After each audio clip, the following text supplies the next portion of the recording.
Welcome everyone. My name is Jerzy Kwaśniewski. I'm the president of Ordo Iuris, one of the two hosts and organizers from today's meeting. Our second partner is Collegium Intermarium University, with which our today's conference about the cultural aspects of the family policy, now we are opening. Our continent, Europe, has been doomed by a kind of Black Death. In 5 years, in the middle of the 14th century, 120 million people died. It was almost 1/3 of the European population. From 450 million were left only 330. The continent needed 2 centuries to rebuild its people's structure, economy. This kind of crisis was ended the whole epoch, the whole era, and changed the culture, changed completely the politics, and ended the old world. Let's have a closer look at the situation at the beginning of the 20th century. The demographers were estimating that in the nearest decades, in Europe, there will be less of 200 million people, 20, 40, 60% in some countries. It would be naive to think that a change, such a deep change and drastic one, would not change our whole world completely.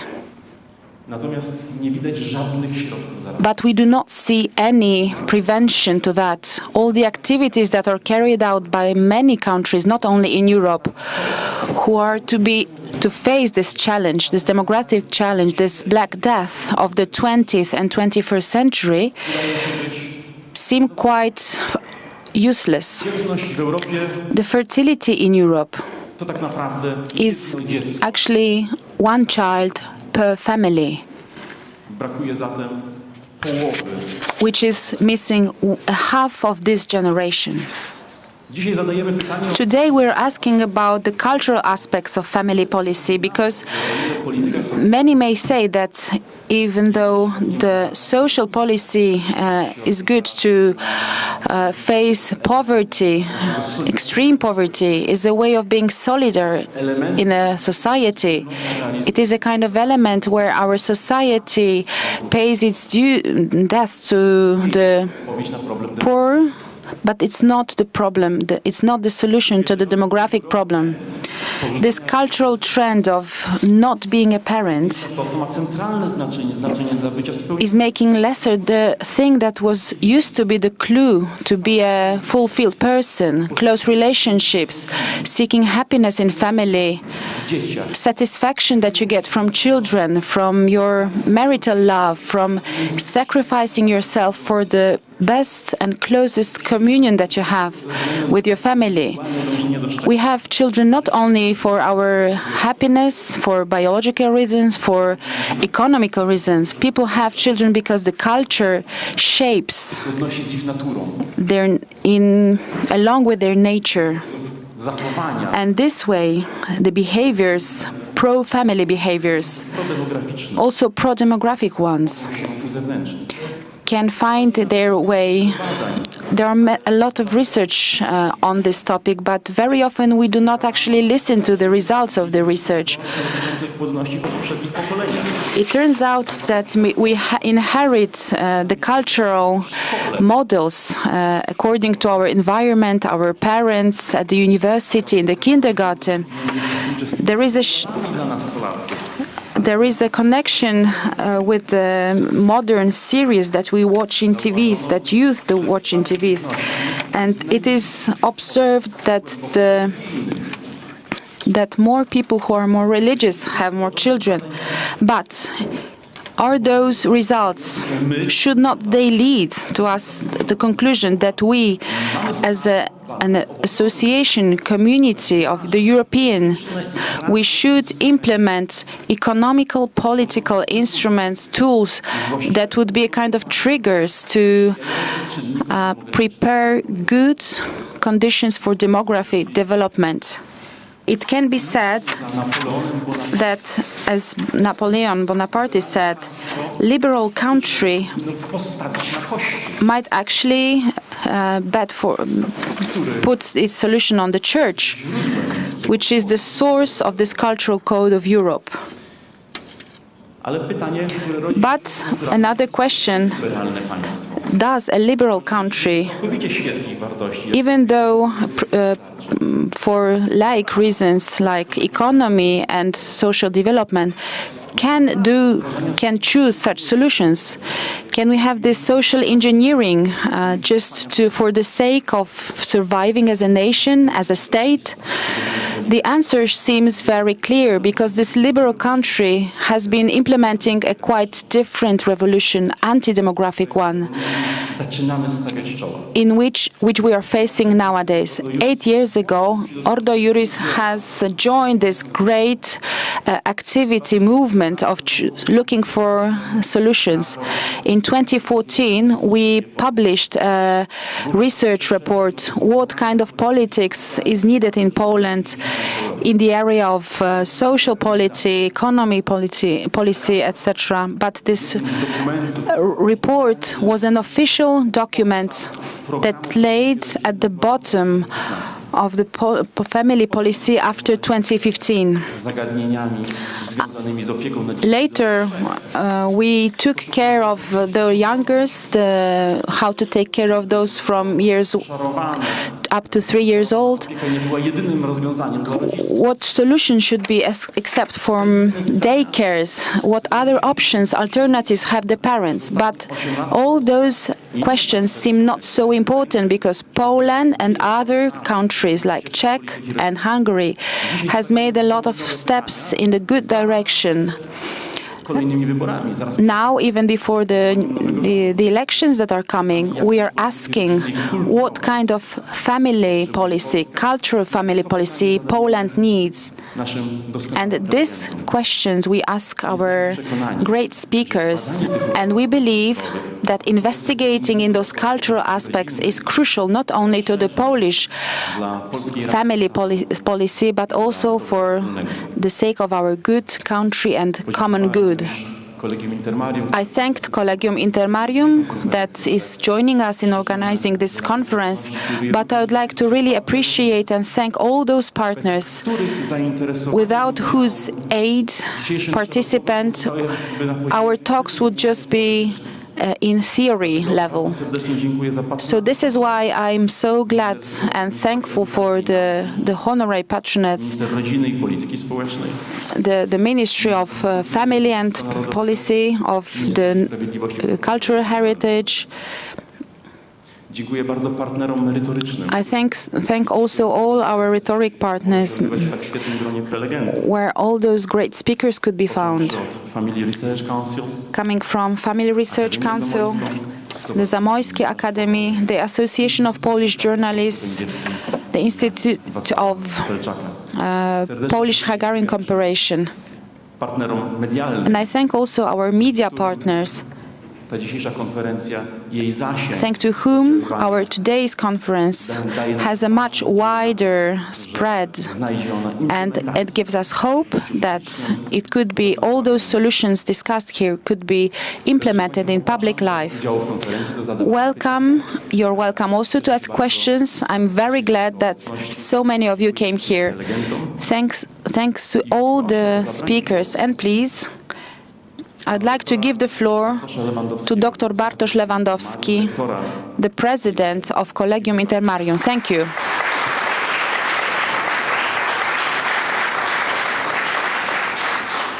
Szanowni Państwo, bardzo dziękuję. Ladies and gentlemen, thank Ja you very już much. mówiłem kiedyś przy okazji jednego I've already said this bardzo nie lubię at one of the meetings. I don't like to speak after attorney Kwaśniewski, właśnie w zakresie retoryki, who teaches rhetorics. So let me start with an introduction. Ja myśląc nad ideą tej dzisiejszej When I thought about the idea of today's conference, do takiego wniosku, I concluded that dotykamy tematu ważnego, apart from touching on a very important subject, we also touch niewygodnego, upon a very uncomfortable topic, ponieważ my because diagnozujemy przede we wszystkim diagnose, brak dzietności, first of all, falling birth rates ten spadek populacji and this population decrease as a problem that should be Natomiast jeżeli Państwo addressed. dokładnie przeanalizujecie But if you analyze carefully stanowisko części środowisk the stance of some circles, especially leftist circles, they don't see any problem in it. On the contrary, depopulation is an advantageous phenomenon for them. walka ze zmianami klimatu, Well, we know climate change requires sacrifice. czytacie się chociażby w So publikacjach, if you read wystarczy publications, it's enough to have a popularne, look at the most popular media, liberalne, liberal, aby dojść leftist do media, że tam to conclude that practically every week chcę mieć dzieci. there are headlines, Państwo mnie ocenia. I don't want to have kids, why does society Onet judge me? wskazywał w artykule Onet, an internet portal, pointed problem. to a lack of children. Why is it a problem? Why doesn't society understand me? Promocji I will pass over współcześnie the nazywanego promotion of sex workingiem a phenomenon called sex working, przez w wielu mediach za coś which is not branded as something negative in a lot of media, but is something neutral, if not positive. Jeśli,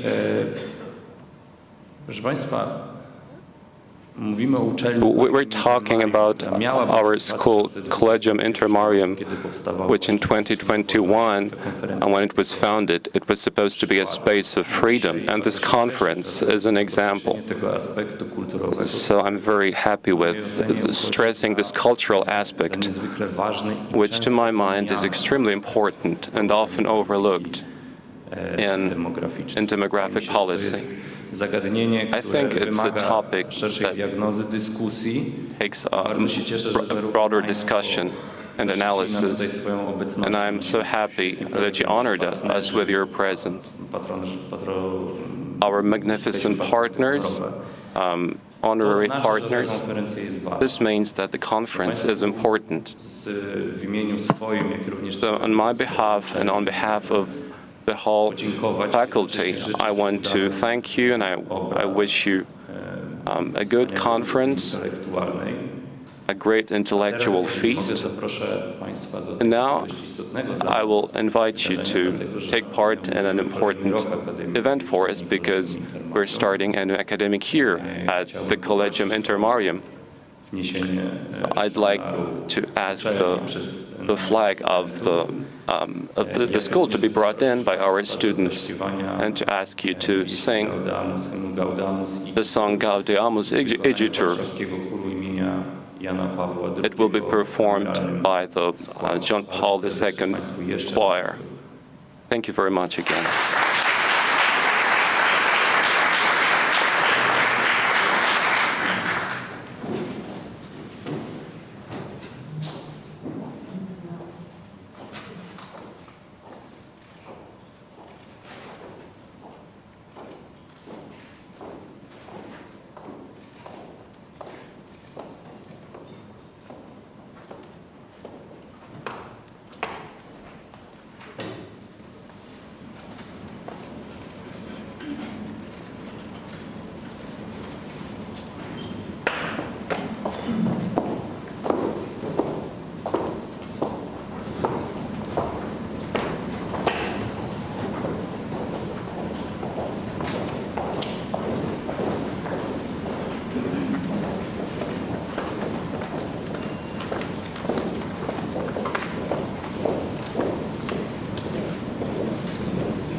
Najpiękniej dziękuję Thank you so much za odśpiewanie Gaudeamus. for singing Gaudeamus. Możecie sobie Państwo wyobrazić, że dla You nas can imagine that szczególna for radość. us it's a particular Po raz joy. trzeci słyszymy It's the Gaudeamus third time we have w Collegium heard Intermarium. this song at the Ogromna Collegium radość, Intermarium. It's a ogromna great joy. dziękuję dla wszystkich And I profesorów give you great thanks. I give great thanks to all the professors and i students, dla the wszystkich choir, zaangażowanych w to wspaniałe and all those involved in that great work. Pierwszy z wykładów dzisiejszego dnia The jest first szczególnym lectures dowodem today is na special proof międzynarodowy charakter for the zagadnienia, international którym character of the konferencji. topic that we're addressing Z naszym during the pierwszym conference. prelegentem Our first speaker, spotkałem się I met her for the first time węgierskiej enklawie in a na terenie Hungarian enclave in Romania podczas during festiwalu Tuszweniusz.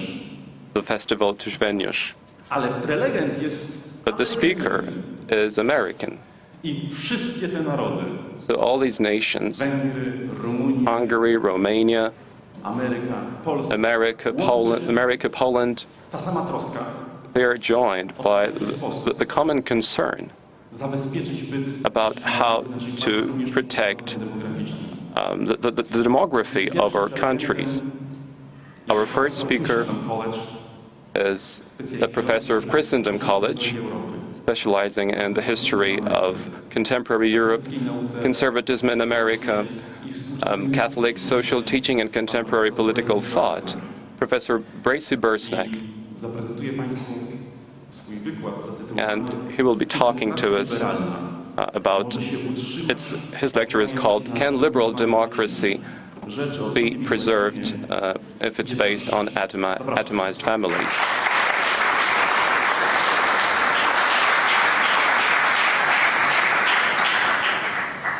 Thank you. It's great to be here. Excuse me. It is often said that the family is the basic unit of society, and this is true. But the family can take different forms in different types of society. Political philosophers model their accounts of the family on their accounts of the political community. The principles internal to the family and the political community tend to be broadly compatible. Liberal political philosophers like Locke explain the basis for the family in liberal terms. It's based on a contract between free and equal individuals for mutual aid and the reproduction of the species. But according to Locke, husband and wife are not bound to one another after their children reach adulthood, nor are grown children bound to their parents by anything more than gratitude, affection, and hope for an inheritance. This atomistic conception of the family took root and spread later when material conditions were more favorable to it. We are now less apt to see families as useful for self-preservation in developed countries, and few think married couples should have children for the sake of the perpetuation of the species.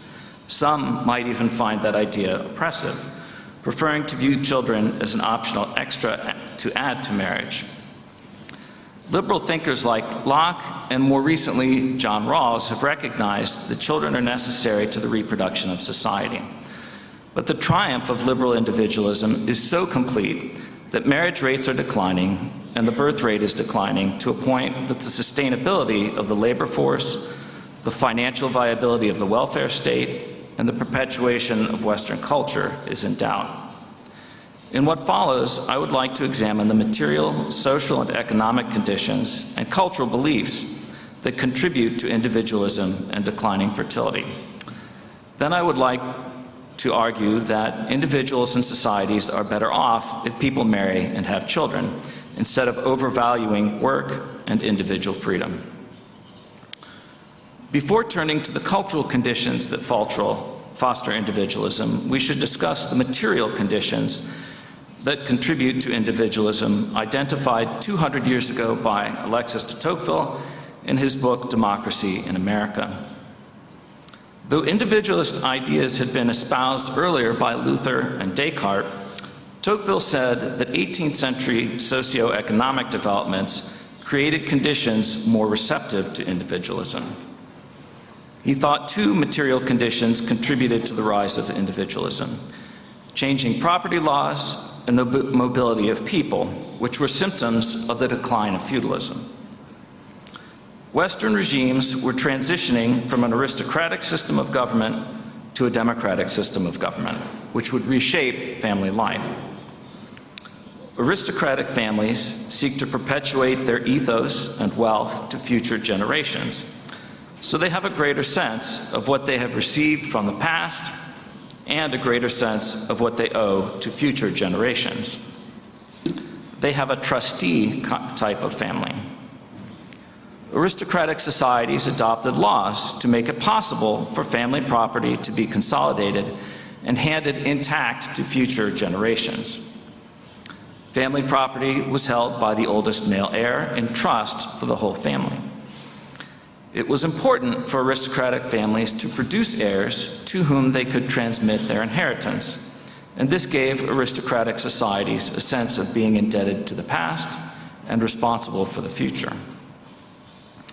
French laws adopted during the Revolution required inheritances to be split equally between children, precisely in an attempt to undermine the economic basis of the aristocracy. It is worth noting that this contributed to France's birth rate declining long before that of other European countries.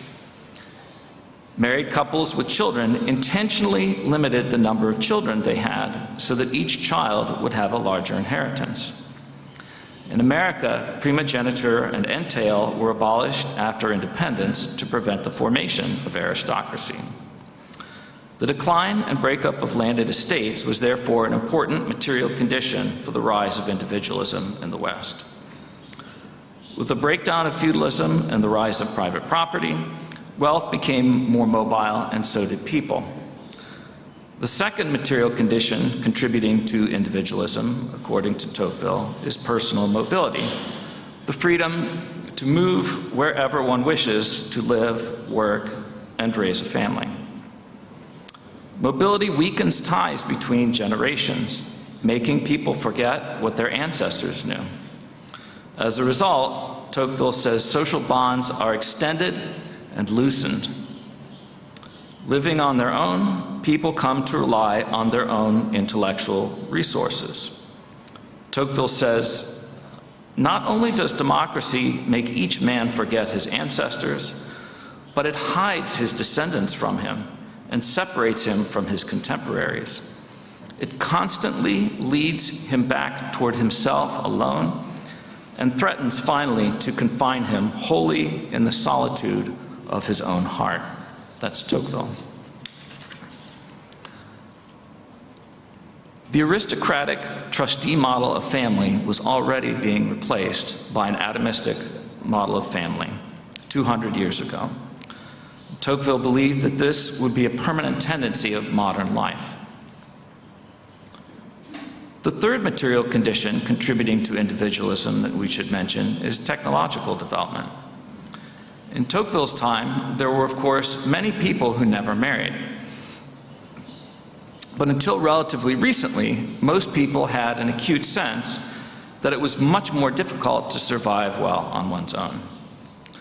Living together with a wife or husband and children promised greater material well-being in adulthood and security in old age. Modern technology makes us less dependent on others for our material needs. We can achieve greater levels of material comfort without help from other people.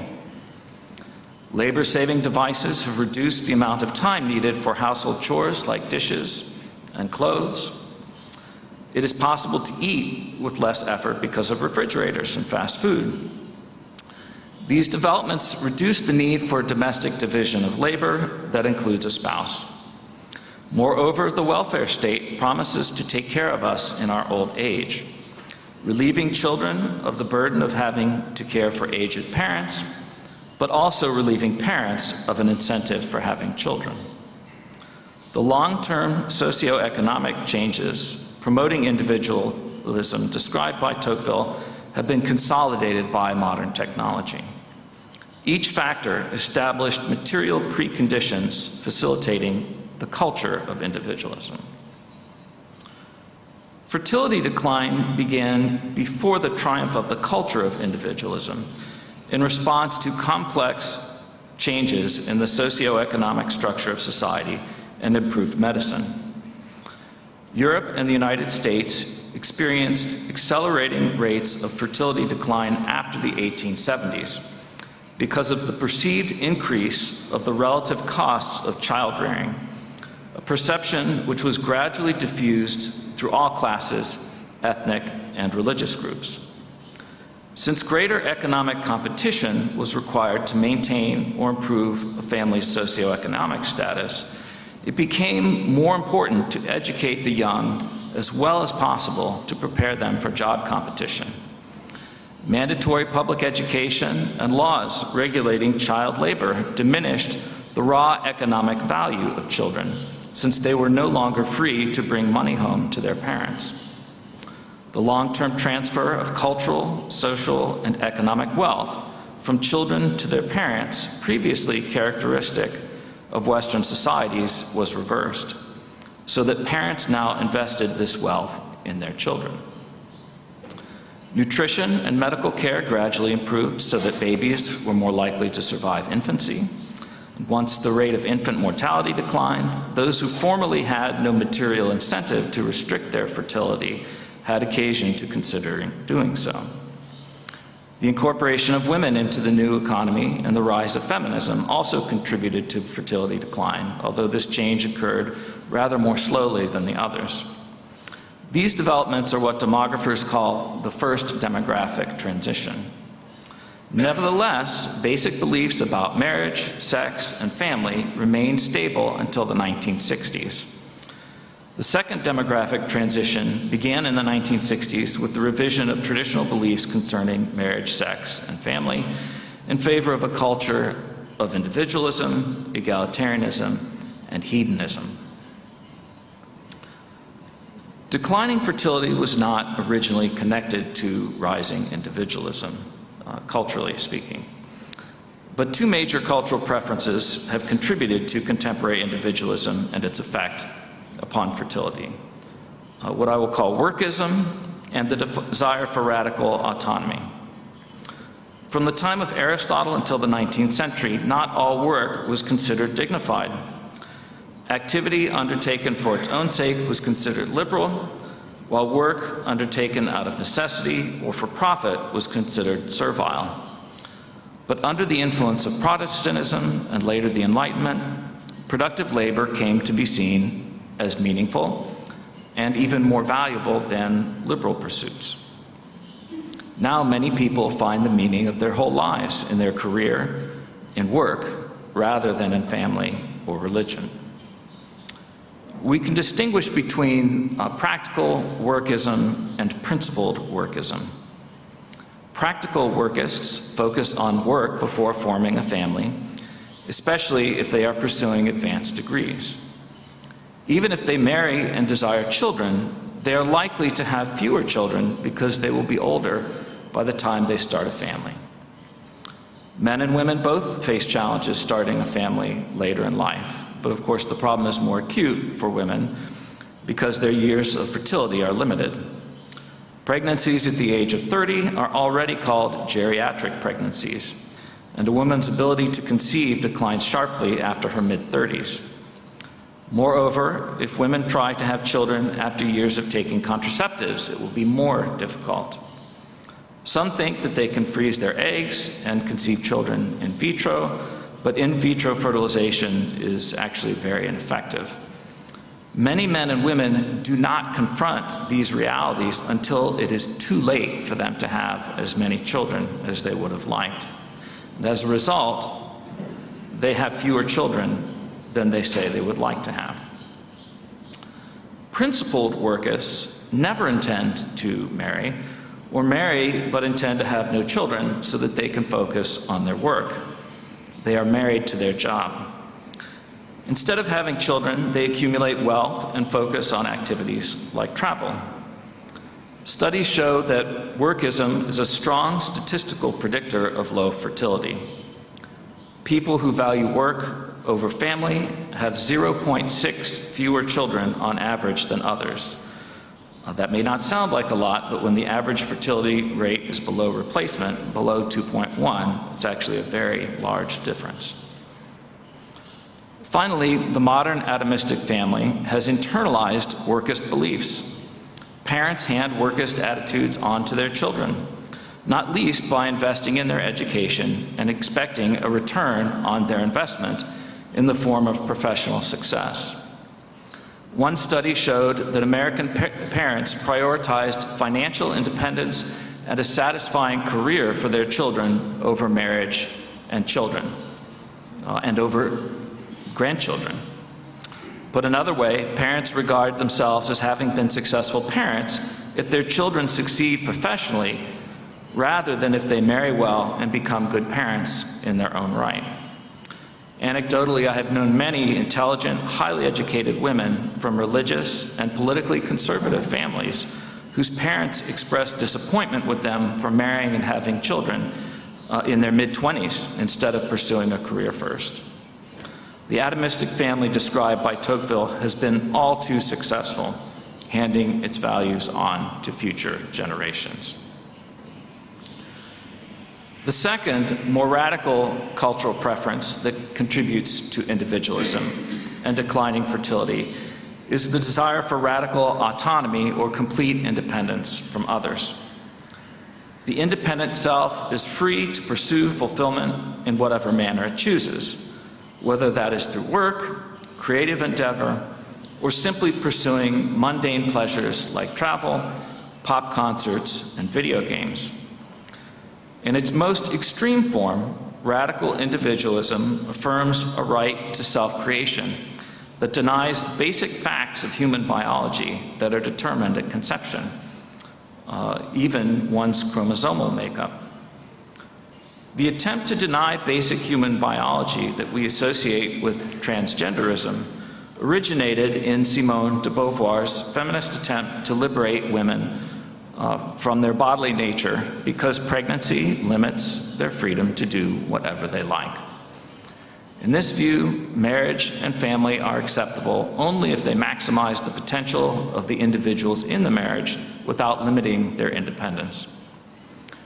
Marriage, children, and even love itself attach one person to another, limiting our freedom to feel, think, and do whatever we like.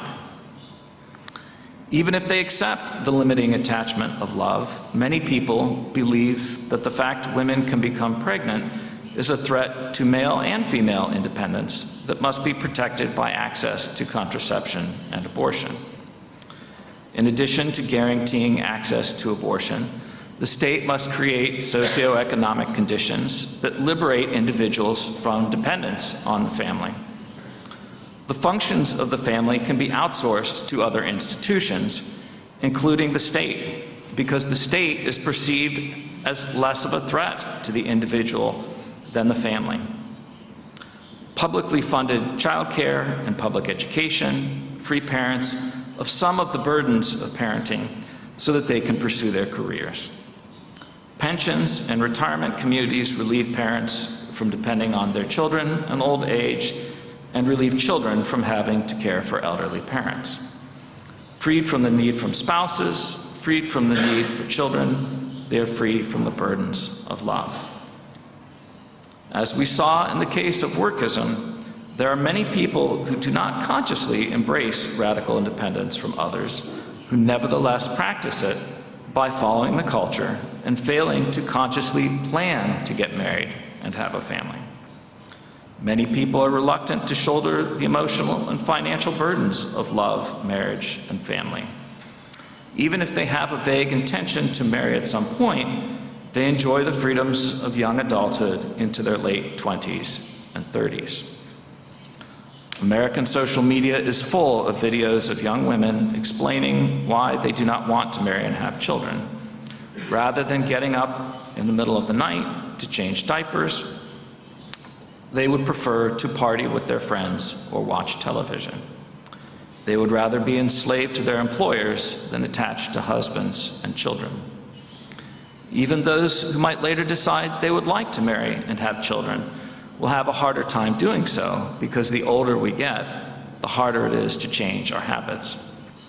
If they do marry, they will be older, reducing their years of fertility. The popularity of this kind of individualism inevitably drives fertility down. Unfortunately, it is celebrated by elite opinion and popular culture in the United States. In spite of what Hollywood tells us, we cannot change the fact that we are social beings who need others to survive and flourish any more than we can change our bodily nature. Though the material conditions of modern society make it easier to live alone, we need parents in our childhood, friends and family in adulthood, and loved ones to take care of us when we are old. Our dependence on our parents when we are young makes us the recipients of benefits that are unchosen but also unearned. We learn what is good for us from our parents and others with more experience. But the autonomy that we achieve through this learning is relative, not absolute. Even when we are adults, we depend on others for advice and in times of necessity, for help. We rely on others when we move, face economic hardship, or suffer serious illness or disability. Every human being is vulnerable and needs family and friends to get through life well. We simply are not radically individual, and complete independence is an illusion. We either depend on loved ones or the state and hired help. Our dependencies in youth and old age do not limit our freedom, they do limit our freedom to do whatever we please, but that does not make them oppressive. Obligations to others when we are adults allow us to indirectly repay unmerited benefits we received in childhood.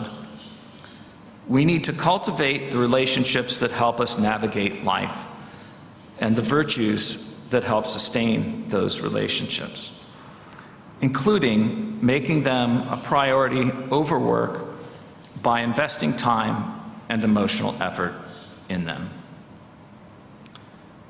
Marrying and becoming parents make us better people. We mature quickly and become more responsible when we are responsible for others. We hold ourselves to higher standards of conduct because we know we are setting examples for our children. Not only are married people happier, but they make better citizens. They engage in less risky behavior, they are more law-abiding, and more productive. In America, when you get married, especially for men, the rate that you pay for car insurance goes down because men drive less aggressively when they're married, and the actuarial tables prove this conclusively. Families extend themselves through generations, but also by connections to other families through marriage. The marriage of children expands the range of relationships of a family, making it possible for them to draw on the knowledge, practical support, and care of in-laws. Moreover, children become more important to parents as their friends die off and their circle of friendships shrinks. Friends are less able to be there for friends as they themselves suffer illness and death. As we were discussing yesterday in great detail, the irony of the decline of marriage and family is that the more they decline, the more social science data we accumulate showing how important marriage and family are. Since it is in our nature as social animals to form families, we should not be surprised that studies show married people report they are happy much more frequently than unmarried people. One recent study showed that among unmarried adults in America over the last 50 years, roughly the same number were happy as unhappy. But it showed that married people were consistently 30 percentage points happier over the same period than other unmarried people. In fact, the author of the study concluded that the decline in people reporting that they are happy over the 50-year period was entirely attributable to the decline of marriage rates. Another study showed that married men and women with children were happier than those who were married without children. Contrary to what popular culture and elite opinion suggest, married women with children were happier than people in any other category. And the least happy were those who were unmarried and had no children. Aristotle said that in having children, we desire to leave behind an image of ourselves. Children are a product of the love of their parents. Reproduction is a way of reaching out for immortality. It is through children that the love of spouses goes on forever. When we have children, we express gratitude for our own lives by ensuring that a part of our flesh and blood and something of our character will continue after us. We also show thankfulness for the society in which we were raised by raising citizens who will perpetuate it. Even if our parents and our society have not given us everything they ought to have given us, we can aspire to improve upon them through ourselves and our descendants. Children should be our source of hope for the future. Contemporary individualism and declining fertility have long-term material and cultural causes. The material conditions of society that contribute to individualism may not be susceptible to change through government policy. They're so deeply rooted in our society and its very structure that struggling against the material conditions of individualism may seem like struggling against modernity itself. But at some level, it must be attempted. What we must focus on is removing material impediments to marriage and having children, and fostering a culture that honors marrying and having children. This has been done successfully in Israel, and there is no reason to think it cannot be done in other developed countries. In America, we have a saying that no one dies wishing he had spent more time at the office.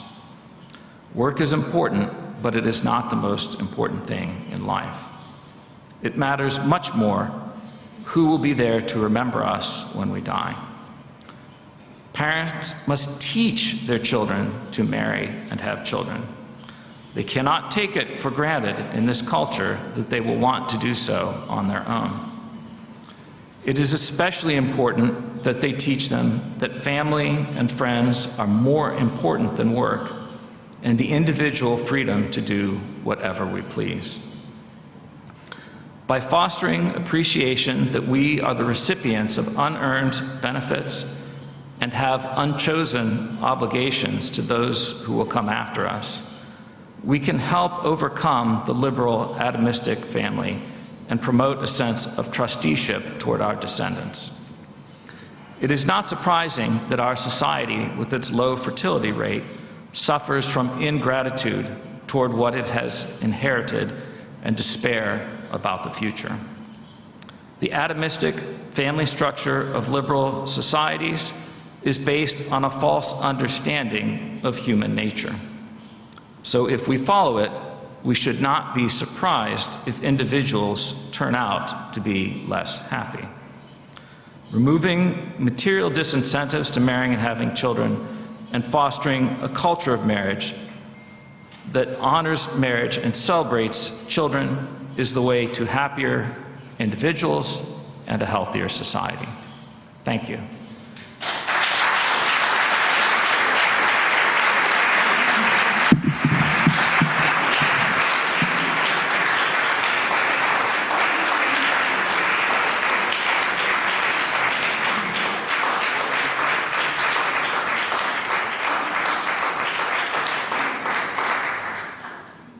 Bardzo dziękuję. Thank you very much. Bardzo dziękuję. Bardzo się cieszę, że I'm so happy that this lecture has opened our conference. nie tylko historyczna perspektywa, Not just a historical perspective of 200 years of these atomistic tendencies budują kulturę that indywidualizmu, build the culture of individualism kulturze and are opposed to the culture of acceptance for family and childbearing. zestawienie indywidualizmu, It's a very interesting juxtaposition of individualism, hedonism, państwo liberalne, które and this pointing to the liberal state that wants to become our protector and the guarantee of our freedoms, and to present the family as the biggest threat to the freedom of man and woman today. I ten ostatni wątek. And this last theme, we who are recipients of those who preceded us, Niewybrane, ale przyrodzone and we have this innate duty towards those who will follow us. Bardzo dziękuję za pierwszy wykład. Thank you very much for the first lecture. Do wysłuchania Now, drugiego wystąpienia. I invite you to listen to the second lecture at our conference today. Znaliśmy się 10 lat temu, albo nawet dawniej. We got to know each other 10 years ago when Ordo Juris was being founded, Nas Rafał Dorosiński, and attorney Rafał Dorosiński, projektu Instytutu dotyczącego as part of the first project concerning family policy, polityki rodzinnej, began an analysis of the costs of family policy 12 czy 13. back in 2012 during liberal governments. W zakresie adwokacji, Since then, portu, które prowadzi. he has On jest też followed family policy, and he's the architect of today's conference. Rafała Dorosińskiego do drugiego wykładu dzisiaj. Please welcome Rafał Dorosiński.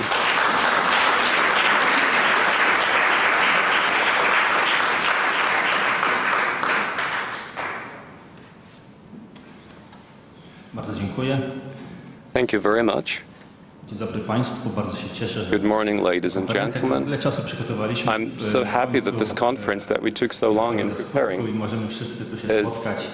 has come to fruition, and we can all meet here and Polityką rodzinną consider nad family przyczynami policy kryzysu demograficznego, and the causes of the demographic crisis that we're in w którym znajduje się Polska. and that Poland is in.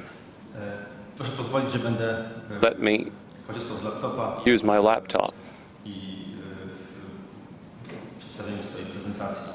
as I show you my presentation. Szanowni Państwo, znajdujemy się Ladies and gentlemen, we're in a w crisis, kryzysie in demograficznym, a demographic w którym w crisis. ostatnich latach And in recent years, we've been hearing more and more about this headlines odwołujące kolejne and headlines, niskie and they wskaźniki. tell us about new record birth rates, To zresztą record problem globalny. all-time low birth rates. And it's a global problem too. World Population Prospect In a UN report 22 from 2022, it's pointed, it is said that 20% of the population live in areas where the birth rate is below 2.1, that is below the replaceability z rate. czego ten kryzys wynika. And everyone is wondering where this crisis comes from, and everyone has an explanation. Najpopularniejszy brzmi, One of the most popular ones chcą mieć is dzieci, that Poles want to have children, but for some reasons they can't realize their procreation plans. wskazujące na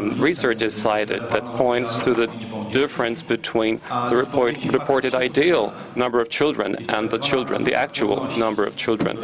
It's the so-called fertility gap that appears not just in Poland, but in most countries in the world. częściej słyszymy o sondażach, And we're hearing more and more about surveys that allegedly say that Poles don't want to have children. deklarować ma około 1/4 Reportedly, 1/4 of the respondents state this. So what's the reality? potomstwa, Is it that Poles don't have children even though they would like to have them because there is an obstacle, or because they just don't want to? Zajmijmy się pierwszym. First, let's deal with the first of these answers. They do want, but they can't. There are at least two serious doubts about this approach. Po pierwsze, First of all, deklaracja na temat idealnej liczby dzieci jest the very statement about the ideal number of children is a result of some pewną rezerwą. have some Określają autorzy badań, should be treated with reserve. z zamierzeniami prokreacyjnymi, a faktyczną So, prokreacją. as the authors stress, the relationship between these declared number of children, kulturowo i zmienne. this is conditioned by culture, and this is Proszę następny slajd. changeable.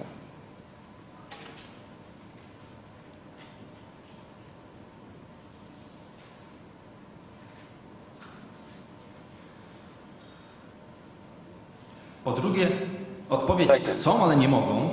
Answer, they want to, but they can't, stresses the importance of institutional and economic factors.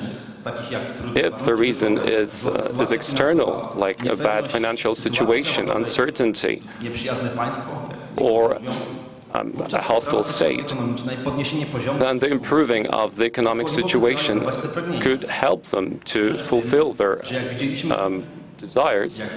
But as we will see, the economic situation of Poles and the standard of living are improving. Our resources are growing, but our fertility is not. So these economic and institutional factors are not decisive, and this is corroborated by a number of data. First of all, this constant economic growth. So there's been a growth of 48%.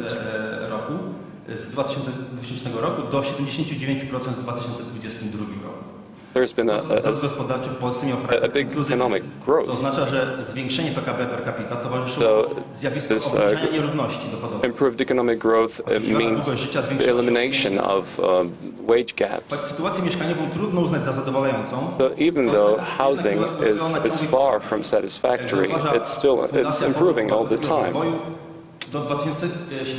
By 2017, from the beginning of the transformation, the number of apartments rose by 28%, so more than in other OECD countries. Second, the opinions of Poles about their level of life. Poles are saying that they have a good standard of living, and the majority of them is happy with their life. Third, in Poland, demographic booms took place in the afterwar period and during martial law. And fourth, if wealth and the quality of public services determined the number of children, then we would have more children in Luxembourg or Finland, but it's not the case. If financial incentives were enough, then South Korea would have bigger fertility rates. But it still has a very low fertility rate, so it's 0.78. And fifth, we should not overestimate the significance of economic and institutional factors. So we have the reverse relationship of the fertility rate and economic growth. So the higher the Human Development Index, the lower the birth rate.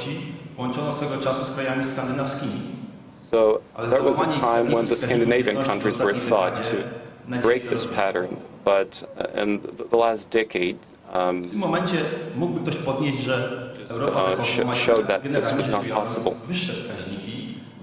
Now, someone might say that generally the birth rate is higher, that in Western Europe the birth rate is higher than Poland.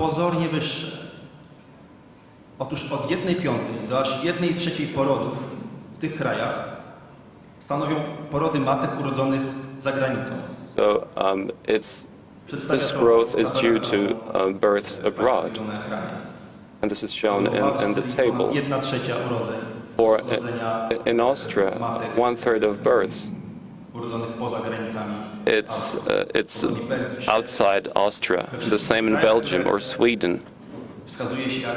In all these countries that are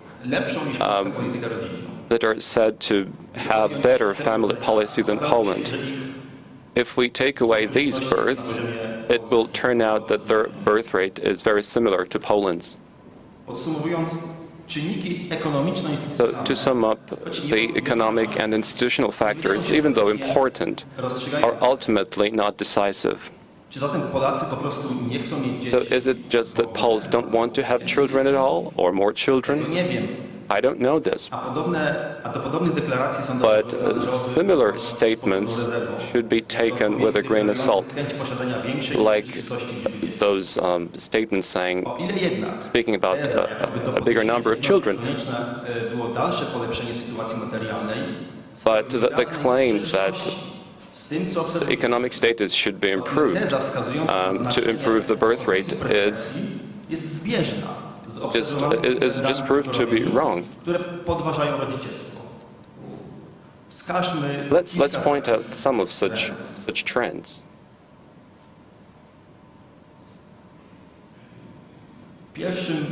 Jako pierwszy można by wymienić The first trend is something that's been called workism. raport, który opisuje You can see a report describing this phenomenon. The authors, międzynarodowe badania based on international research i badania and attitude research, World Values attitude surveys, the World Values Survey, International Social Survey Program. and the Integrated Values Survey, International Social Survey Program. They point Ukierunkowane na pracę that wartości, strongly work-oriented postawy społeczne, social zarówno values wśród and mężczyzn, attitudes among both men and women are clearly linked to the decline in fertility rates in rich countries. Może to łączyć, And this can be linked można to łączyć This can be linked to the importance that individuals attach to work as a source of value and meaning in life.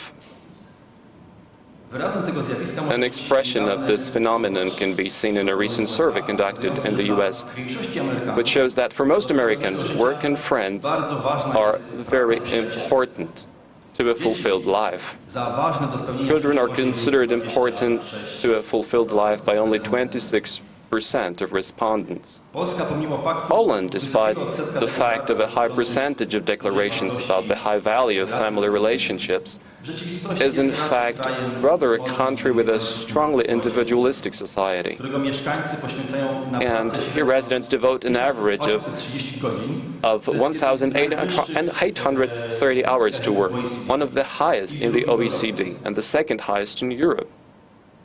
W Polsce według badań In Poland, according to a survey, in 2019 about 11% of adults struggled with workaholism. Wracając do wcześniej wskazanego raportu, To come back to this earlier report, zauważa się I mentioned, w nim, że it's noted that the lowest fertility rate occurs among women and men którzy who jednocześnie both place a high value on work and expect a high degree of gender equality. to są te wskaźniki pierwsze od lewej. Wśród These are mężczyzn. these indicators, the first on the left. Co ciekawe, First indicators on the left. że They also note that the development of institutional childcare wzmocnieniu postaw serves to reinforce work-centered attitudes and in the long run reduces fertility. to ważna uwaga w kontekście It's an important remark prowadzenia w różnych krajach. in the light of Drugi, of these daycare centers. o którym And the second trend mówić jako that we might speak about prowadzący do as leading to undermining parenthood, childbearing, dyskryminacja matek. is stigmatization and discrimination Warto against kobiety zaczyna mothers. się obecnie postrzegać The przez value of a woman is kobiety now beginning to be viewed through zawodowe.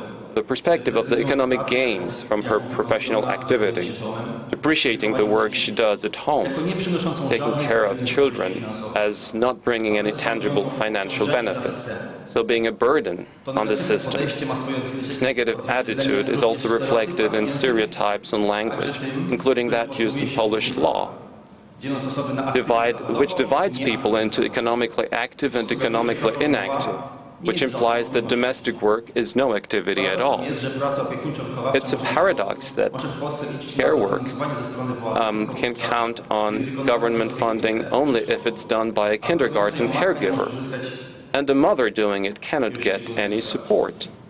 Przekonanie, że bycie matką jest zajęciem The belief that being a mother is a low-prestige occupation and that only professional activity can bring fulfillment and benefits to society is not entirely the result of spontaneous social process, but it's the result of systemic equality policies pursued at the international and national levels.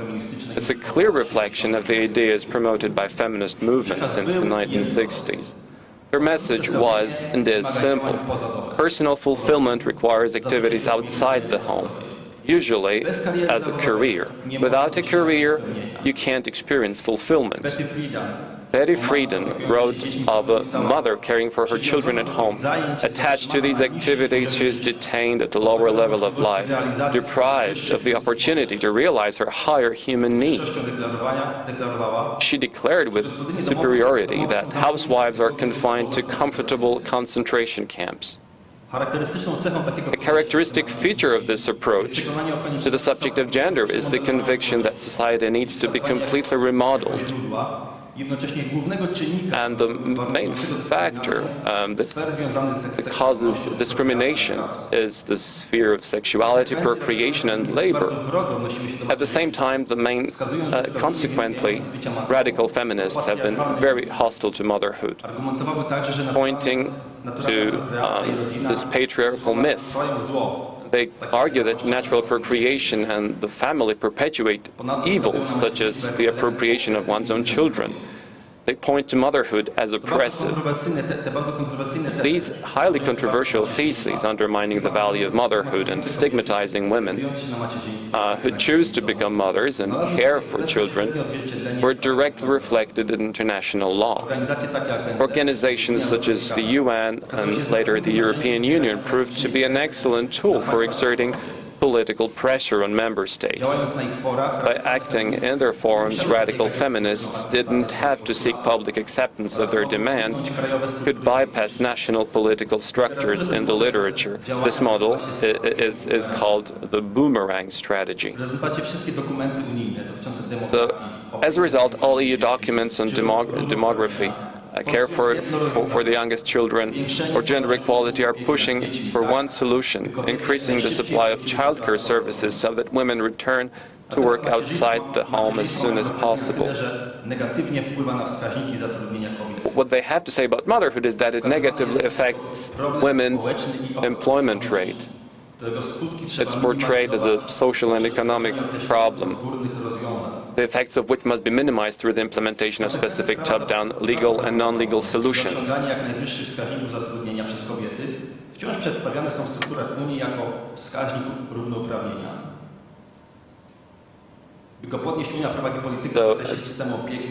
the EU is pursuing policies which is, as research proves, quoted by the European Commission itself, most women, after giving birth to a child, would rather not work outside home, or to limit their work.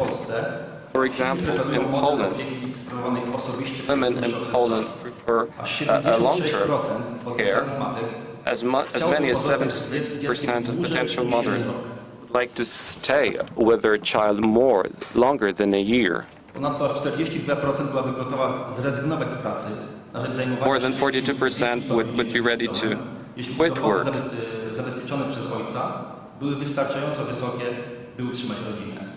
As many as 42 would be willing to give up work in favor of taking more care of the children, if the income secured by the father was high enough to support the family.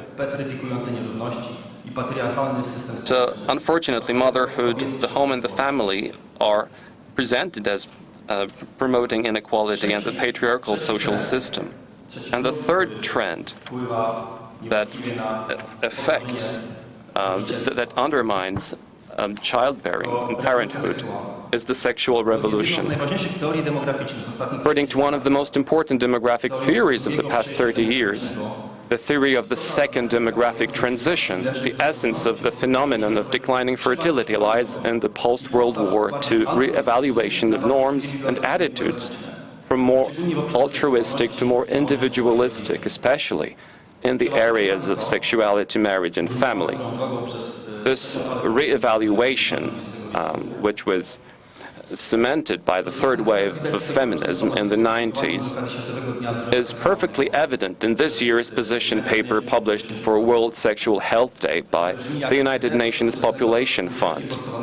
That's like the credo of the contemporary approach to sexuality. It lists all the main points: sexual identity and expression, self-care, self-realization, bodily autonomy, and freedom from unwanted children through access to contraception and abortion. And it denounces any stigma and discrimination.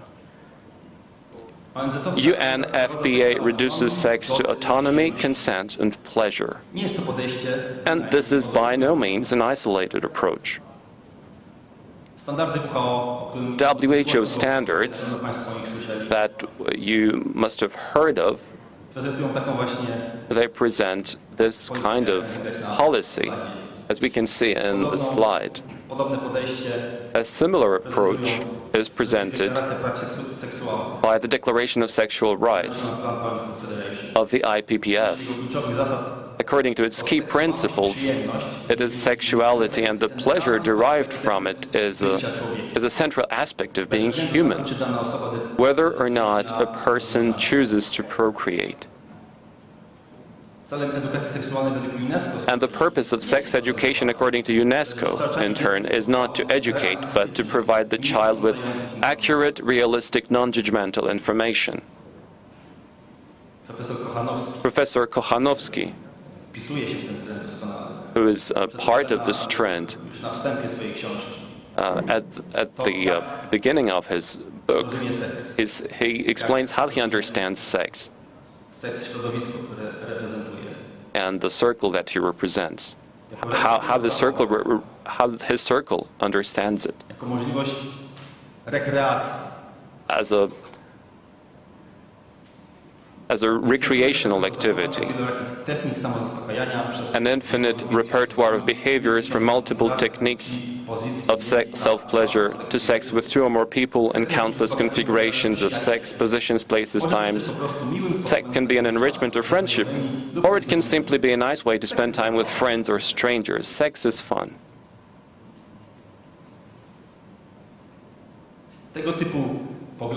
This kind of views are forced down the young generation through hundreds of different classes, workshops by NGOs that foster this kind of permissive sex education.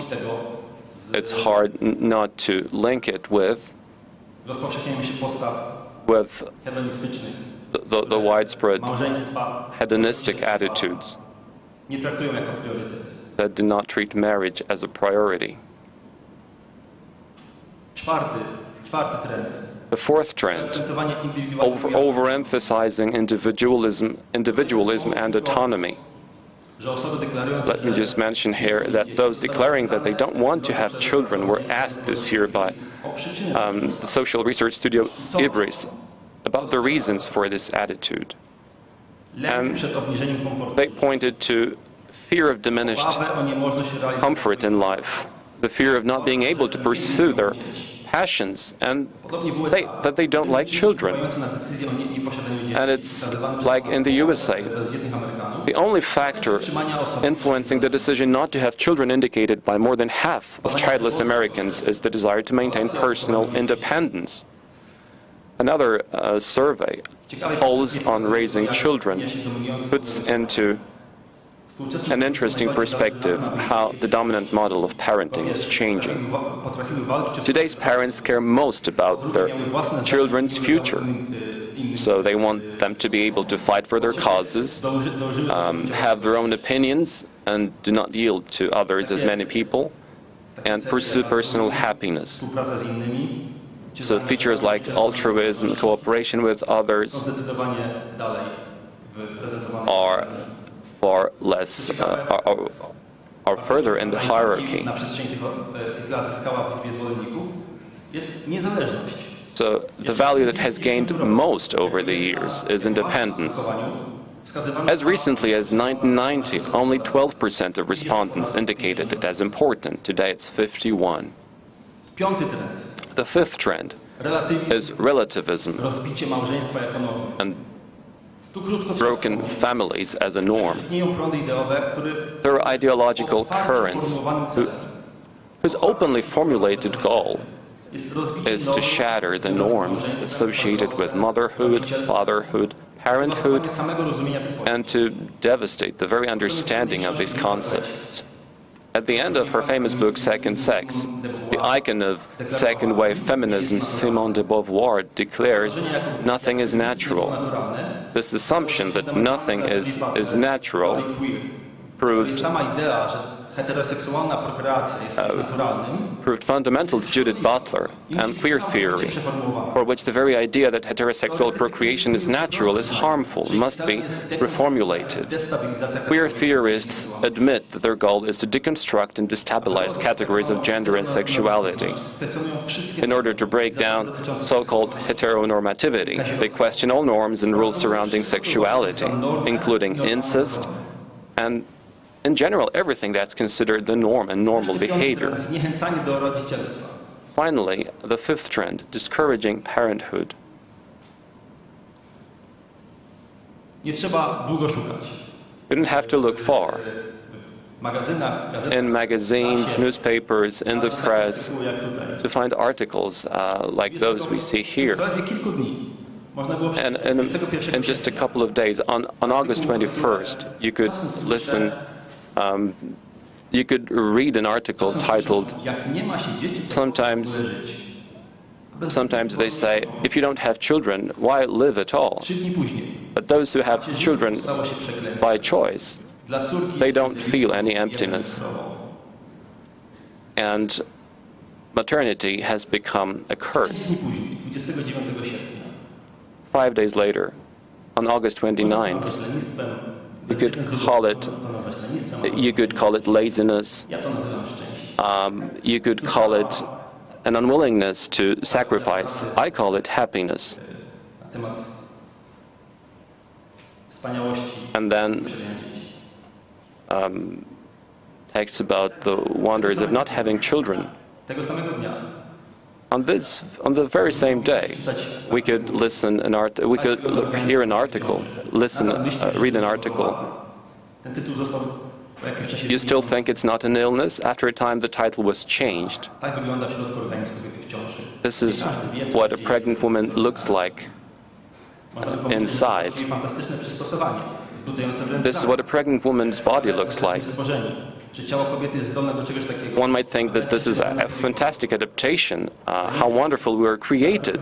Gazety, to But raczej from this newspaper's perspective, it's more of a horrible phenomenon. w artykule. Niestety, wiele o tym We can read in this article, unfortunately, many forget this or simply don't know how much havoc pregnancy wreaks on our bodies. Kilka dni później. A few days later, another, Muszą się tłumaczyć, że nie mam dzieci.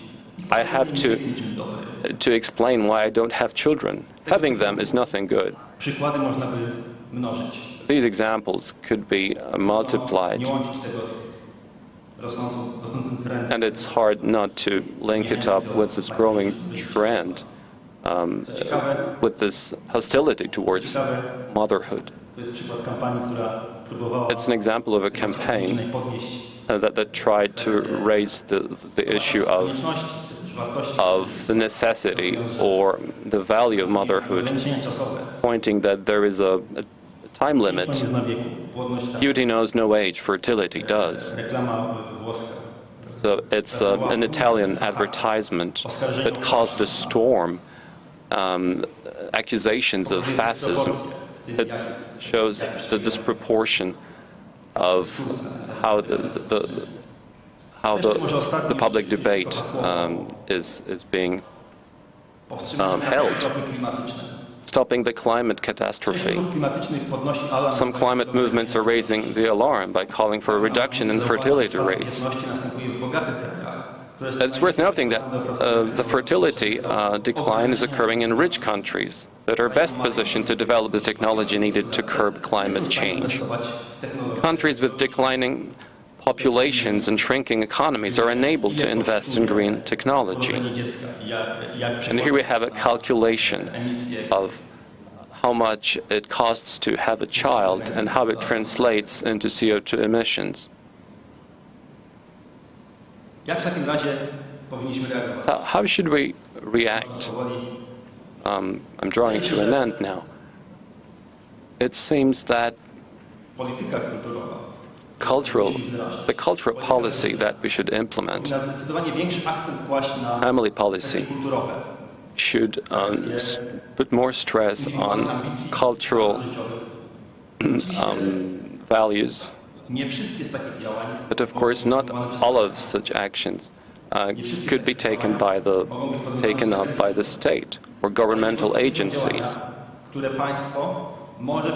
But there are actions that could be taken by the state.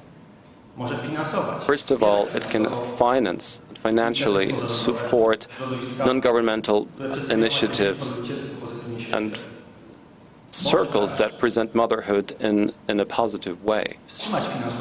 And it can also stop financing those projects and initiatives that are behind this kind of tendencies. There is still time. There is still hope. Our situation is not that of South Korea or other countries that have hit the bottom low fertility rates. So adopting a good governmental policy, it's not just financial help and improving social services, but also promoting cultural initiatives. This is the policy that we, as a country, and all those interested in the good of the family, it's these initiatives that we should take. Thank you very much.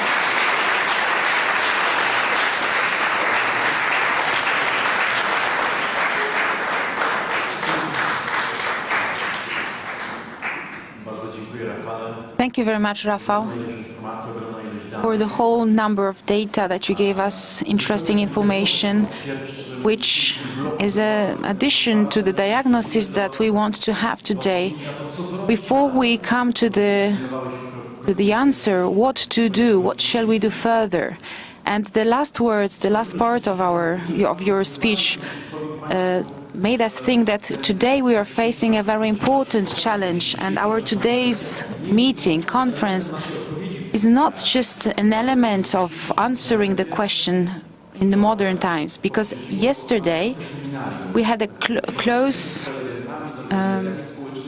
meeting with social organizations from Lithuania, Czech, Hungary, with all our friends that have the same questions related to demographics and the cultural answers. For the whole day we had been discussing our presentations, our speeches, our notes, because we knew that the situation is very bad.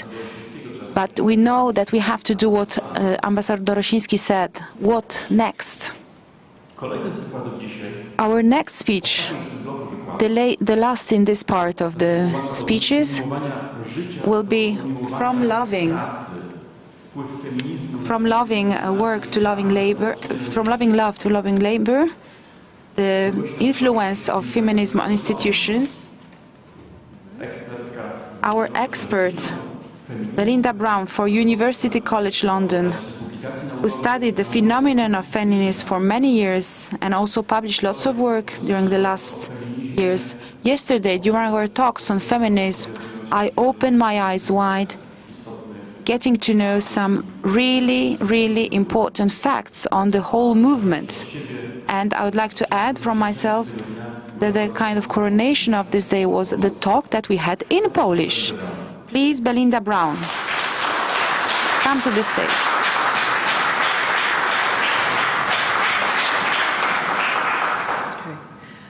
I'd like to thank Oda Oiris very much for inviting me. Bardzo dziękuję. Okay, so I'm going to talk about feminism. After 3 generations of feminism, the vast majority of women are participating in the workplace. They have wages equal to, or sometimes better than men's, till they are 40. They are doing better in the education system than their male counterparts. They have all the things which feminists fought for, yet they are less happy than they have ever been before. Where work used to be a choice for better off women, it is now a demanding obligation for us all. There is allegedly a great deal more sexual harassment and abuse. Women are not marrying or having children at the rate that they would like to. Sorry, excuse me. Yeah. The rate that women are having children is the black line, and the coloured lines are various different surveys showing how many they'd like to have. Men are no longer able to support families, with the result that the majority of women are expected to work, even when their children are tiny babies. This is something which would only have been reserved for the poorest women 200 years ago, and so on.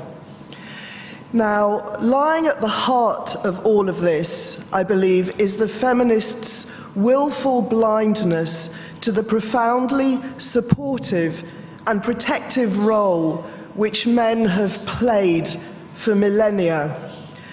Now, I don't have space to talk about this. It's a really big topic, but if anyone would like to know the extent, or have some idea of the extent to which throughout history men have taken the most burdensome work, suffered the brunt of the harshest laws, been sent out to battle, and supported women in a whole host of ways, I would recommend that you read this book, Martin Krefeld's The Privileged Sex. It's quite an eye-opener if you've had generations of feminism taught to you.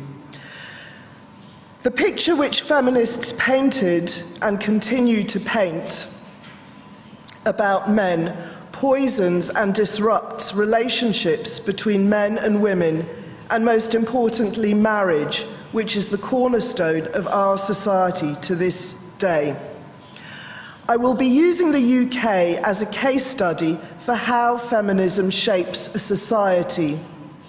Other countries may not have the same systems. However, wherever it is found, feminism will shape society in similar ways.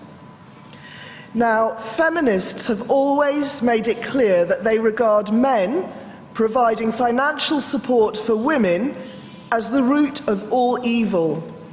Quotations can be easily harvested from the wealth of feminist writing. Here I have an example from Selma James. She set up the International Wages for Housework campaign, and this is her speaking in 1983. The wage relation is not only a power relation between waged worker and employer, but between those workers who do and those workers who do not have wages. This is the material basis of the antagonism between the sexes. Whether or not we are in a relationship with men, let alone a dependent relationship, women's dependence in society generally sets the terms of the relationship between all men and all women. Women, the poorer sex, are the socially weaker sex. Men, more powerfully, financially, can exercise social power against us in every area of life. That's what feminism's been teaching women. This is the nub of patriarchy, seen as a system of oppression and exploitation of women by men, based on the economic power of the husband and father at home. Sorry.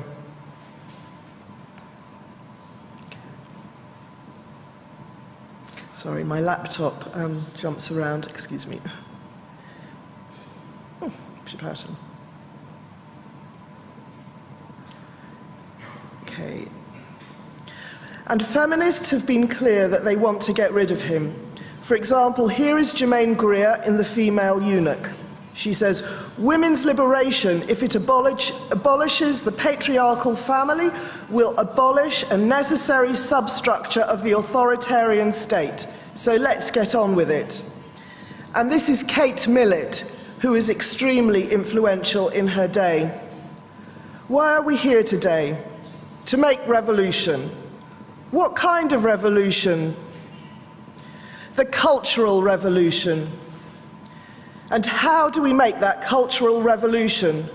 By destroying the American family. And how do we destroy the family? By destroying the American patriarch. And how do we destroy the American patriarch? By taking away his power. And as you see, it goes on. And how do we do that? We destroy monogamy by promoting promiscuity, eroticism, prostitution, abortion, and homosexuality. This is what feminists have been setting out to do for decades. Male support for the family, or patriarchy as feminists like to call it, was and is regarded as a cause of many problems. In the UK, it was described, here we go again, it was described,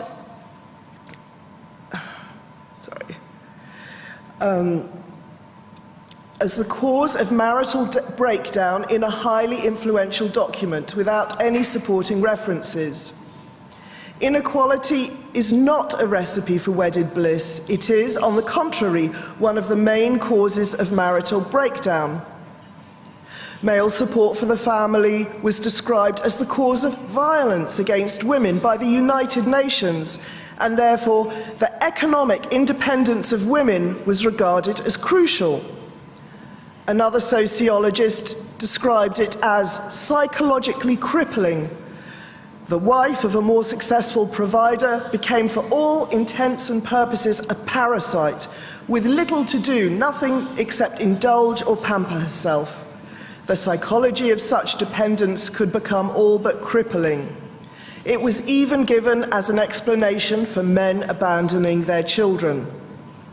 Now, the best way of getting rid of this dependency on a male was believed to be by getting rid of marriage, as this was seen to be its cause. So, for example, Baroness Hale, who became the first woman president of our Supreme Court, is on record as saying that marriage should be abolished, although she was herself married twice, and the second time for 49 years. Baroness Hale's words were taken seriously, and a few years later, Professor Carol Smart explained that while abolishing marriage might sound unpopular or unrealistic, tackled properly, it could be done. It would be far more effective to undermine the social and legal need and support for the marriage contract. This could be achieved by withdrawing privileges which are currently extended to the married heterosexual couple. Such a move would not entail any punitive sanctions, but would simply extend legal recognition to different types of households and relationships, and would end such privileges as the unjustified married tax allowance. Illegitimacy would be abolished by realizing the right of all women, whether married or single, to give legitimacy to their children. Welfare benefits and tax allowances would also need to be assessed on the basis of individual need or contribution, and not on the basis of the family unit. These ideas are embedded in our policy to this day. Firstly, Baroness Hale, a few years later, changed the Children's Act in 1989 by introducing the clause, "The rule of law that a father is the natural guardian of his legitimate child is abolished." Thus, she ensured the mother could achieve legitimacy without the father around. Many British children have Baroness Hale to thank for the fact that their father is not in their lives. This has had a profound and extremely destructive influence on the family and removed the father from a great many families. Different types of households and relationships which Carol Smart called for have been introduced through same-sex marriage. This places the emphasis on the erotic relationship between two individuals who cannot sexually reproduce. It undermines the meaning of marriage as the creation of the family and the continuity between generations. Same-sex marriage also demolishes the idea of husband and wife. These are roles and identities which can only exist in relation to each other. If there is no such thing as a husband, there is no such thing as a wife. Undermining the economic support for marriage was achieved in 1990, but by some well-known feminist politicians and academics. They produced a document for a government think tank called The Family Way. This explained that the Labour Party wanted to remove the discriminatory nature of the married couple's tax allowance so that it could be used equally by both spouses.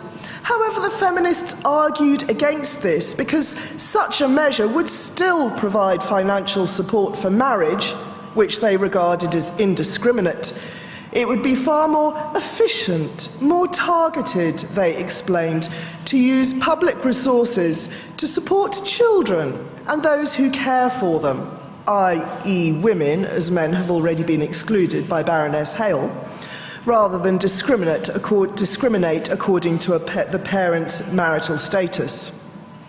They recognised that a shift of resources away from the married couple's allowance would, of course, affect married men's take-home pay. They acknowledged that this might be politically unpopular, but discussed strategies by which it might be done. What they did was set up a system where everyone, even married families with children, were treated as individuals. The family of two working individuals living with their children would benefit infinitely more from the personal tax allowance liability and from the higher rate tax bracket than a single earner family with a similar income. On top of this, they manipulated child benefit, tax-free childcare allowance, and child benefit tax charge in ways that ensured any family where the woman dared to not work would miss out. So today, if one parent earns all the money so the other parent can stay at home, they will be significantly financially disadvantaged.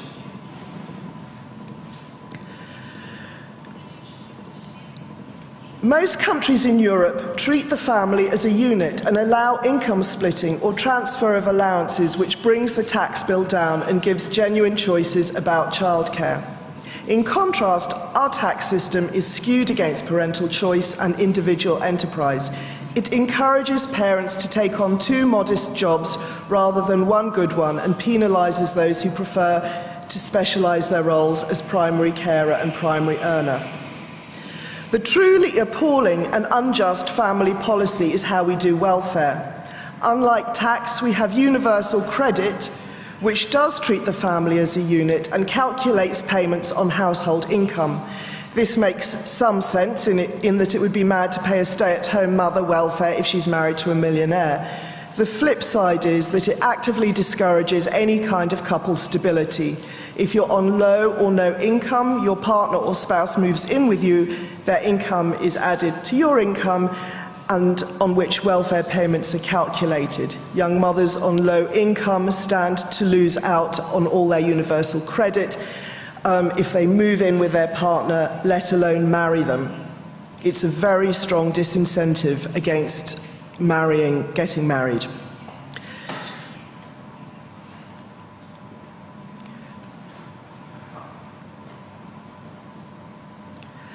The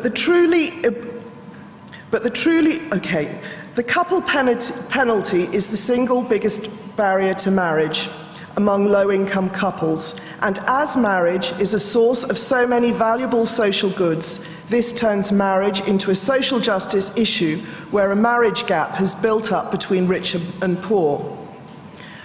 So you can see that among the least well-off in society, marriage becomes an increasingly rare social good.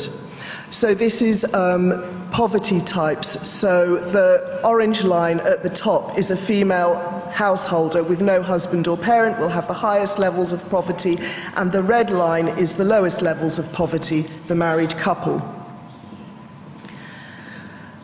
Among the least well-off in society, marriage becomes an increasingly rare social good. So by the age of 16, in low-income households, 65% of children are not living with both parents, and in high-income households, 39% of children are not living with both parents. Among mothers with children under 5, 87% of those in the higher income groups are married, compared to just 24% of those in lower income groups. Latest figures from the ONS show that 76% of new mothers in the top 2 social groups are married, compared to just 28% in the bottom groups. Marriage hugely improves the lives, incomes, health and well-being of the married couple and their children. It is an enormous asset which we should be providing to the poor. So marriage, or rather the absence of it, is actually the linchpin through which social inequality is reproduced. Poorer people are much less likely to get married, and because they don't get married, they have all the disadvantages which result from an unstable family life. The result of these policies has been that the UK has the highest rate of family instability in the developed world, which comes with the concomitant problems of poorer educational and employment outcomes, poorer rates of health, higher rates of crime, and many other disadvantages. Family breakdown has been estimated to cost the UK £51 billion a year in tax, benefits, housing, health, social care, civil and criminal justice, and education. And we have recently in the UK introduced no-fault divorce, which has simply made things worse. This is accompanied by really steep declines in the rate of marriage. The result is the actually tragic situation where 76% of our 20 to 24-year-olds say that they want to get married, but only 55% actually ever will. The decimation of marriage is bad for individuals and society. It reproduces and magnifies inequality. And what should particularly concern feminists is that it is not what women want. The first really significant declines in marriage coincided with female employment, and this was interpreted in various ways. It was believed that now women were working, they were no longer dependent on a patriarchal relationship and striking out for independence and so forth. But actually, there was and is no consistent relationship between female employment and rates of marriage. And researchers realized they were looking in the wrong place. What was actually happening was that the increase in female employment coincided with a decline in male employment. This was a period which saw severe declines in manufacturing, a weakening of the unions, and a decline in levels of male education. It was the hit to male employment rather than the increase in female employment which was causing the decline in marriage. So while female income and education have an important influence on marriage, that influence is inconsistent. But if we look at the influence of the man's level of education, his employment and his wages in various combinations, the influence goes all one way. Male employment increases chances of marriage. Feminists might not like it, but males with decent employment is what women actually want. I'll run through some findings. Firstly, we find that career stability increases male marriageability. Oppenheimer conducted longitudinal research on the topic and found that while earnings levels affected male marriageability, the effect of career stability was even stronger. Course conducted qualitative interviews which revealed the mechanisms of this. On one hand, men who had employment issues doubted their competence as providers and their attractiveness as potential partners, and therefore expressed a fear of enduring commitment. Women also had anxieties about commitment to what they saw as unreliable men. Zai et al. Looked at the role of economic potential of both men and women, and again found that women's earnings did not affect the likelihood of marriage. However, men's earning potential clearly accelerated marriage progress. Another study explored how a cohabiting couple's relative economic contribution affected the couple's transition to marriage. Their findings were strong. The higher the man's annual earnings, the greater the likelihood of marrying rather than continuing to cohabit. Having a college degree increases the odds of marrying by 150%. Full-time male employment significantly reduced the odds of separation. The odds of marriage or separation could be predicted from men's economic characteristics alone. Hartnett and Kuperberg show how labour market conditions explain the positive relationship between educational attainment and marriage. If less educated men had equally good labour market conditions, the difference in marriage rates between the educated and uneducated would reduce. Labour markets were related to marriage for fathers at all levels. Orta looked at marriage rates among non-college educated adults, and he breaks down the data according to class and race. Patterns of marriage almost follow directly the male wage for each ethnic group. Another striking finding is it's not just the male wage which is important, but the relationship between the husband's and wife's income. Women appear to sense that if they earn more than their husband, this could threaten their relationship. In fact, when there was a probability that the wife's potential income would exceed her husband's actual income, wives would distort their labour market participation to avoid a gender role reversal in earnings. They'd start doing more housework. Couples where the wife earned more than the husband were more likely to report being less happy in their relationship and experienced higher levels of strife and a greater likelihood of divorce. Research from Denmark showed that at the point at which a wife's wages exceeded her husband's, he was more likely to suffer from erectile dysfunction. Orta conducted an extensive and methodologically rigorous study which looked at how declines in US manufacturing impacted on male and female wages and how this in turn impacted on fertility and marriage. A particularly startling finding was the way in which lower wages impacted on men and women differently, in situations where only the woman's wage decreased, this had the effect of lowering the fraction of teen births and produced an even greater decline in the proportion of out-of-wedlock births. They suggested this was because of the relative value of men's wages increased for women. Although this wasn't the sole driver of change, they argued it could account for about 30 or 40% of the observed change in the prevalence of marriage. Marriage is beneficial for male productivity. Bradford Wilcox shows not only does employment encourage marriage, but family formation has strongly beneficial outcomes on male productivity, with men increasing their earnings, firstly when they're in a relationship, then when they get married, and then when children come along. This is known as the marriage premium, and it is particularly intense in the younger years. And just as we see positive links between male employment and marriage, so we find extensive evidence to suggest female employment has a negative effect on marriage. This has all been particularly relevant to the UK, where we've had a serious worsening of men's economic position. While there will be many causes for this, a contributing factor is likely to be the whole tranche of feminist policies which have resulted in a significant decline of male performance in education, which unfortunately is not viewed as a problem by our Department of Education. If you then add into this the extreme way in which the male wage has been totally devalued by our system of tax credits and benefits, which seems designed to make it advantageous for a woman to kick out even a working man from her home, you will see we have an extreme problem on our hands. If male income facilitates marriage and increases in marital stability, paying attention to male income would have a cascade of beneficial effects.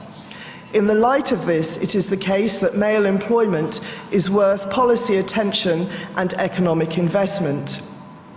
Some policy suggestions include looking at the long-term implications of male educational outcomes. This would include not just trying to achieve equality in terms of male and female educational outcomes. Women do much better than men. There are many more at university. But where boys are lagging behind, but also paying more attention to technical training and apprenticeship opportunities for boys. It means investing in industry, large-scale infrastructural projects, preferably in those areas of high male unemployment. A number of concerned organisations have proposed changes to the marriage allowance, which would increase the value of the male wage. It also means looking at employment rights in general and moving towards more stable forms of employment. Some people might object to these sorts of measures because they distract attention from the alleged gender wage gap. However, the policies outlined here focus attention on the least well-off in society. Here, the gender wage gap is significantly smaller and sometimes goes into reverse. It is only in the professional classes where the gender wage gap is larger. There are a number of reasons to suppose that the least well-off women in society do not share the same concerns about the gender wage gap as their better-off feminist sisters. As we have seen, women in these lower income groups very often do not have the benefits of a husband or even male partner to support them. These women would probably be glad to see their sons, brothers, and even potential fathers for their children earning a bit more money. Evidence suggests that better off women take much longer out of the employment market than their poorer women when they have children, despite the fact that they lose so much more money by doing so. This is likely to be partly because wealthier women have husbands who can help support them whilst they take maternity leave.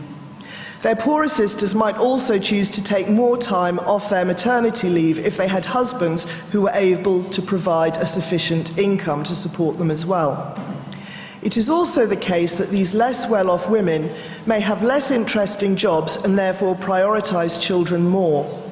Research conducted has shown that women who don't do further education are much more likely to work fewer hours. It may well be that women with lower incomes are simply less motivated by employment.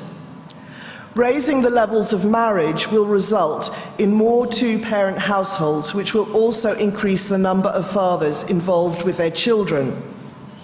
This also increases the opportunities for mothers to work if that's what they want. Some conclusions.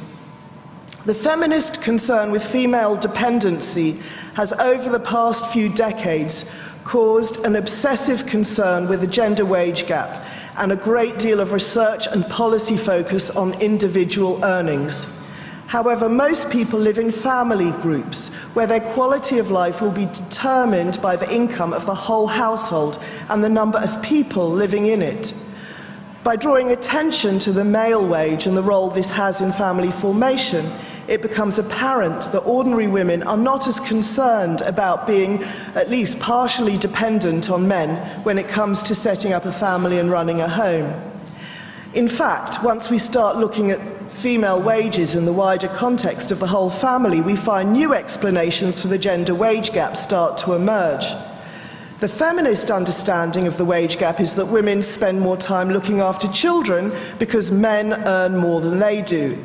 If women earned more money, this situation would simply be reversed. This is not what evidence suggests. For example, evidence suggests married mothers call on the earnings of their partners to reduce their own work hours than mothers in other household situations.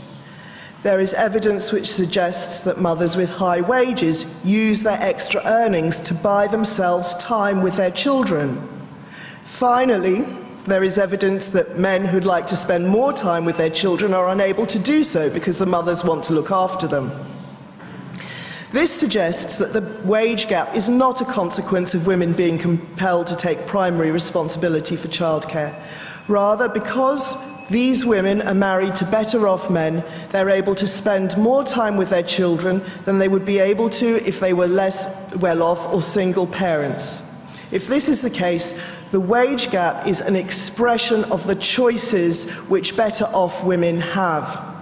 Because they have well-paid husbands, this enables them to spend more time with their children than they'd be able to if they were less well off. This is why the wage gap is higher among the better off. The evidence suggests that feminist ideology discussed in the first part of this essay is diametrically opposed to how women feel and what women want. Women want men to earn more than them, and they are much more likely to marry them when they do. When women start earning more than men, nobody is very happy, and things don't work out particularly well. And the wage gap, far from being created by the patriarchy, was something created by women. Because if women have men to love them and provide for them and their families, the women want to love their men and their families, and they tend to place a lot less emphasis on work. Thank you.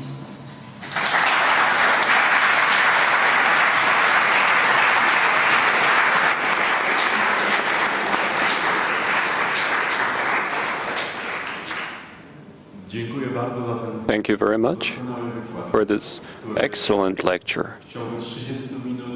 In 30 minutes, it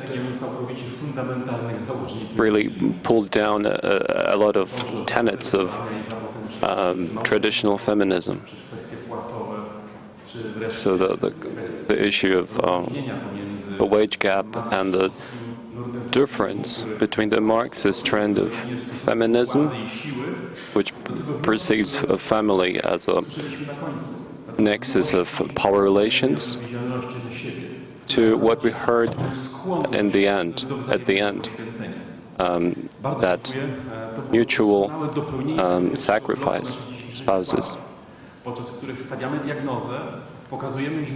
So we show the sources of problems, but we also notice some ready answers.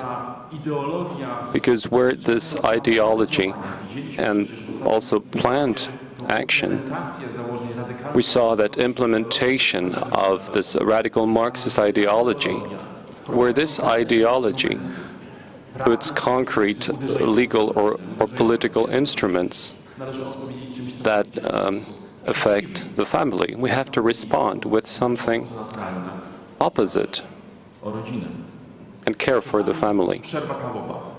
It's the coffee break now till 12, and after it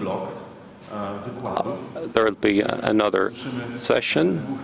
We'll hear two excellent speakers, Mark Regnerus and Joseph Beckholm. So it's a 30-minute break now.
Professor Mark Regnerus.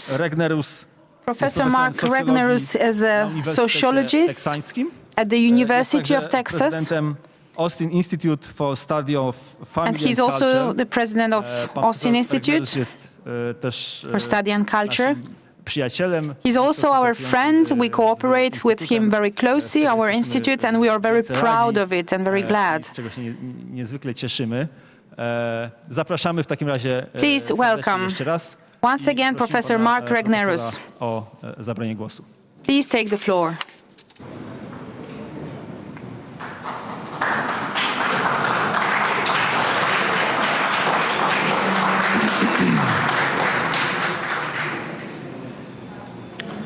Thank you. It's a pleasure for me to be with you on this wonderful anniversary. I think I've been familiar with Ordo Iuris for most of that 10 years of existence, with which I'm very pleased. Today I want to talk to you and take you on a little bit of a tour of adult relationship behavior, leaning on components of my 2017 book, Cheap Sex, The Transformation of Men, Marriage, and Monogamy. But I'm going to do that a little bit differently, while walking alongside some remarks from Paul VI, his embattled encyclical Humanae Vitae. I'm going to share with you some thoughts about that document in light of what I learned while writing Cheap Sex. Humanae Vitae is quite a document, if for no other reason than it was blessedly short and to the point. It is not a product of its time, unlike so much content in the realms of sexuality and relationship behavior. And it is under fire within the church, sometimes in the form of direct criticism, sometimes more indirect, up to the present. When Paul VI wrote it, the advent of hormonal contraception was just a few years old, and its legal status in many places was still muddy. But as I detailed in Cheap Sex, the pill was the first and key sexual technology responsible for the condition of the current mating market. Forgive the quality of the slides, last-minute edition. When parenthood can be planned carefully, it's going to take longer and longer for the people to marry, and they will invariably have fewer children. While the pill was originally pitched to enable married women to have 2 or 3 or 4 children instead of 6, 7, or 8, we all know that we're far from those scenarios today. Fast forward 50 years, and we can think of additions to the new questions and changes, unquote, that Paul VI wrote about.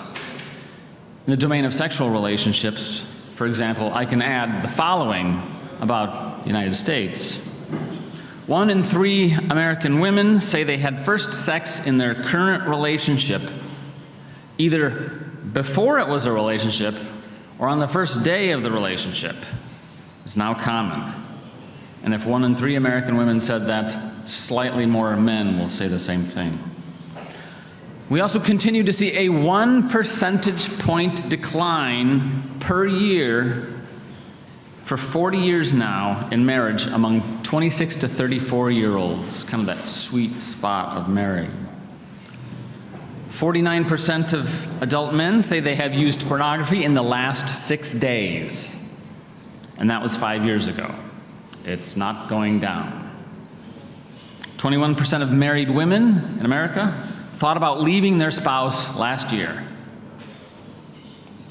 18% of American adults aren't sure if extramarital sex is wrong or not, and 11% think it's fine. It's ironic that Paul VI wrote Humanae Vitae amid the scholarly conviction that the population bomb was upon us. That, of course, has fallen apart. China has shifted its ill-fated, odious one-child policy to a 2-child and a 3-child policy, while it and other nations are coming to the realization that it's very difficult to stimulate births once you've been quite effective at curbing them. It is a structured problem. The old law now lives on in their minds. In fact, you cannot pay people enough to have children. And the people who want children, you don't have to pay them at all. It's quite a conundrum. And while I admire Poland's 500-plus, family 500-plus policy, it spends a ton of money, and it may not do all that much to solve low fertility. In my mind, better to spend lavishly on families after they have that third child than spend modestly starting with the first. It's one of the greater ironies in economics and public policy that Western leaders continue to press for greater and greater access to fertility control, at the same time that our economists are worrying about the future labor force being too small. But it highlights one of the most common situations in the study of sexual behavior and family decision-making.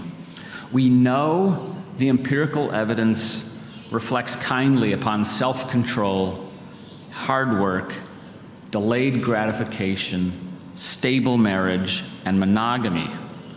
And yet everywhere we see law and policy being tailored to the margins, toward alternatives, options, without so much as even lip service paid to what is best practices.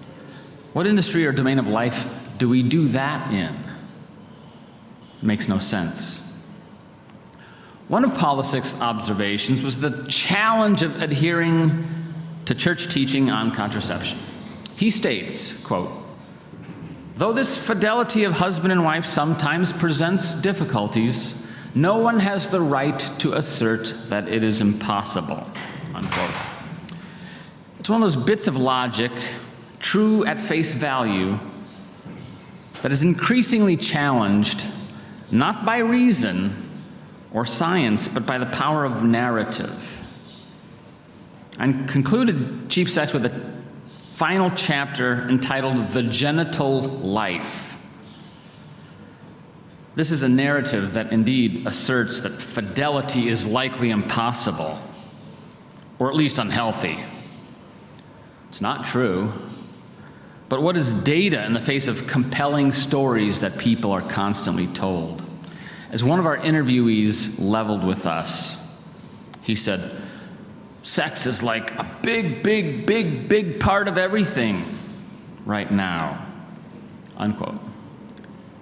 It's now a hallmark of the good life, signaling that sexual expression and how poignantly people experience that is seemingly close to the heart of being human.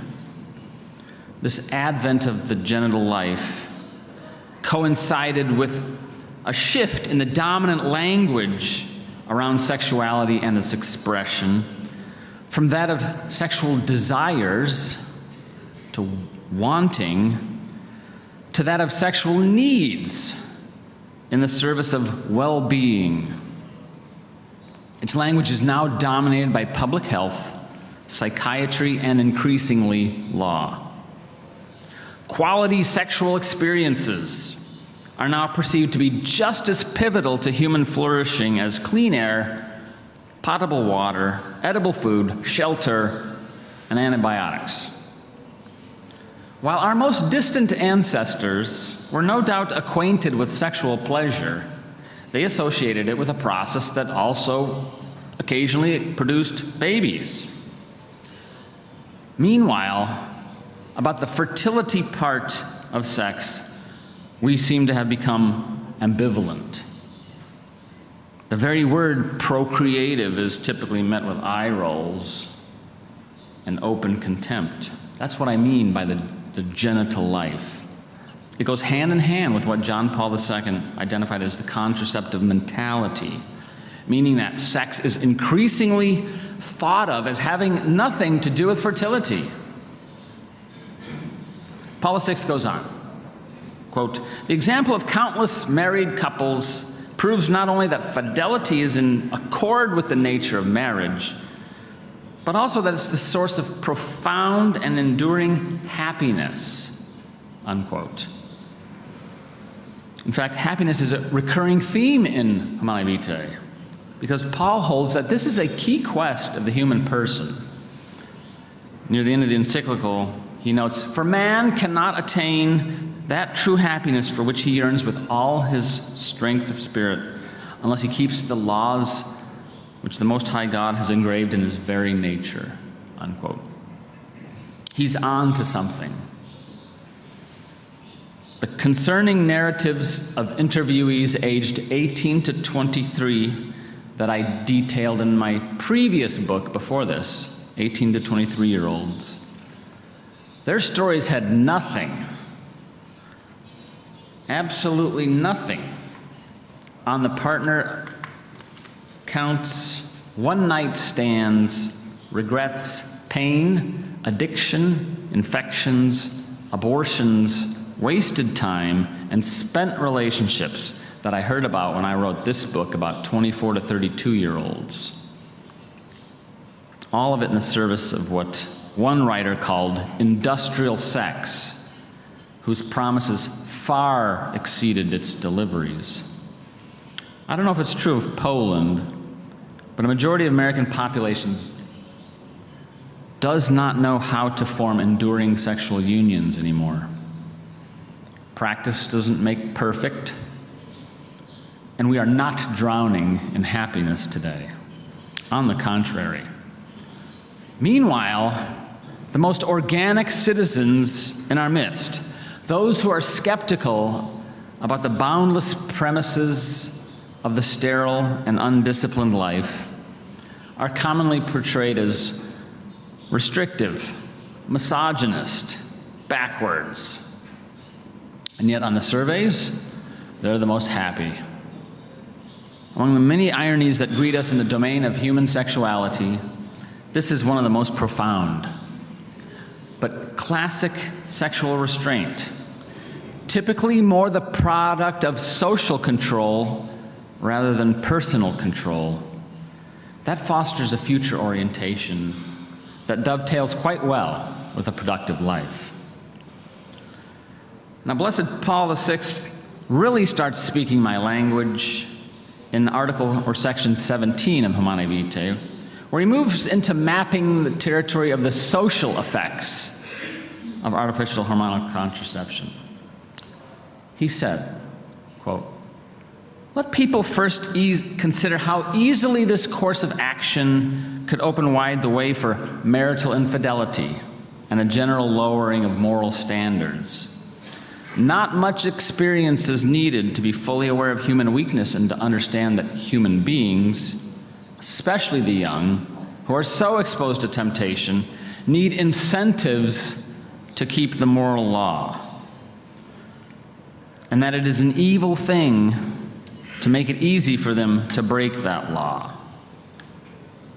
This, I hold, is the real genius assessment. Whereas I've deferred to the church on matters of individual use of contraception, I frankly don't study individuals' behavior here. I specialize in social behavior and can affirm the logic that Paul VI uses here. For the past dozen years, I've studied what is called sexual economics. I just think it's a helpful set of tools to explain much of the behavior I see in what could be called the mating market. So I'm going to go back one slide. This mating market. A mating market is an invisible social structure in which the search for a partner occurs, whether it's for one night, for an entire life, or something in between. That search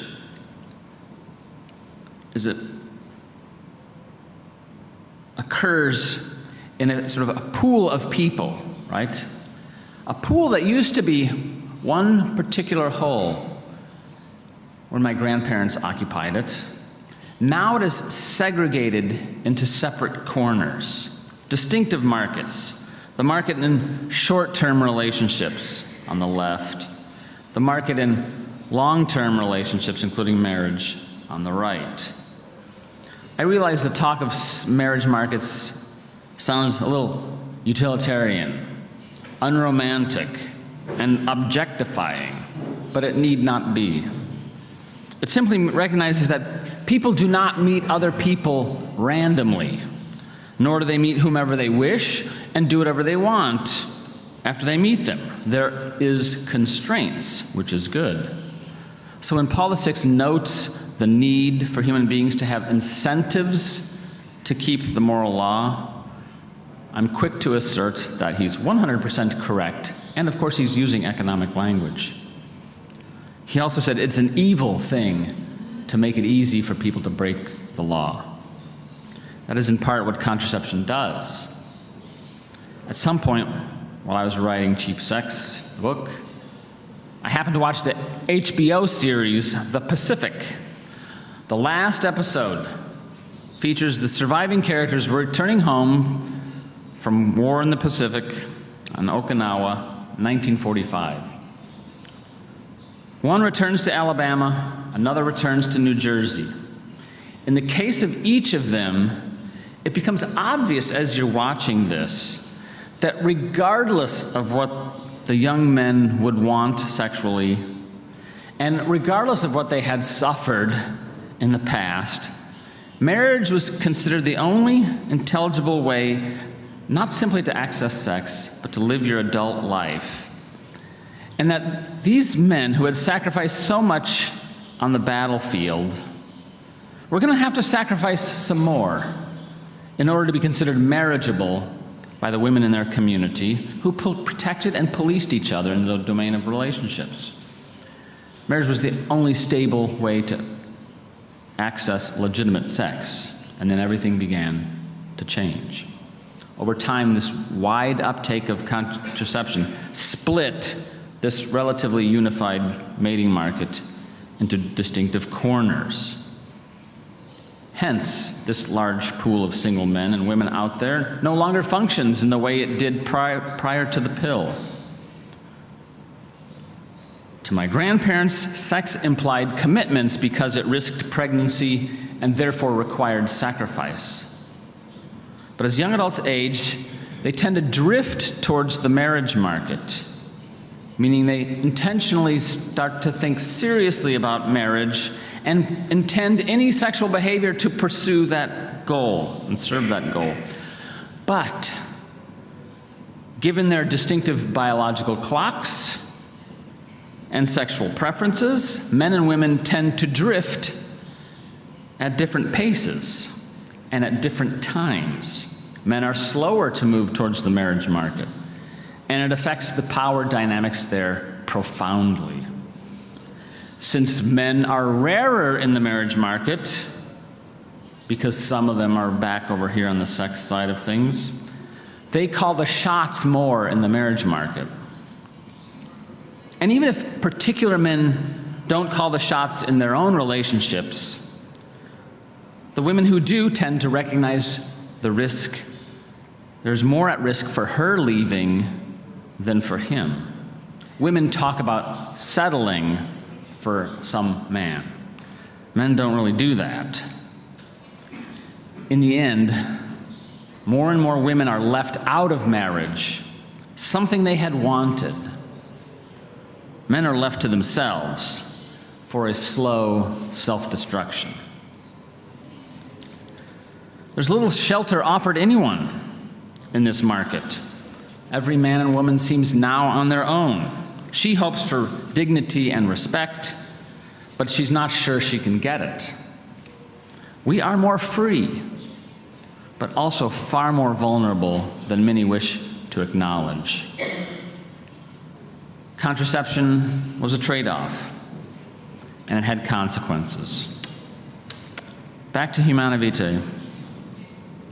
Paul said, quote, "Another effect that gives cause for alarm is that a man who grows accustomed to the use of contraceptive methods may forget the reverence due to a woman, reduce her to being a mere instrument for the satisfaction of his own desires, no longer considering her as his partner whom he should surround with care and affection.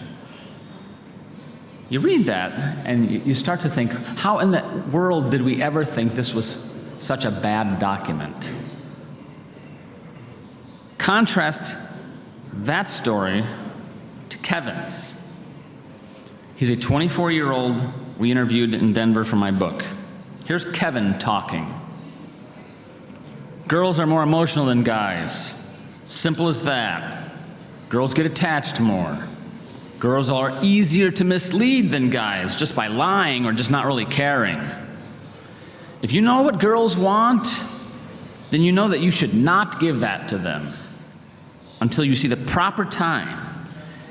And if you do that strategically, then you can have really anything you want, any form you want, whether it's a relationship, sex, or whatever. You have the control, unquote. That's what he told us. Now, Kevin sounds like a jerk, a very bad man. But it's hard to tell him that his strategy will not work, because it has, for him and many others. In light of comments like his, Paul VI's claim is also rationally defensible, even apart from religion. He said, quote, "The church is convinced that she is contributing to the creation of a truly human civilization. She urges man not to betray his personal responsibilities by putting all his faith in technical expedients." Technical expedients. What has happened in the domain of sex and relationships is nothing short of a concerted accomplishment of technology in the service of human consumption and objectification. Paul worried aloud that the atmosphere was decreasingly favorable to the growth of chastity, and that license would prevail over liberty. Well, that is our world today, and no change of administration, legislature, or court composition is able to overcome that, or overcome this concern of Paul's. He says, "Everything, therefore, in the modern means of social communication, which arouses men's baser passions and encourages low moral standards, should be condemned publicly and unanimously by all those who have at the heart the advance of civilization and the safeguarding of the outstanding values of the human spirit.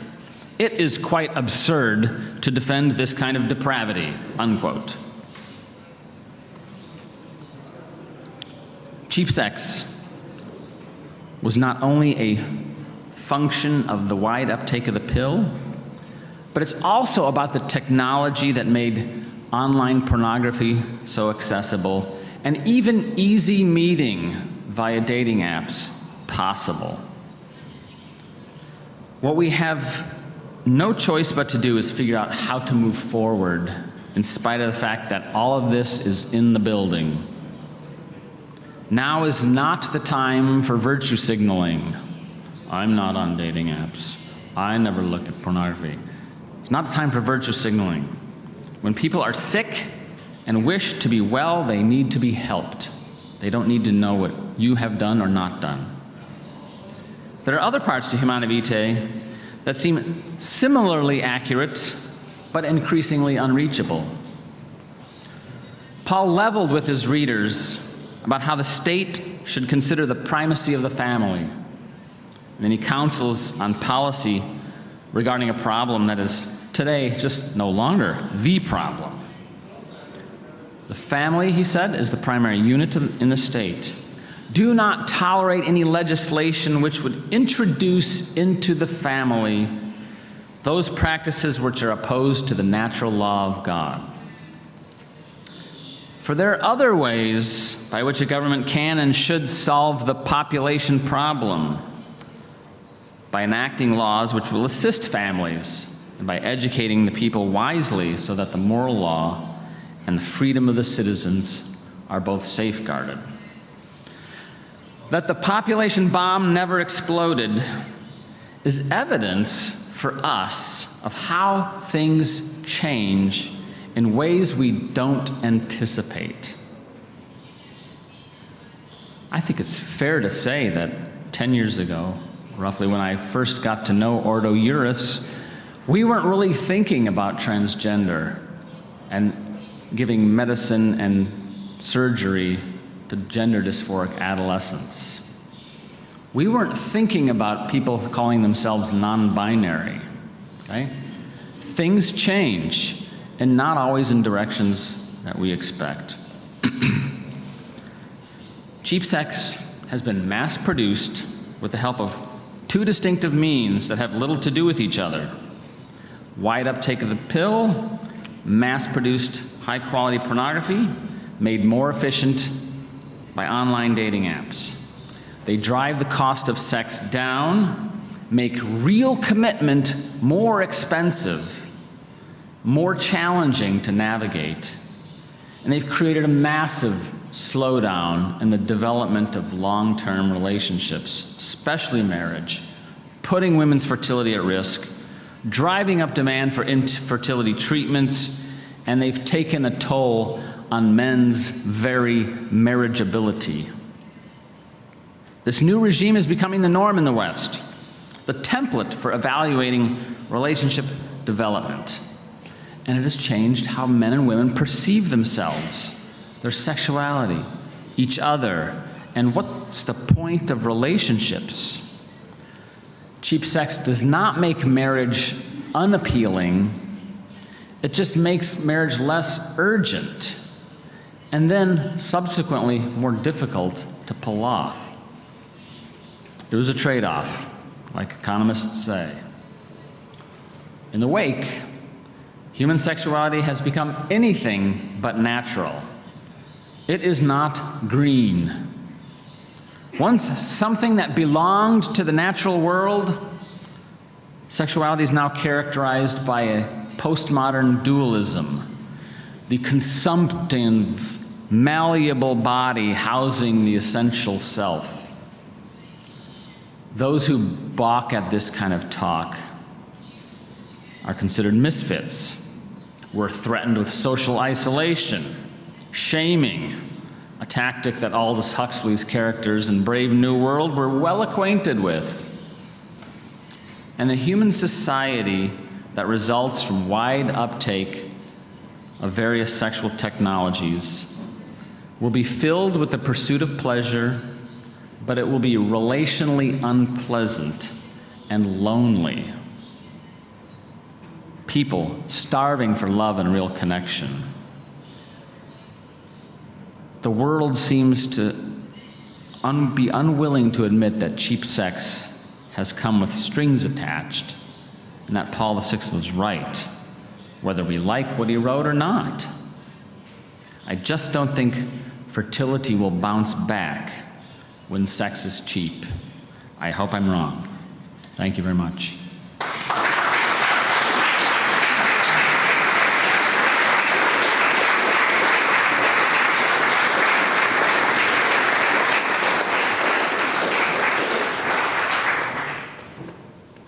Bardzo dziękuję za tą świetną prezentację. For this excellent presentation.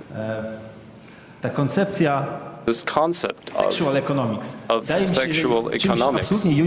is absolutely unique na polskim rynku, w polskiej debacie on the Polish market and Polish public debate, because it shows how the pill or pornography affect the breakdown of family life. So intuitively we know, and very often we point to moral doubts connected with contraception and pornography, but in themselves they don't always explain the mechanism. The mechanism which causes the destruction of the family and marital relations, family relations. cenne. I find it Wiem, że very te important, koncepcje i te mechanizmy valuable, zostały bardzo dobrze and I know these przedstawione mechanisms w książce have been pana very profesora, well presented in tutaj była państwu Professor's book prezentowana. that was Jeszcze presented raz to you. bardzo dziękuję za to Once again, świetne thank you wystąpienie. very much for this A excellent teraz od speech. razu przechodzimy do Now let us move kolejnego on wystąpienia. to the next speech. Naszym gościem i Our guest kolejnym mówcą and speaker będzie Joseph Beckholm, is Joseph który jest senior Joseph fellow Beckholm, Family who's a Research Council, senior fellow at the najbardziej Family rozbudowanych Research Council, instytutów zajmujących się one of the polityką rodzinną best-known w institutes Stanach dealing with family policy. Joseph, States. the floor is yours. Zapraszam. Joseph, the floor is yours.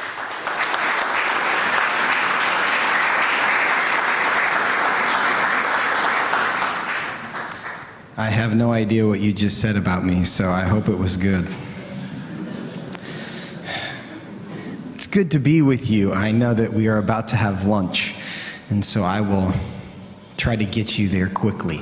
You've received a lot of great information, and what I'm going to talk about in the next few minutes is kind of the 45,000-foot level at which this debate is happening, because we've talked about some very intimate and private things, and sexual habits and sexual customs within subcultures. But really, I think we need to see this as an air war, ultimately between good and evil, truth and lies. And this is a manifestation of that. And I think that we will engage more effectively if we understand what it is that we are dealing with. So it won't feel like I'm talking about birth rates most of the time that I'm talking, but eventually I will get there. Does secularism have something to do with declining birth rates? And that's what we're going to talk about. But to set up the point I want to make today, I want to talk about worldview. And in the United States, this is a kind of a hot topic in the Christian world and in this term of worldview. And it really goes to understanding the different assumptions that we make about life that inform our different perspectives. And I'm going to define this term for you in a way that I hope is helpful. But in order to do that, I want to imagine this scenario. And this is something you've probably seen an exercise like this before. And they're having a debate about whether this is a 6 or a 9. And they can't come to agreement. And of course, there are different ways that they could perhaps resolve this debate. And when we have a discussion about it, oftentimes people will say, well, if they get on the same side so that they are looking at it from the same perspective, then they will come to agree. But of course, we know as a matter of logic, just because two people agree does not mean that they are correct. So we, as Christians, are most interested in finding out the truth of a matter. So how do we find out whether something is in fact true, not just find agreement? And to do that, I want to define what a worldview is and remind us that every single person in this room and every single person in Warsaw and every single person in the world has a worldview. Most of us are not conscious of what our worldview is. Our worldview, and I will define for these purposes today, is our assumptions about origin, meaning, morality, and destiny. Now, what are those questions? The question about origin, where did I come from? Now, I don't mean my parents. I mean, where did we as humanity come from? There are essentially two most popular answers to this. One is a naturalist assumption, which is that our existence is random. It's the result of eons of very fortunate mutations over time that led to a single-celled organism emerging from a mud puddle, and over time it turned into us. That's naturalism. Of course, the competing theory, the one which I and most of us would share, is that we were actually created by God for a purpose, on purpose, and that our existence has intentionality, and it's in our best interest to find out what that is. But, and if you go to YouTube, there are like alien theories, and there are multiverse theories, and so there are some other theories, but primarily there's a creation story, and then there's a naturalist explanation for our existence. But the second question, meaning, does my life does my life matter? Does it have meaning, and why? Of course, the Gnostics have long argued that no, life does not have meaning. But why do Gnostics feel that way? Because they have a naturalist assumption about origin. We were not created for a purpose, and so the idea of ultimate meaning can't exist because there's not someone who can give us ultimate meaning. But other people would say, even if they have a naturalist assumption, that yes, my life has meaning. It's not ultimate meaning, but I find meaning in adventure, in pleasure, in philanthropy, in whatever I enjoy that gives my life meaning, so it has meaning to me, and that's ultimately all that matters. The biblical answer to this question is that we have meaning because we were created in the image of God. And the fact that we exist and reflect His image gives our existence significance, regardless of what we're capable of doing, what we're not capable of doing. The fact that we're created in the image of God makes us significant. And then we find out the purpose that He created us for. The third question is morality. How do I know what is right and wrong? And we are all aware that there are lots of different opinions about the answer to this question. Some would say, as we would, God determines what is right and wrong. He's the source of truth. He's revealed that to us in Scripture, and He's the one who decides. Others would say, well, public opinion determines right and wrong, because right and wrong is really a social construct created by religious organizations to oppress people and to control them. Right and wrong doesn't really exist. It's just a matter of opinion. And public opinion changes over time. And so what right and wrong is will change over time.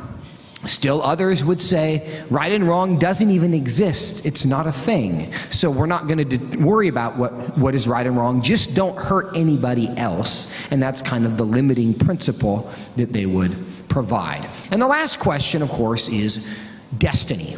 What happens when I die?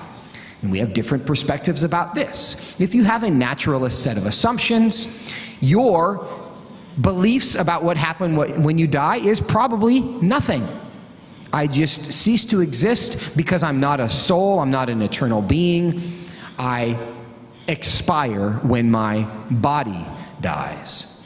Of course, the biblical answer to this question is that we stand in judgment before our Creator for what we've done in this life, and we will either be reconciled to God through the sacrifice of Jesus, or we will be sentenced to eternal separation from God because that's what we prefer, because we don't like God.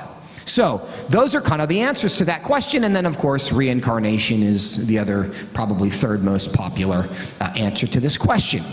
So the point here is understanding that your beliefs about these things have a radical influence on how you live and how you exist and what you think. So when we go back to this question here, we'll revisit this for a moment. The best way to resolve this question is to go find the person who put that there. If these gentlemen are debating, is this a 6 or is this a 9, the best way to find the truth of the matter is to go ask the person who put it there. But of course, there's an assumption that I just made that someone put it there. Now, what if I tell you that this scenario is playing out on Mars? And these are the first 2 people to ever be on Mars. And as they are engaging their Martian walk, they have discovered this digit that looks remarkably like a 6 or a 9.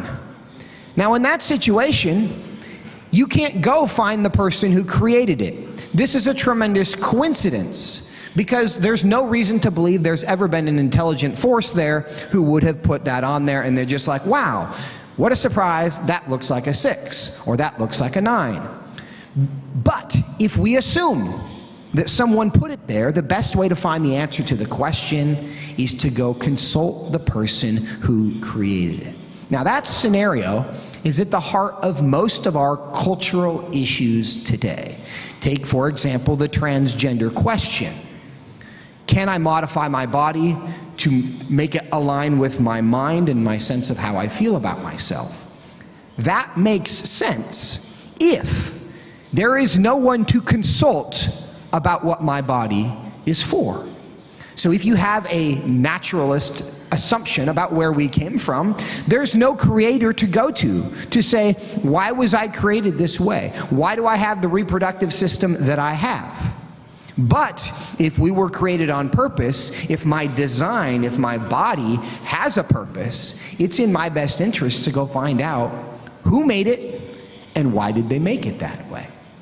Now, how your worldview affects your view of yourself. Our combination of assumptions about origin, meaning, morality, and destiny dramatically affect the way we see ourselves, and I'll illustrate how. This is essentially a summary of a biblical perspective, which says I was created by God with a purpose. My life has meaning because I am created in God's image. God determines right and wrong. He revealed his will to us in the Bible, and I will give account to God for my decisions when I die. That's a summary of a biblical worldview.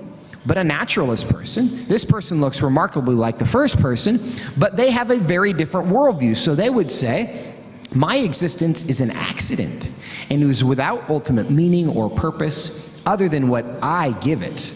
I determine for myself what is right and wrong.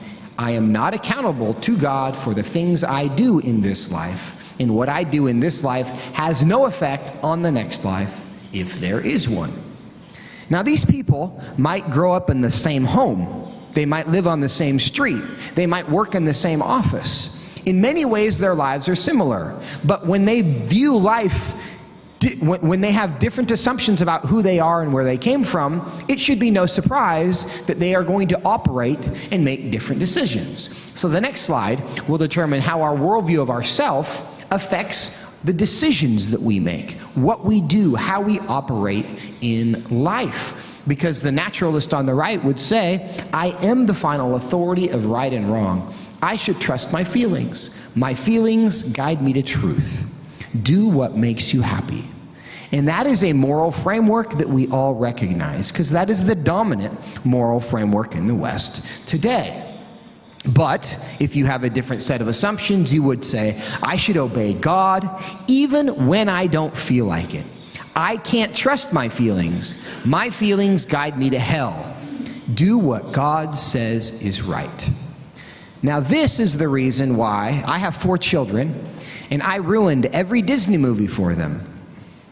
Because every time a princess in the Disney movie would say, follow your heart, we would pause the movie, and I would say, children, where do you go if you follow your heart? And they all know the answer is hell. And then we would continue the movie. Because this is a dangerous worldview. Now, this is how our worldview affects how we see ourselves and then how we behave. Is a summary of these things. But our worldview also affects the cultural battles that we are engaged with. Now, my body, my choice is a very popular slogan where I come from. Now, you guys have the good sense to not allow abortion. We are hopefully heading that direction.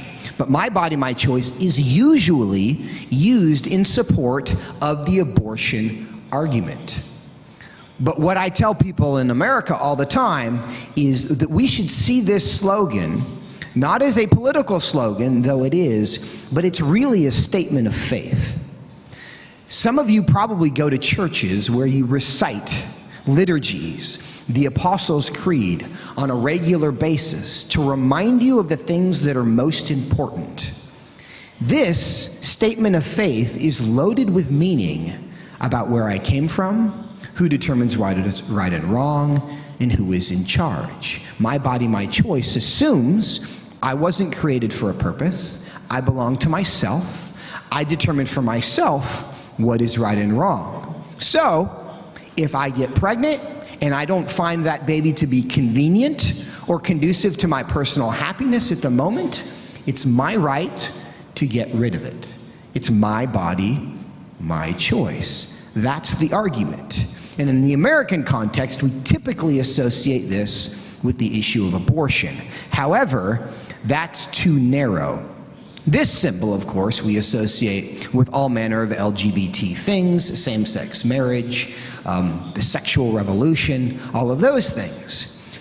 But what we quickly see is that the arguments are fundamentally the same as they were in the abortion argument, which are, I wasn't created for a purpose, my life has no ultimate meaning, the purpose I find in my life is pleasure, and because I'm accountable to no one other than myself, if these kinds of relationships bring me happiness, or if this kind of behavior brings me happiness, who are you to tell me that I shouldn't be able to find happiness in the way that I deem best? It's my body, it's my choice. We recognize this in the gender issue as well, and I've already addressed this. Once you deny the fact that we were created for a purpose, and once we accept the premise that we are in charge of ourselves and accountable only to ourselves, if I reach a situation where I decide that my mind is not in alignment with my body, or I just want to mix it up and I want to do something different in life, and it seems kind of popular to identify as the other gender, and I think that's going to make me happy, who are you to tell me that I shouldn't be able to do that? Because it's my body, it's my choice. We see this on the continuing effort to allow physician-assisted suicide. The premise is the same. The purpose of my existence is happiness. If my body, because of a physical illness or mental distress, is no longer providing me the kind of happiness that I desire, then it should be my right to determine my life no longer has a purpose, no longer has any meaning, and we should all celebrate my desire to end my life because it is, after all, my body, my choice. It's also why we are seeing growing efforts to destigmatize and decriminalize prostitution. And sex work is even a rebranding of prostitution in a way to destigmatize it. And again, we will start to recognize the theme here. If I belong to myself, if I'm the only one who can know what will make me happy, and if I have determined for myself that the best use of my body is to commoditize it, either because I like it or because I like the money, who are you to tell me that I shouldn't be able to do that? It's my body, my choice. So what we see is there's a theme running through all of these cultural issues that are actually very connected, that fundamentally begin with our assumptions, our worldview, the lens through which we see reality when we determine what is this world that we are living in and who am I in it and who is in charge of it. Now, with that background, we can talk about how this worldview affects our birth rates, because what we have seen is that our worldview affects what's important to us, who's in charge.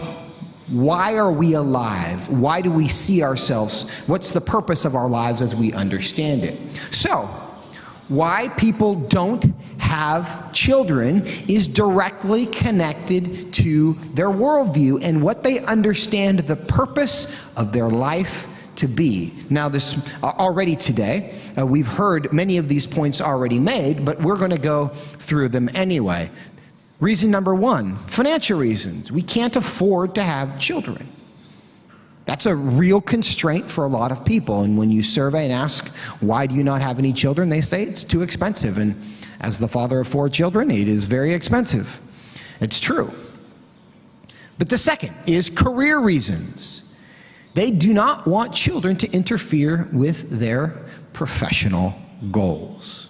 I have things that I want to do in my life. It's my career, my choice, And I don't think that children will make it easier for me to accomplish the personal goals that I have. We're familiar with those. There are also personal reasons unconnected to careers. Some people may not like children, or they may not feel that they are cut out for parenthood. This is a surprisingly common answer to this question. And fourth, environmental reasons. This is increased over time because there are a lot of people, young people, who are concerned about overpopulation, climate change, or other environmental problems. And what we see in the States, and you know the kind of the phenomenon taking place in our country, where we have about a third of America who now thinks boys can become girls. So we have a real mental challenge. But the same place, the same environment in schools that is convincing people of that is also telling them that the world is about to blow up because they are, eating hamburgers and driving cars and mowing their lawn and using air conditioning. And so there are a lot of people who are genuinely, sincerely afraid that their kids won't have a planet to live on if they have them, and they just think we're like the last train out. And so it's an equally big problem, but it's one of the a growing reason to why they are choosing not to have children. But all of this, and again, these concerns make sense from a naturalist set of assumptions. If you think that we are just here in charge of ourselves, that there's no God superintending our existence, and that for some reason we're going to be able to just make ourselves expires because of our lawnmowers, then that really does follow from a naturalist set of assumptions. So let's summarize that. Why don't people have children? Because of their value system. They value money, career, comfort, or their political perspectives, their environmental concerns, more than they value children. That is a worldview. That is a value system. Wherever you grew up, whatever your parents taught you, whatever your church teaches you, you learn, you get it's the Maslow's hierarchy of needs, but they talk about the ordered loves. The things that we love and loving them in the right order. And part of mature living is understanding what's good and what's best. And you put what's best above what's good. And good careers are good. Money is good. But they're not better than children. But that's something that you learn over time to value because of your worldview. So this data shows, this slide talks about the fertility rates by religious attendance. And so the yellow line on top is those who attend weekly or more. The red line is less than weekly. And the blue line is non-religious people or who never attend. And what you'll see there is very consistently those who are religious in the sense that they are committed to religious observances, they have more children. That is not surprising because by virtue of their religious attendance, their religious observations, and the commitments that indicates, they will also value children more than they will value vacations compared to their neighbors. And so they will make different choices that lead to different that lead to different fertility rates. And so what this indicates for us is that if we want to change the fertility rate, we really have to change what people think are most important. Another data point, in the United States, the most secular states have the lowest birth rates. For example, the birth rate in Vermont is 1.55 children per woman. Vermont is the state that gave us Bernie Sanders. So if you know who Bernie Sanders is, that will tell you something about Vermont. 1.55 children per woman, while the birth rate in Utah is 2.29 children per woman.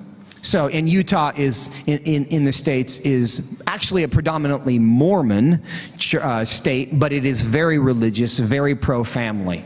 And so by virtue of that, we see that's a significant difference in birth rates. But now, the average number of children born per woman over a lifetime, given current age-specific fertility rates, and the 3 points here, the black triangles are from 1970. That's how many children women were having in 1970. The white triangle is how many children they were having in 1995. And then the blue bar at the bottom is how many children they're having in 2021. So we see that in most places between 1970 and 1995 dropped below replacement levels. And almost everyone, except for our friends over there in Israel, are currently below replacement levels. So this indicates a challenge, and we know something about Israel, don't we? That might explain why they have a different fertility rate compared to their friends and neighbors, is they have a culture that greatly values legacy and family and generations, and the entire history of the Torah and the Old Testament and the Israeli experience is a generation and a nation that God uses and extends and expands through family. So that value system that they have absorbed from a very early age is having very practical implications. One final point, and this just shows, I'll give you a moment to understand the information. It basically compares the years 2022, and 2023. And then the colored line in the middle shows the percentage of change between 2022 and 2023. And I've, of course, circled Poland down there, and you'll see there was a decline in fertility in 1 year, in those 2 years, of almost 10%. Now, it's likely that COVID had something to do with that. I don't know but you'll see across the board, again, Portugal is the outlier in this particular survey, which it seems something good is happening in Portugal. Maybe lots of good things are happening in Portugal. But this gives us a glimpse of the problem, of the challenge that we're dealing with. But what I would like to leave you with, and everyone else has said this today as well, there are lots of demographic questions. There are real concerns about the sexual revolution, the impact that that is having on people's minds, the challenges in forming relationships. But primarily, in my estimation, this is a question of value systems. What do we love? What have we learned to love? And what are the consequences of those things? And so if we want to, as we would say on my side of the pond, make Poland great again, or make America great again, it really is a function of helping us to love the right things. You need great movies that make family really appealing and really attractive. And we need to glorify the virtuous and the beautiful and the enduring. And we need to make a legacy of family far more interesting than a vacation to Greece. That's how we solve this, because we all have a picture of the good life in our minds. And right now, the picture of a good life that most people have is based on self-fulfillment and pleasure. And as many other speakers today have said, it isn't actually leading to their happiness. So more today than at any other time, people are open to alternatives, and we should provide that for them. Thank you so much for your time.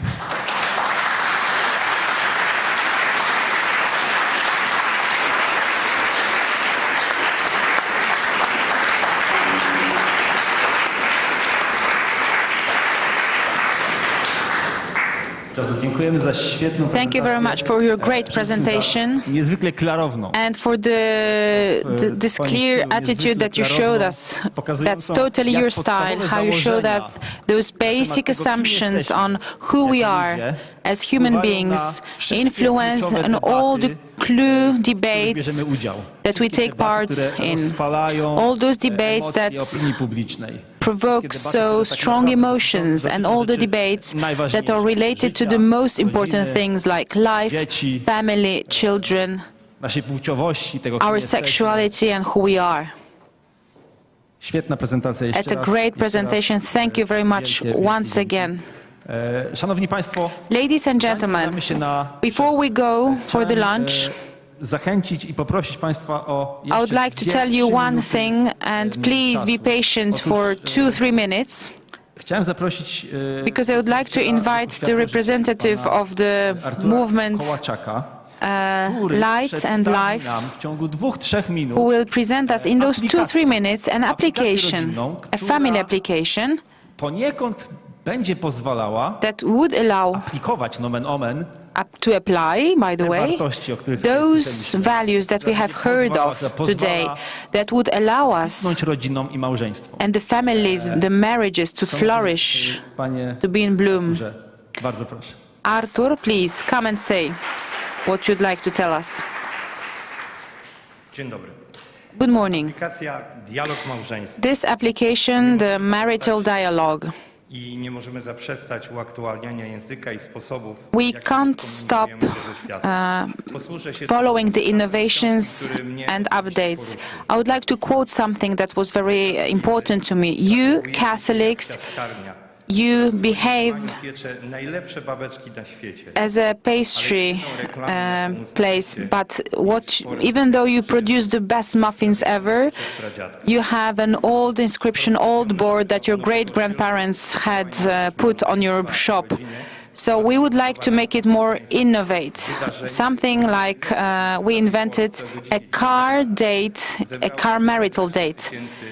On one day, 14,000 people in 7,000 cars in 79 cinemas were gathered at the same time, and through 19 radio stations was played a program that was leading the discussion among the marriages, the spouses.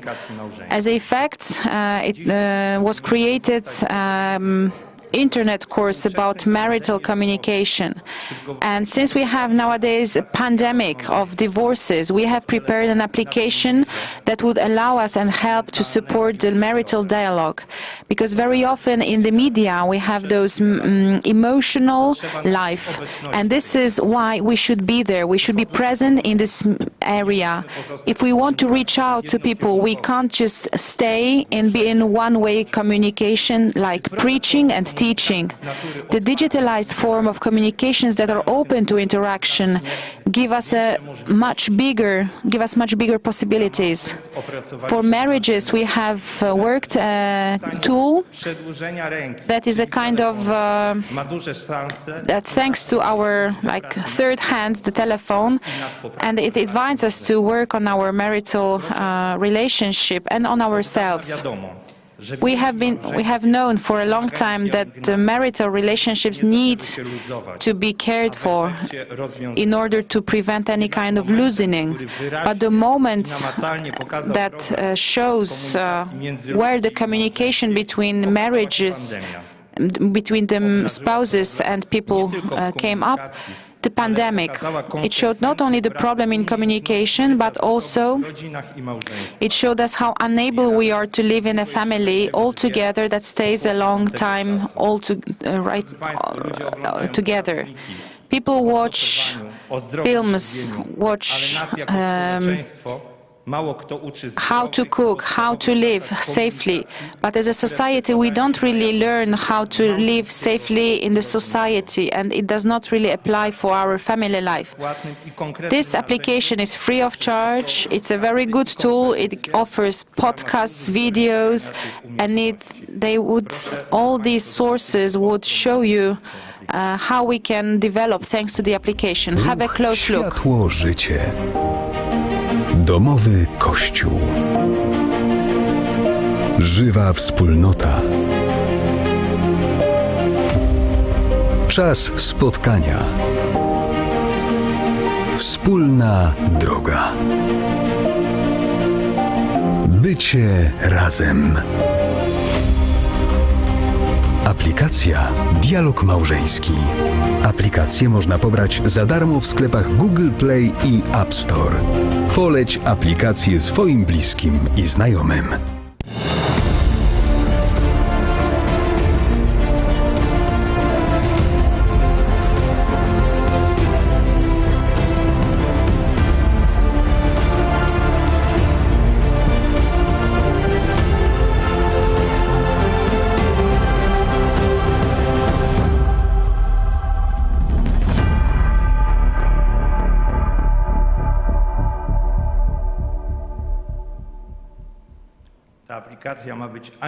This application would be a kind of animator that would mobilize you to have this marital dialogue. It makes and enables to create a conscious relationship, to be more honest, to name the potential dangers for the marriage and the family. This application will show the power of marital relationship. We have to meet people in the place where they are. We have to be in their telephones in order to reach out to them. This application gives us such a possibility. Do we need such a kind of form of helping? I think yes. Since the 10th of September, we have 5,000 downloads of this application. So it means 10,000 people used it. I have just 3 requests. The first one, please download it. The second, promote it in your environment. And the third, maybe the most important even. You can be the heart of this project. It's an open project. You can join it. All this content that is here can go directly to the the final audience. So please feel welcome to download it in Google and App Store, and you also have the leaflets with the QR code. Thank you very much.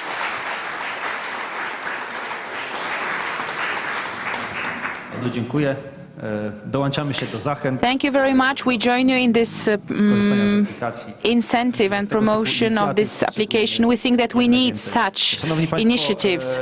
Ladies and gentlemen, we start our lunch break that would finish at 2 p.m. 2 p.m. sharply, the last part of our conference would start, where we would talk about further cultural aspects of the demographic crisis. Please come back to us because great speakers would join us. And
of Hungary's Institute for Demography and Families, Marekop Institute, Arpad Mesaros, who will speak about the meaning and the value of the marriage to make the fertility birth higher.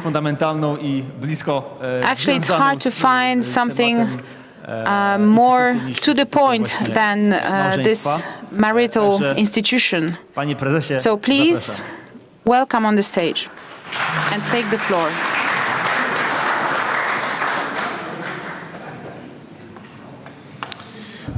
Thank you very much, and I'm very happy to be here with you, and thank you very much for coming and listening to me after a perfect lunch. A few years ago, I heard that it is quite difficult to have a lecture, to give a speech after the lunch at the weekend and when the sun is shining. The only thing is that the sun is not shining, but the others are there. So I hope that I can convince you to follow me and not sleep. Difficult to start to talk about such a kind of interesting and high-level lectures given by our earlier lecturers. But I would like to pick up where Joseph has just finished, that family and having children is much more important than travel to Greece. Yes, I do believe that it is the essence when we need to start thinking about how to move forward. And the lecture, the speech I would like to draw your attention is about the significance of marriage in attempts to overcome the demographic crisis. Europe and the European Union, as part of it, is undergoing a major demographic transformation, a transformation that will profoundly shape the continent's future in social, cultural, economic, and competitive terms. Europe's weight in the world's population is shrinking to less than 10% in the visible future. The European population is not yet in drastic decline, but it is due solely and exclusively to large-scale immigration, mass migration, often illegal, that has begun to transform European life, both ethnically and culturally. In none of the European countries do fertility rates reach 2.1, as we heard, the level needed for replacement level, and it is a real challenge. Unfortunately, when looking at the EU statistics as a whole, this way. Okay. When looking at the EU statistics as a whole, it is clear that both the birth rate and the number of marriages, which are considered to be a prelude to childbearing, are on decline in Europe. If we take into consideration the population projections for Europe 2025 and 2100, according to the three versions of the UN population projections, is a nightmare. Even in the best occasion, means that Europe will lose its importance, taking into consideration of the population and from this perspective, from an economic importance in respect of the whole world competition. I'm sorry. If the demographic winter rapidly continues, as the third, the green line shows, in respect of its worst effects, the shrinkage of the population of Europe is not going to be only alarming, but it will be visibly devastating for Europe. I wanted to show you some tables, evolution of the number of marriages in the V4 countries, the Visegrad 4 countries between 2010 and 21, and also the divorces. numbers. When we are looking at those tables, we can see that looking at the trend in the number of marriages, the number of marriages in Hungary doubled between 2010 and 2021, and that's why I wanted to show it, because there is some hope. And the number is 72,000 marriages was taken into consideration in 2021, which was a huge number, taking into consideration the 2010 number, which was half of it. The last time there were more weddings in Hungary than today, it was only in 1986. The Czech Republic and Slovakia also saw a significant increase in the number of marriages between 2010 and 2019, but it is likely that the restrictive measures introduced in response to the coronavirus epidemic could lead to a decrease in the number of marriages in both Visegrad countries in 2020. In Poland, the number of marriages decreased between 2010 and 2012-20, before starting to increase 2014, but slowing down in 2019.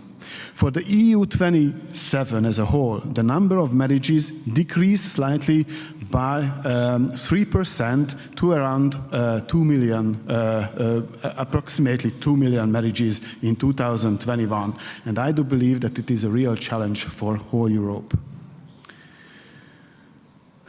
I also wanted to introduce the numbers of divorces, because the number of divorces has fallen in all Visegrad countries compared to 2010, with Poland by around 31% and in Hungary 37%. And these numbers show that something has changed in Central Eastern Europe in a way. Okay. I also wanted to show you with a chart what happened in Hungary. Since 1920, the population of Hungary had increased until 1980. Since 1981, the population has been steadily declining. And if you take into consideration the number, this 1 million people, it is 10% of the population of Hungary. It is a huge number. So we just can't go around without thinking about these changes in population of our country. Okay, and another important issue which should be raised, and it is the changes in the number of women aged 20-39 and over 60 in Hungary in the last 2 decades. It is visible and very effectively shown by this chart that when the woman aged over 60 and older are increasing in number, and it is a good thing. I wouldn't say that it is a problem. It is a good thing, but the problem is that at the same time, the number of women between 20 and 40 years old is declining steadily, which means that less women are in less women are in the position to give birth in Hungary, and the circumstances and the environment is therefore even more challenging to fight against the demographic winter. Okay, I also wanted to show you some numbers in respect of demographic challenges and demographic changes in Hungary. The only real challenge is that even though our family policy is helping to overcome very important issues, at the end of the day, we need to face the fact that the number of the population is declining, but not in the way as it happened, as it would have happened if we remained on the same situation approaching demographic issues as the government and the society took it in 2010. More than 150,000 babies were born because the family policies were introduced in Hungary. It means a whole city and not a small city in Hungary. So I do believe that it is a very visible fact which should be taken into account when we are talking about the effectiveness of family policies. Okay, so when we are talking about family policies, we need to see that the Hungarian family and population policy model offers solutions that work and that have been able to improve Hungary's demographic situation substantially, even in spite of the unfavorable Hungarian circumstances, such as the significant decline in the childbearing age group. Hungarian family policy has adopted a number of specific, often pro-family measures, many of them aimed at the well-being of families, with a focus on the family as the most important community, and the marriage as the most stable form of intimate relationship, respect for tradition and life. Hungarians are traditionally a family-friendly nation who wish to have more children than are born. And this is why Hungarian family policy aims to break down barriers to having children and create decent conditions for raising them. The message of the Hungarian example is that having a family and having children cannot be a privilege, and it is not just a private matter, but the most personal public matter which must be fought for and acted upon in order to preserve Europe and European culture and values. Okay, marriage has always been the most common and accepted form of relationship in society, despite the fact that there were many types of relationships before also. Since the second half of the 20th century, alternative forms of cohabitation have become increasingly accepted alongside the traditional form. Although society is still pro-marriage, cohabitation is becoming more common across Europe. Consequently, children are often born outside the marriage. In Hungary, 48% of children were born out of wedlock in 2015, but in recent years, the proportion of children born in wedlock has started to increase again, and, quote, in 2022, the proportion of children born in wedlock increased to 75%, the highest in 25 years in Hungary, quote, unquote. So that's why we are here. There is a serious issue in Hungary, the decline of the value of marriage in Europe. Hungary has achieved that it turned back and the importance and the acceptance living in a marriage has become again a value in Hungary. The dynamic increase in the number of marriages has been accompanied by a decrease in the number and proportion of children born out of wedlock. This is also a high figure in the EU, with only Greece, Croatia and Lithuania having higher rates than Hungary. These years in France, only 36% of children were born to married couples. The link between marriage and fertility has long been taken for granted by demographers.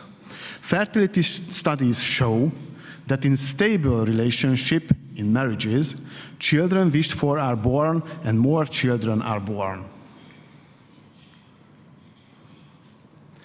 In higher income countries, the positive relationship between TFR, the total fertility rate, and marriage is less clear, as many Western European countries still have high fertility despite the fact that the majority of children are born out of wedlock. In Northern European countries, couples marry later and unmarried women have high rates of childbearing, yet these countries have some of the highest fertility rate among developed countries. In the US, the average age of first marriage increased from 23.9 in 1990 to 25.3 in 2005. During this period, the fertility rate was about 2.1, so the replacement rate was manageable for the US. But between 2005 and 2019, the average age at first marriage increased more rapidly, reaching 28 years in 2019, and fertility declined significantly over this period, with the TFR falling to 1.7 in 2019. And I do believe that these numbers are shocking and drawing our attention that something should be done, although the picture is complex, but at the end of the day, the challenge is very visible. Looking at the fertility in European countries since 2009, the studies highlights that even in high-income countries, married people have more children than unmarried people. In Ireland, Albania, Turkey, Montenegro, Georgia, and Azerbaijan, married women have on average 2 more children than unmarried women. And also in Sweden, Norway, Denmark, married women have 0.6, 0.8 more children than unmarried women. These data illustrate that the marriage effect has a strong influence on fertility. There is a significant correlation between having children and marital status in Hungary, according to the Hungary study 2001, which shows that more than 2/3 of married couples have children, compared to 45% of cohabiting couples and 7% of singles. Looking at the trend in the number of children, it is clear that the average number of children is highest in married couples and much lower in cohabiting couples, also almost the half of it. The nature of the relationship therefore increases the probability of having a child and the number of children in the family. The number of children perceived as ideal is also higher for married couples than for those in other non-marital statuses. On average, married people consider 2.26 children in a family to be ideal, cohabiting couples 2.14, and singles 1.88. Another important statement is that the desire to start and expand a family is particularly high among married people. Hungarians, as I mentioned, are pro-family and pro-marriage nation, as indicated by the fact that the number of marriages per thousand in Hungary doubled between 2010 and 2021, as I mentioned. And this trend has continued to rise steadily in the COVID period, while the EU member states have experienced a decline.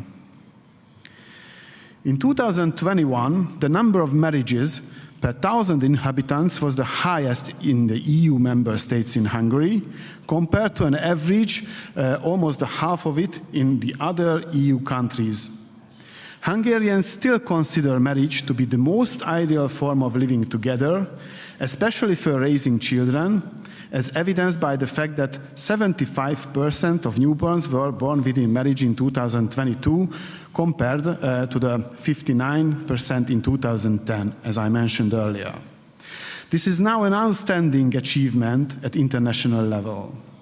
After Greece, Croatia, and Lithuania, Hungary and Poland have the lowest rate of out-of-wedlock births among EU member states, while in France, Portugal, and Bulgaria, 6 out of 10 babies are born out of wedlock. In this chart, I wanted to show the trends of changes in marriage and divorces in numbers. It is very visible that the divorces could be helped to be decreased, and the number of the marriages now is increasing very visibly in Hungary. In 1987, the number of divorces in the country was remarkably high, but now the number of divorces at a 6.5 decade low. It was back in 1958 when fewer couples divorced in Hungary. And the reason for it, you can ask the question, of course. Strengthening families is not only a major task in material terms, but also in spiritual, intellectual, and cultural terms. The family is the unit in which a person can truly fulfill his or her potential. Satisfaction with life, inner balance, and self-confidence are health-promoting factors, and the family is the most important source of these. Research shows that people who are happy, love, and are loved by their families live longer. Having a child is a life task. It gives meaning to life and a secure future for society.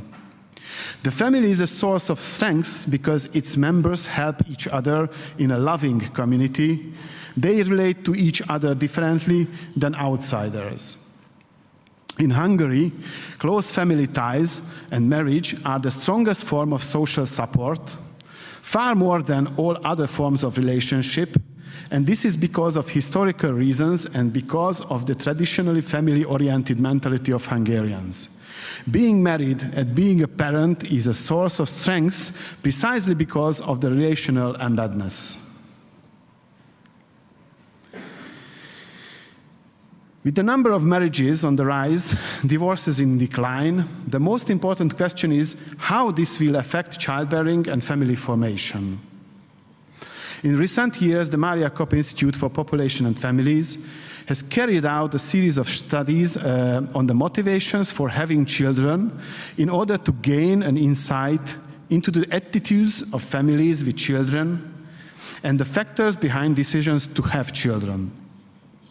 Our researches show that marriage as a relationship form is primarily a characteristic of couples with or expecting children, and the intention to have children being one of the main factors for marriage.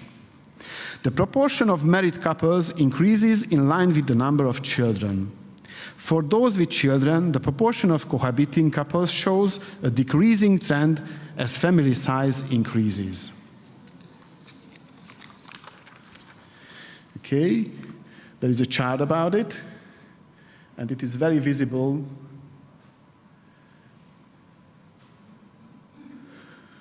What have been said about married and cohabitation partners having children. So in fact, not only the scientific community thinks that the importance of marriage is a defining one. Our survey results show that marriage is an accepted and timeless social institution in Hungarian society as a whole. Respondents consider it to be the most effective form of relationship for having children, and it is also generally agreed that those who are serious about their relationship will eventually get married. Marriage was seen as more important than average by more experienced older respondents, those living in towns and cities, and the religious respondents during the surveys. Marriage was seen as an important social institution not only for having children, but also as a stable, worthy of preservation and emotionally beneficial relationship. The proportion of people who strongly disapprove of marriage was markedly low. The latter were typically younger, less educated, lower income, non-religious metropolitan residents. A key research question for the future is how people consider marriage as an important factor for having children. In our survey, just over 52.2% of respondents said that over the half of the respondents said that the couples should get married before having a child. This leads us to conclude that married couples are more likely to have children together. Our other research also shows that the importance of marriage and having children is closely linked. The majority of young people in our 2000 intergeneration survey wanted to be married, and the vast majority of young people also plan to have children, and 2 or more children in 83.6%. While among the older respondents of this survey, only 2.2% were single, unmarried, and 95% had children. 97% of young people who plan to marry also plan to have children. Young Hungarians are therefore pro-marriage and plan to have more children than they at the end up having. In other words, marriage is a precursor to having children. Children and marriage are mutually reinforcing factors. Okay,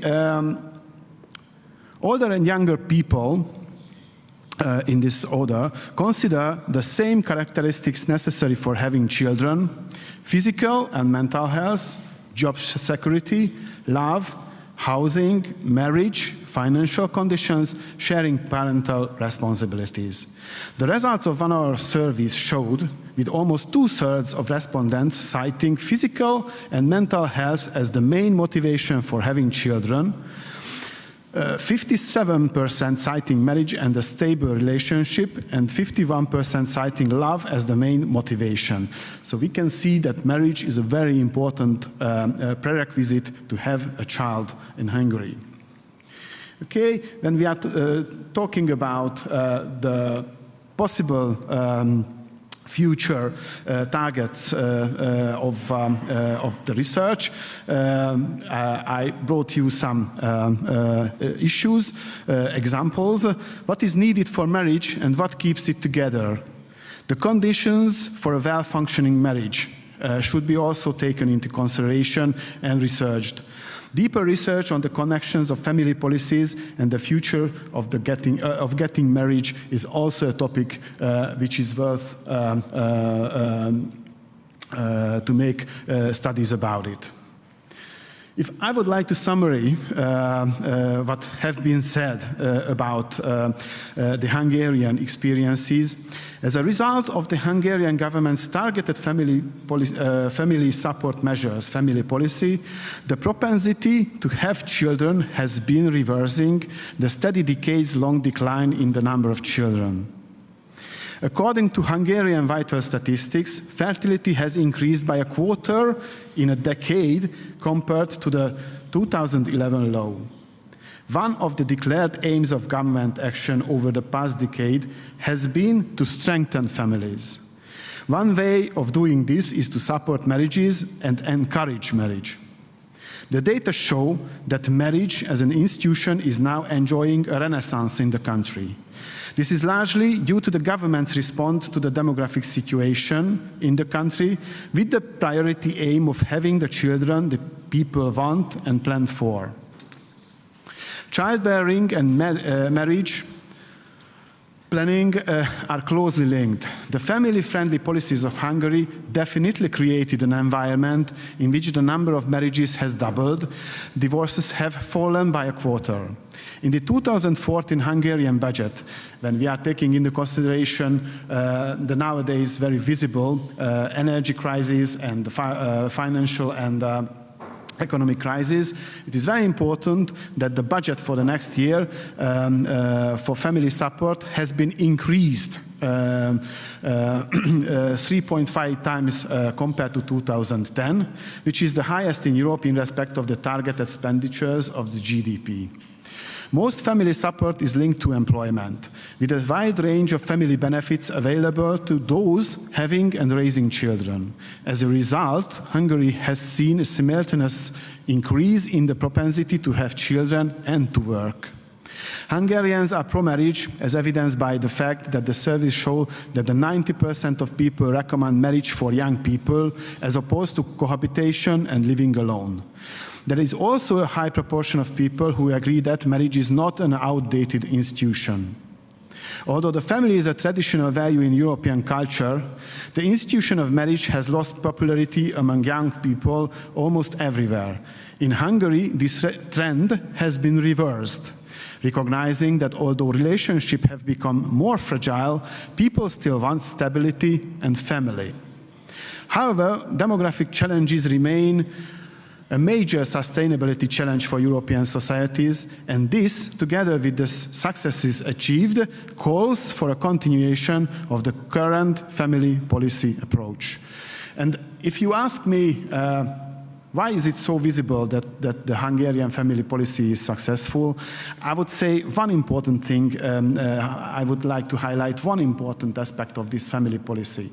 It is not about the government of family policy. Of course, it started it. But in 2010 in Hungary, the family wasn't an accepted, supported,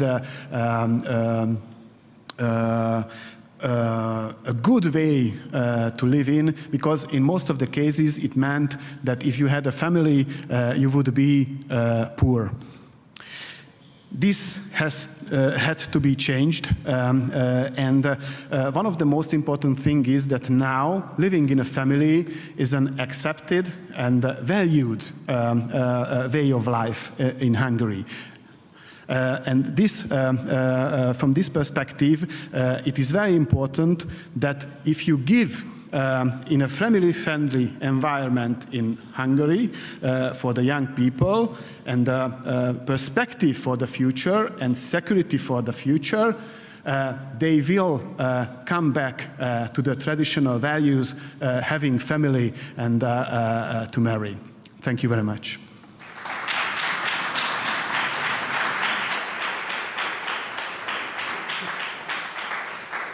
Köszönöm, Arpad Meseras. Thank you very much. Bardzo dziękuję. Thank you very much.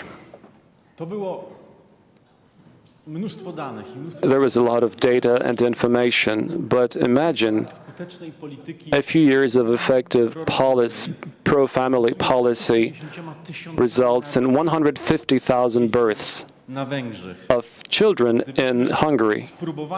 If we tried to translate this into Polish, into the Polish scale, this would mean 60,000 births in Poland. So this Hungarian policy is often shown as a success story when it comes to family policy. So I'm very happy that we started with our guests' lecture, that we started this last segment of very practical considerations, because we now move on to a lecture that will touch upon similar issues, a lecture by Mr. Michał Kot, sociologist and director of the Generations Institute, expert in demography and social policy.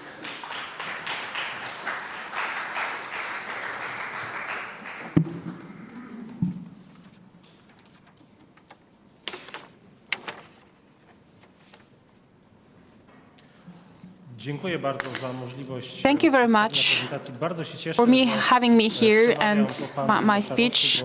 I'm glad I will be talking after Mr. Meseros, because what I will be talking about is a kind of addition to my previous speaker. He was talking about the value of marriage and the influence of marriage on fertility.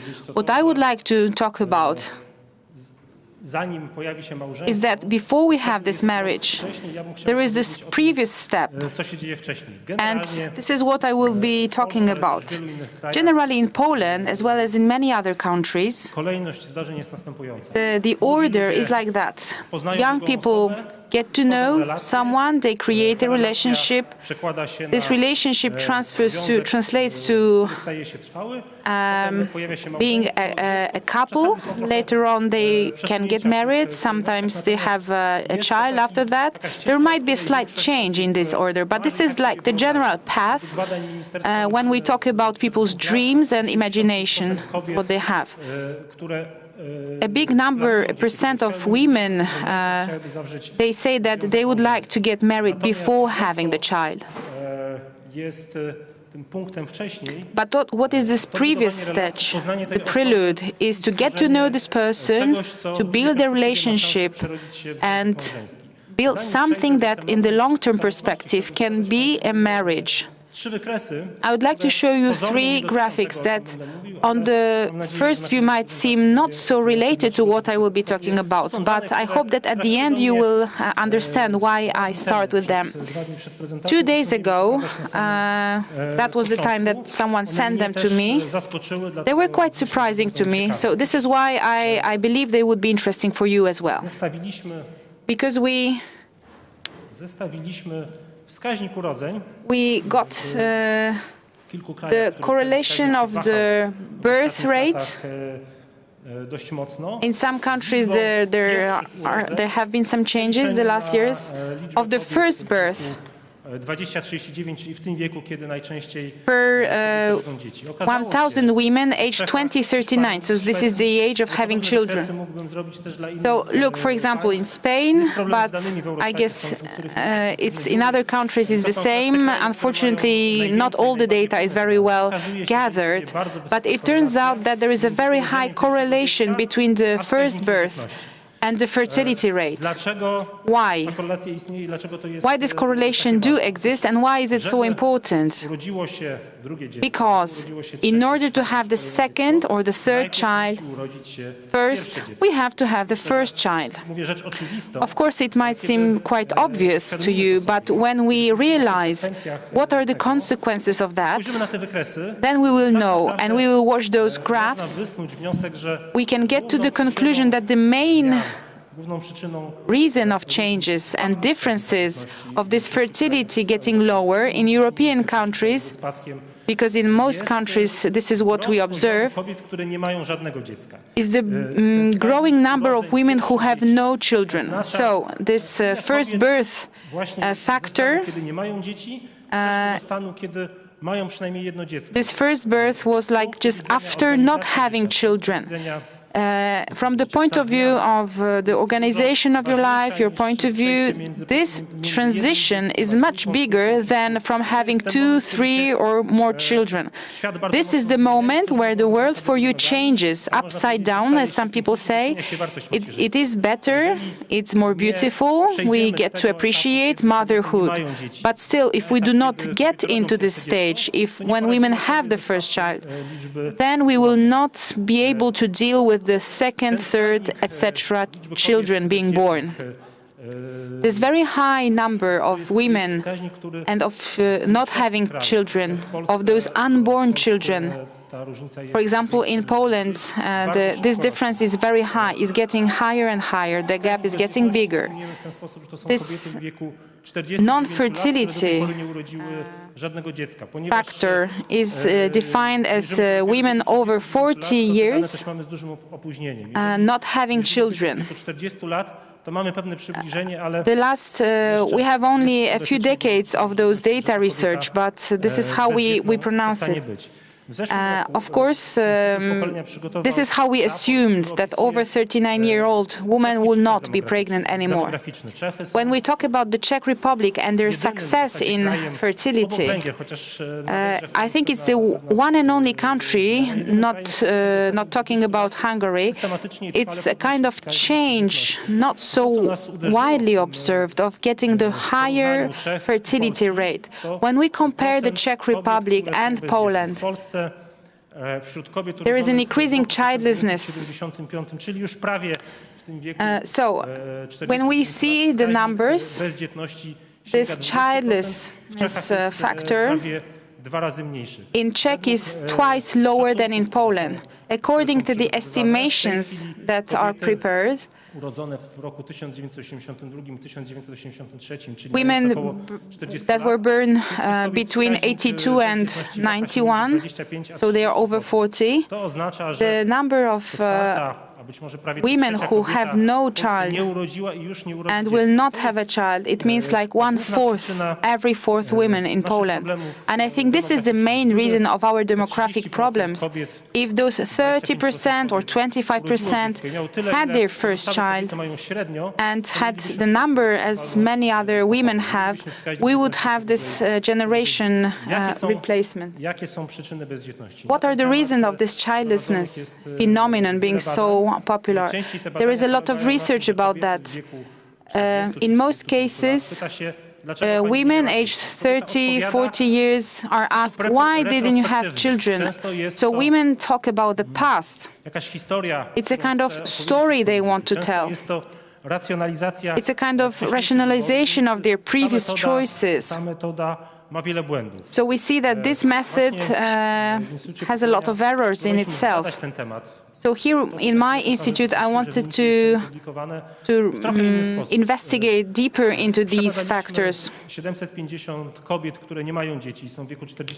We reached to 750 women who are over 40, who have no children, and we also investigated a similar group of the same age, but who have children.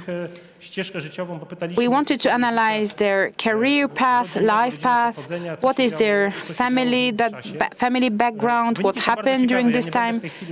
I will not show you all the data, the conclusions that we got to. This is just a piece of it. And the relationship between being in a partnership or in a marriage. Maybe they seem very obvious. I talked to one person who is also quite interested in demographics, and when this person saw this, they said, well, it's quite interesting, but my grandma would also say something like that. It's not of a surprise. So maybe sometimes it's worth showing quite obvious data, because I have the impression that the European population doesn't look at those results and forget about them. So green graph, people who have children. So those who have 58% have no child, even though they are in a stable relationship. When it comes to the marital status, among women who have children, 67% are married. Among childless, it's only 30% who are married. Among singles that have no stable relationship, no marriage, among mothers, only 6% are in such a situation. Among women who have no children, it's 40%. These are women who are single women. We also asked, did they have any stable relationship in their life? 14 of them who have no kids, they have never been in a longer relationship, longer than 6 months. So actually their whole life, they have been lonely. It's up to 26%. That have been in, it's about 30% that have been once in such a relationship of over 6 months. So it means that women who have children, they differ from women who have no children in this respect, that they haven't built such a relationship that would get into a marital status. When we have the marriage, there are children. This is the regular path, and this is how the women declare in all this kind of research. Of course, we can see it in a different way. Those who are lonely, who have no children, no spouses, this is their choice. But still, the research shows that the majority of women, men actually as well, younger, older, they would like to have children.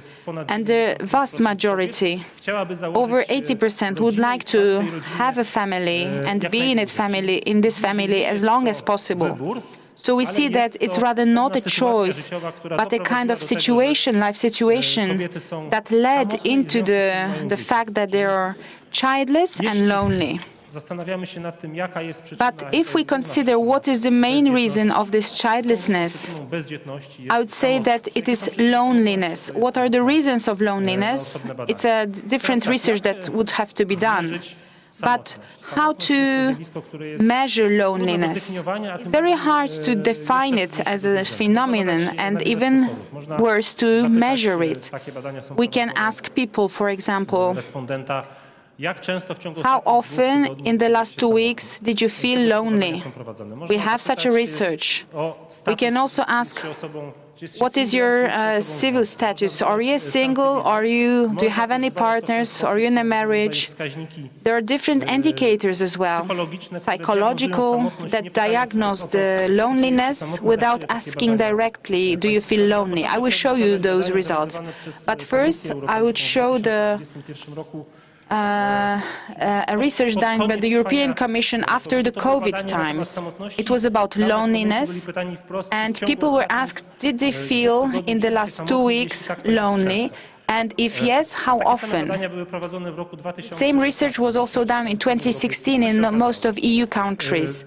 What happened? What turned out? During the pandemic or even after, most of the people in most countries, the level of loneliness got higher. Of course, it's of no surprise. We were limited to stay at home. There were no social relationships. But what is not so obvious is that before the pandemic, the loneliest group were seniors, 60+ years old.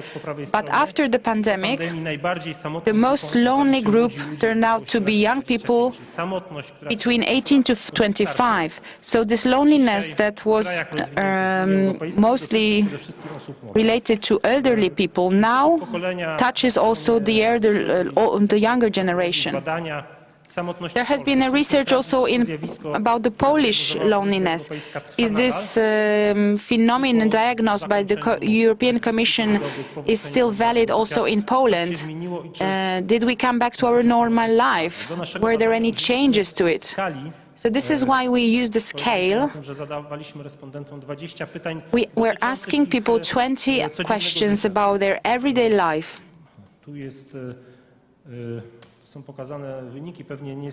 Here is the research methodology. I guess you can't read them in details, but there were sentences like, there are people that I feel close to, or I don't feel lonely, or I like being with people, or, for example, very often I miss someone's presence, I feel isolated, etc., etc. So those questions were not directly talking about loneliness, but the scale has been used by psychologists for many years to measure the loneliness factor. This scale we also used during our research. So this is how we measured, and we divided them into 3 groups. So with a low rate, those who don't feel lonely, those who are on the verge of feeling lonely, and those who are of a high loneliness feeling. What are the results? It turned out that the loneliness is quite common in Poland, but at the same time it's very varied, depending on the demography, the sex and the age of the person. The most lonely person that was most often feeling lonely are young people rather than seniors. And what might be the most crucial thing here and surprising is that it was touching most of cases young people, young men aged 18-25 or 25-35. So the loneliness in Poland has the face of a young man. Very often we talk about teenagers that are lonely, seniors, but actually we don't really talk about loneliness among young men, because there are very often people who they work in their home office, they don't get out of their house, they have no social relationships, they don't socialize, they don't have any connections to others. We also investigated how the loneliness correlates with other factors. And the first may be also obvious question that we wanted to have is that w związku małżeńskim do poczucia samotności. what is the relation with having or not having a family with the feeling of loneliness? So the results are also not that surprising. So people who are married very rarely feel loneliness. Of course, in marriages there are also people who feel lonely, but it was only 27%. But when it comes to unmarried men and women, those that we relate to very interesting entertainment time, it was over 51%. They have this high feeling of loneliness. It's almost twice as those who are married. The highest rate of loneliness is among people who are in separation, but to be honest, this group was not that big, so we might compare it also to people who are simply lonely.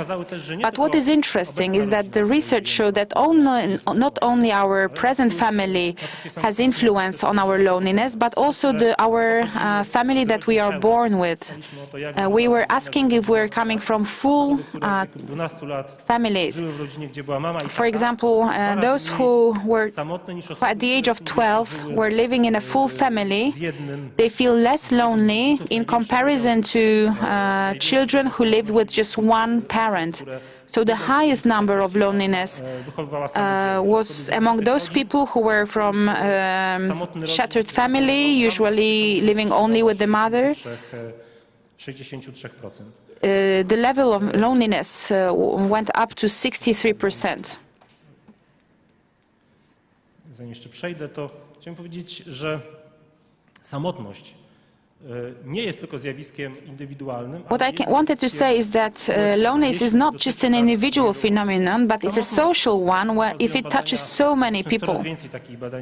There is more and more research on various areas. For example, it also influences our health, some heart attacks, early death, suicidal deaths. Those rates are much higher. And other psychological problems, mental problems, the risk of depression also is higher. But, as I have said, one of the factors that influences the fact of funding a family is this psychological approach of feeling self-confident, feeling loved. And if those men, for example, young men, don't feel so well, the result might lead to the fact, according to me and the data, is that the gap between the aspirations and the reality would get wider and wider.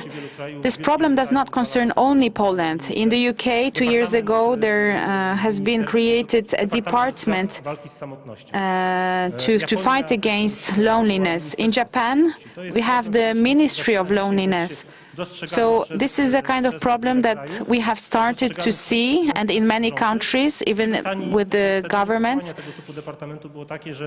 the justification, the explanation why such a department was created is that lonely people, those who feel lonely, are worse workers, they are more often unhealthy, and the losses in economy that we have due to the fact of being lonely is getting higher and higher. So the ministry should start to deal with this problem to make our employees better ones. And it also the probability of having a family and having children is getting less and less if the people are very long time lonely and unhappy. Their mental health. Well, there are many research about that, and I won't show all of them, but there are people who abuse the internet, who have less than 2 classmates that they like. They don't get any physical activities. They feel worse. When comparison to those who have at least 2 friends, who meet their friends, they do some sports during their leisure time, they are less probably to become lonely. But what is the reason? The main reason? The smartphones and new technologies that started to replace the alpha generation, but also the older ones, those who are 15 to 18, but also over 20, nowadays their whole communication, their whole life is based on the smartphone. We see young people walking through the street, crossing the streets. As we say, they are simply chained to their smartphones, but overusing the internet and the smartphone, paradoxically, is very often related to the fact that they have less friends, less classmates, even though in the social media they can have a few thousands of friends. And it is also closely related to a lower physical activity, because if you spend more time on the internet, you go out less often, you spend time outside less often and do sports. So if those social processes go this direction, the problem with loneliness and the fact of not having relationships will concern not only those young generations who are over 20. I am talking about that because our diagnosis says that this is the main reason of this loneliness. It has never been in all the research time over the last 2 centuries. We did not see this phenomenon of young people feeling more lonely than their parents. So all these topics like overusing electronic devices, smartphones, etc., and all the risks that get into it is a kind of topic that if we want to talk and discuss about the cultural trends and demographic problems, this is something we have to face. How to make those young people get to the real life world and not just stay on the internet. The last chart that I'd like to see, this is the research from like 2 weeks ago. They were carried out in the whole European Union. It turned out that those who use the social media just for browsing, scrolling, they have a twice higher feeling of loneliness. It's hard to compare the numbers, but the trend is easy to be observed. So those who very often use media for scrolling and checking information, they feel much more lonely. They feel they're close to depression when comparing to people who do not use it in such a compulsive way. So what are the conclusions that we can get from that? The key problem in terms of declining birth rates is the increasing level of childlessness in most countries in Europe, Western countries. Well, of course, it happens that in this Western country, there is this decrease. We have, for example, less people with higher education that have less children than it was last time. The main cause of childlessness is the breakdown of social ties, which causes loneliness. Nowadays, these are young people who will have their families settle down, and this group is very lonely, and it is due to changes in our civilization, mainly to the widespread use of smartphones. If we want to fight for the good demography in the long-term perspective, in 10-20 years, the main challenge that we face is to teach young people to build social relationships.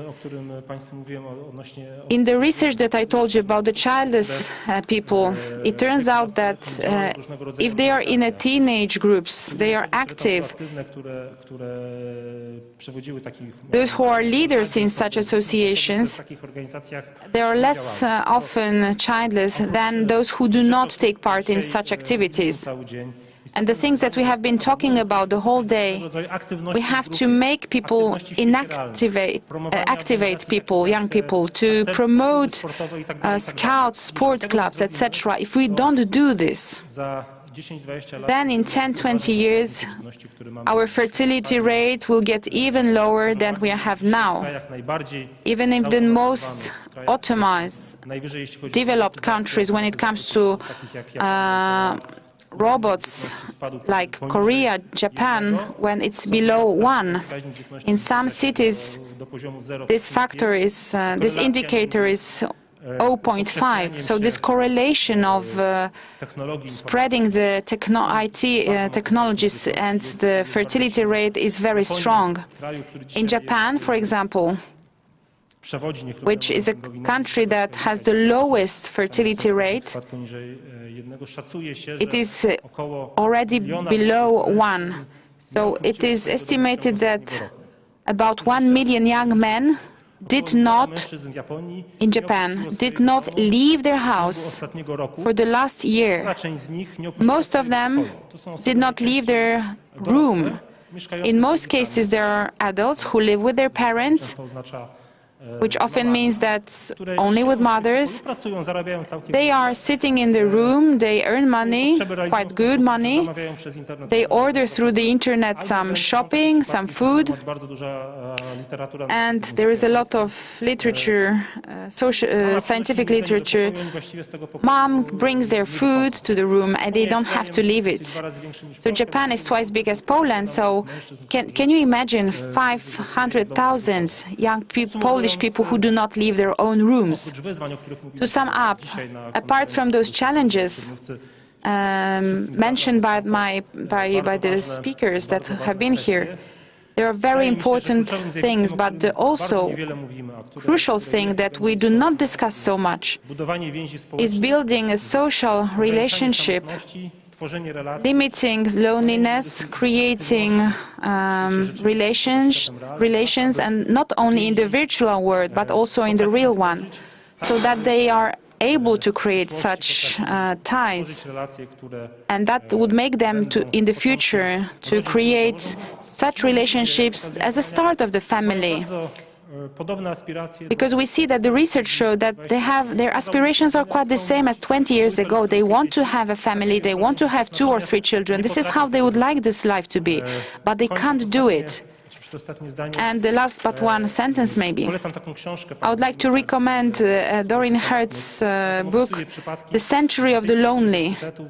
It shows the UK university shows examples where the professors they give such an assignment to their students. You have to go on a date, meet someone, and sit with this person for half an hour without watching your phone. So this is a kind of date teaching. This is one of the effects of this ministry of loneliness. I'm not sure if it's the best idea, but still we should consider what should we do in order to enable people to build this relationship, to spend time together, because what is the best to build a relationship, to make something together in the real life and not only in the virtual one. Thank you very much for your attention.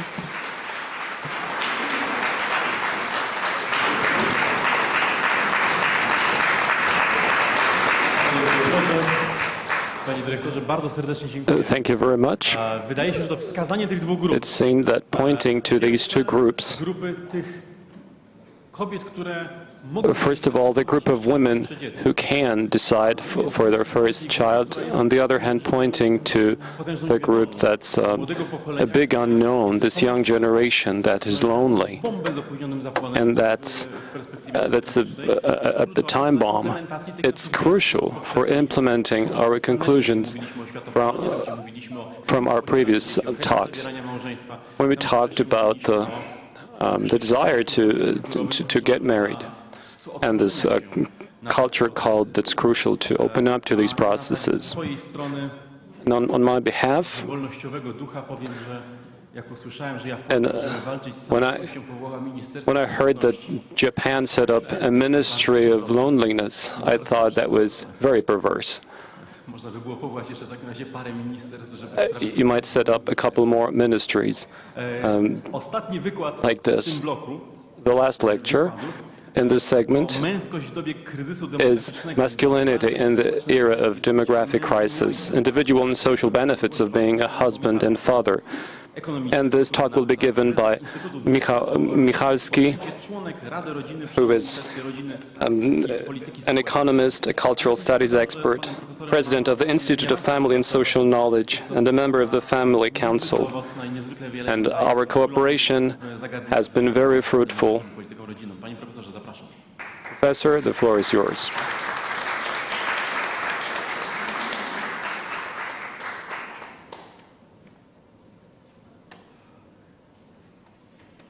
Dzień dobry Państwu. Good morning, ladies and gentlemen. Good afternoon. Prezentacja będzie po polsku. The presentation will be in Polish, Powstawała w dwóch językach, do końca nie wiedziałem. but it was created in two languages. I didn't know till the end which one it would be. First of all, I'd like to thank you that you are here. And the sun has started shining, so Arpad, this is a signal for you. So actually the room should be empty by now, but you are still here, so I'm very happy. So on an occasion like this, especially if it's a weekend, an anecdote comes to mind. I wonder how many of you it concerns. I hope that it concerns people who are interested in family policy and try to take part in some kind of in events like this. So it's evening, a little boy is watching his father put his coat on. I have to leave, but the boy says, "Dad, come on, play with me." The dad says, "I can't, I have to leave." "But where are you going?" "I'm going to a conference about how to be a better father." And the next morning, the dad came back very late, and the son says, he came to wake the dad up, and he says, "Hi, Dad, how did it go?" And the dad says, well, his eyes, they told me to spend more time with you. I think it's the situation is ours too, sometimes. But one thing I'm very grateful already is this topic of masculinity, which crops up not just in one place, but for some time I've been trying to talk and draw attention to the fact that what we need is what I call a masculine family policy. I think women are talked about a lot, and they may sometimes be fed up with it, but I think we should speak more and more about men and to men, because they are they're kind of sleeping beauties, and which actually came up in the previous talk as well. Masculinity in the era of demographic crisis, of course, it won't be a diagnosis of why masculinity looks like it does today, because it's been talked about a little. So I'm privileged. I can just say, well, this is what Professor Regnerus said, or someone else. But I will touch upon certain things which I think extremely important. What I would like to sum up is those individual and social benefits of being a husband and a father. I don't think it will be a big discovery, but I think this is what this younger generation has no chance to get to know or see. Sometimes it has a chance to see it, but rarely in an educational sense. Starting with a broad context, let me say that it's not about masculinity, because it's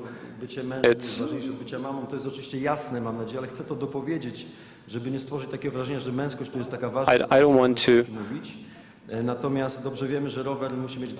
We know full well that a bike must have two wheels. So for people to be happy in a marriage, we need masculinity and femininity. So it's no polemics and trying to say that masculinity is more important than femininity. It's an attempt to look at masculinity, a reflection on what happens in it, with it, and how to support the younger generation to help them make better life decisions that will bring them to marriage. The family is an irreplaceable interface, and I think this seems pretty obvious. Without a family, there is no society, there's no progress, or no future. Warunkuje to odtwarzanie społeczeństwa od wymiaru biologicznego, tak zwanego the family ensures this well-being and wealth of society. and it's strategically important. Mi się wydaje, coraz częściej zaczyna się budzić świadomość, że no tak, So today, w tym momencie in an age of a war, the possibility of a draft will be over because there won't be any people left. Ale on staje się coraz istotniejszy. No i w kontekście ekonomicznym, So in an economical context, if we were to talk economy only, it would be enough to say that the economy says that human capital is most important, and the family is the main creator of this human capital. Mowa w przypadku męskości. I co istotne, na końcu ta nasza dojrzałość obywatelska. At the end, ultimately, it's our maturity as citizens, this ability to take up social roles, becoming a father. So we're facing a danger of the majority of society. Even if they want to, they will be either unable or they will be hardly able to build happy and stable families, to become parents. O tych rzeczach też gdzieś tam po drodze się wspomnimy. So we will mention these things in passing as we go along. And masculinity and marriage, it's just part of the picture. Który można powiedzieć ma zająć pierwszy plan, ale I'm not saying it should take center stage, but it's something that should be said too. Kobiecości. Zacznę tak od pewnej I'll start with a koncepcji, która w concept that is being promoted in the U.S. a lot, among others by the Institute for Family Studies. And they are right that we should take that to schools. We should show this chart to young people. So some will say this conservative or old-fashioned sequence of life decisions,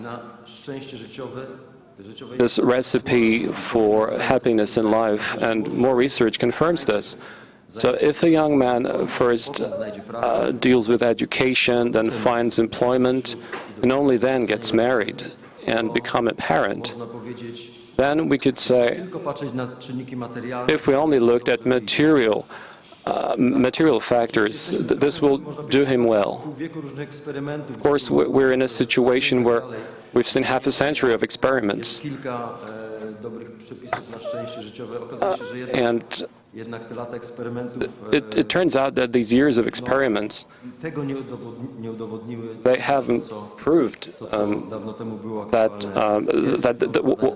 that this old-fashioned ways are outmoded. Why do we need fathers? What are fathers for? Of course, it's not going to be a psychological lecture, but just a few snapshots from different pieces of research. And they really prove that a father is the one who helps children deal better in difficult situations. They cope better with stress. Girls whose fathers give them a sense of warmth and security perform better in school. Girls that have care and support of their fathers are far more satisfied with their looks, are less likely to attempt suicide. And this self-worth, self-esteem is best stimulated by the presence of a father. And the second part of this list, so don't treat this research like this. It's not that boys perform worse in school. It doesn't mean that if girls do better in maths, it means that boys do worse. Girls who have whose fathers are present, they postpone sexual initiation. Mają o wiele mniejsze prawdopodobieństwo tej inicjacji seksualnej przed ukończeniem 16 lat. So there is a far less likelihood of sexual initiation before 16, and teenagers who live with just their moms have more issues with controlling feelings and emotions, and find it harder to distinguish between good and evil, or to apologize. This is something that we've been saying for a number of years. So regardless of what this sexual education looks like and what happens in the educational system, nobody will replace parents in this crucial role of initiating their growing kids into the world of maturity, the world of sexual maturity and relationships. Problems in school, problems with violence, they happen most often when the father was absent.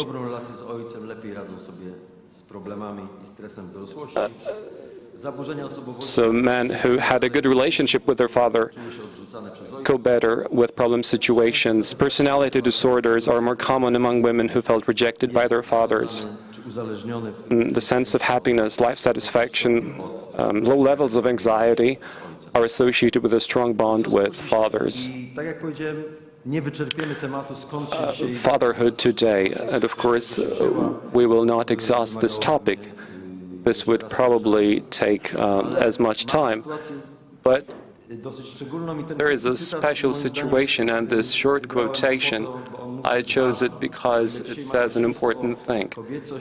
While motherhood today seems to be clearer, and we could say it's easier to answer the question, how is femininity or motherhood, what it looks like today, or what it should look like? There's a bigger problem with men. The expectations towards fatherhood are inconsistent, sometimes contradictory. And young men today, they enter their adulthood. They go into a world that tells them contradictory things.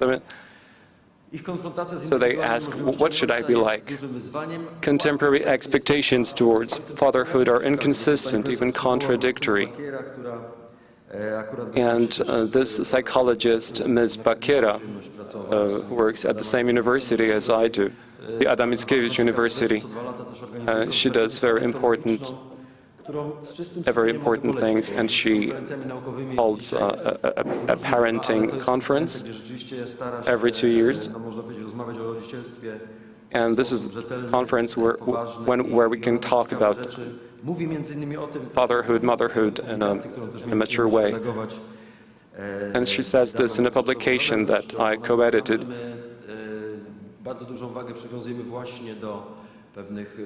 So she says that we attach great importance to some institutional and economic instruments, but what we need to do today is to attach more importance to these soft aspects, helping in an educational sense, formational sense, to enter the role of parents. So it's not enough to offer instruments that, on their part, are important and useful, but will not be sufficient. The absence of a father affects not only his children, but also the entire society. Quite a number of books have been written about this. Society Without a Father is one of the best known. Where are those men by Philip Zimbardo from 10 years ago? The growing number of divorces and single parents contributes to creating a social climate in which the next generation has less and less contact with fathers, who are stable and predictable role models. So it will be ever harder to answer the question, what does it mean to be a father? And we have enough research today on education to claim that this swap of the roles played by men and families over the last few generations is related to the intensification of emotional problems in the entire population. This security, this emotional security, as we look at these statistics of loneliness and some challenges, psychological challenges, we have a younger generation which feels less secure. And if a person feels less comfortable and secure, just feels bad, he or she will think less frequently about entering a stable marital relationship and founding a family. He will not believe that he will make it. A new fatherless world. And this is a visiting card. It's an important article I recommend, Men Without Children, from 25 years ago. But it's a very good diagnosis based on the American situation. But we could say that America is here with us. Of course, I'm joking. It will be like a second Japan. And it's similar in Poland now. In a new world, also of sexual freedom and of easily available abortion, boyfriends feel a reduced responsibility to marry their girlfriends in the event of a pregnancy. And an important change has happened here. I think we should add more about this. In the 60s and 70s, when, on the one hand, abortion was legalized and contraceptives began to be used on a massive scale, and morality started to change, family morality and marital morality began to change. He said very interesting things. There's no good translation. In America, we have this term shotgun wedding, which is the custom that if young people went so far in the relationship that the pregnancy appeared, the norm was that the young man would take this woman, mother of his child, for a wife. And Akerlof shows an interesting thing, that with the advent of abortion and contraception, when a woman began to be given this message that it's up to me if I take up the role of a mother or not, it would seem that the ball was in her court. But Akerlof says, but men just figured out, okay, so now in this situation, this means it's up to me if I want to become a father, like take up the role of a father or not. So the institution of a shotgun wedding, which was some kind of a socially, as it were, a social response to this situation of an unexpected pregnancy and an unexpected child. So this institution, in some sense, this shotgun wedding institution saved, like it started to disappear. And there was this plague of single motherhood. A więc to rozerwanie, można powiedzieć, jakby tej instytucji, tego błyskawicznego ślubu. The breakdown of this shotgun wedding institution is an important event that we don't fully realize. And probably it's even more important that because sexual relations are now occurring very early in relations, partners have so little acquaintance with one another that marriage, in the event of pregnancy, hardly seems practicable. And even if it's contracted, it's doomed. Now some data from Poland, a survey from 2019. What do men say? 54% of young men say that 54% say that the most common reason why they are old enough to start a family, they do not decide to get married, is the choice of so-called freedom life without obligations. 37% prefer to live in an informal relationship. 1/3 says it's difficult to find a suitable candidate for a wife. A quarter of young men report they're not ready to take up parental responsibilities and fear a failure in marriage. And 21% postpone the decision to get married for fear of financial difficulties or fear that it may harm their career. And 12% are reluctant to have children. What are the consequences? We have a situation where, and this it was shown in the report about loneliness, that a growing part of the younger generation is probably will never experience the benefits of marriage and being a parent.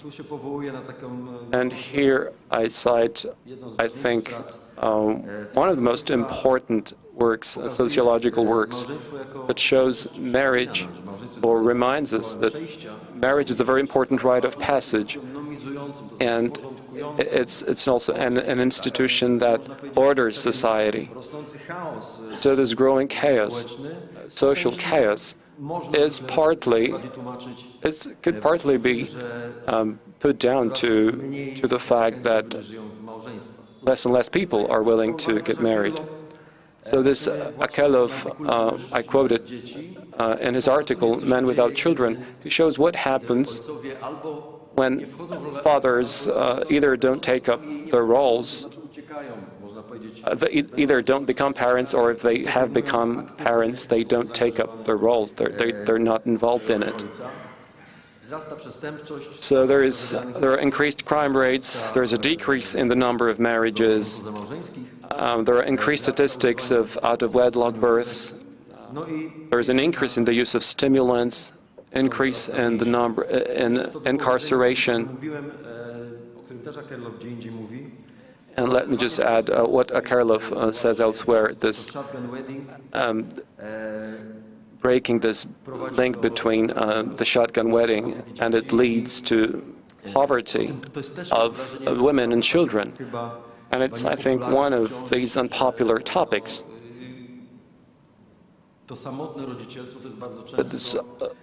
Single parenthood that ends up in a difficult material situation is also part of these changes in thinking.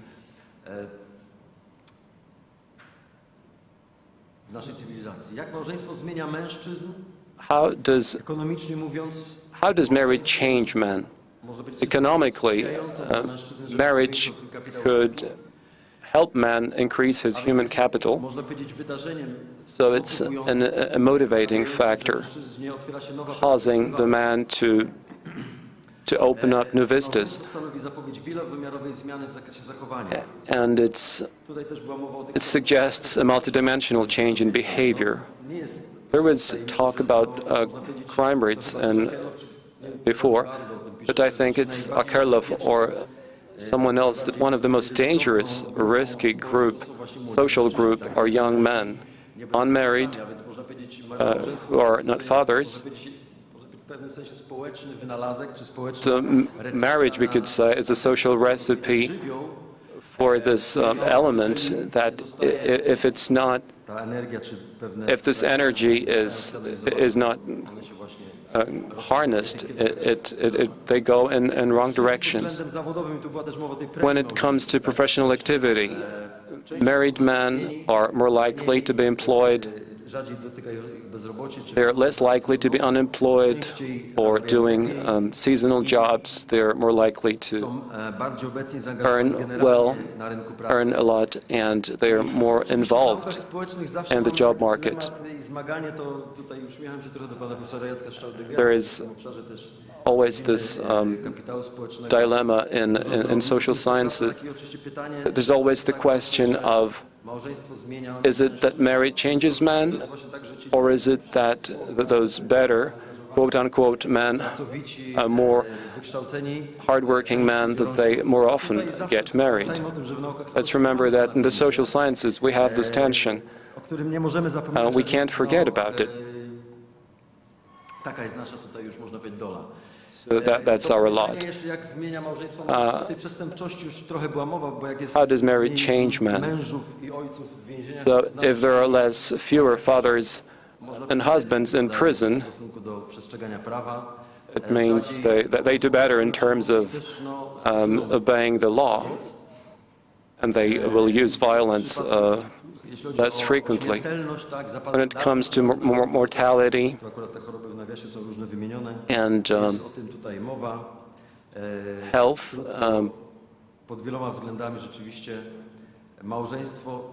so marriage is a recipe for health and happiness.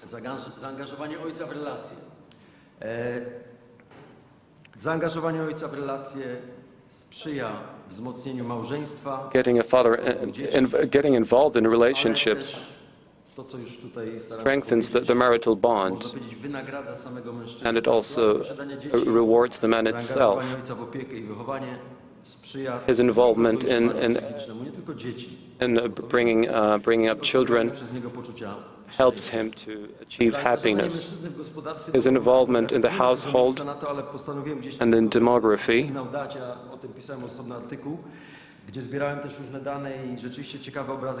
So there's an interesting picture here.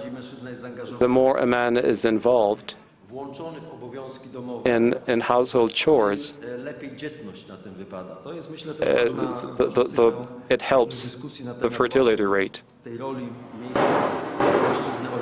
It's an important, so it's unjust, this unfair distribution of household chores affects the fertility rate.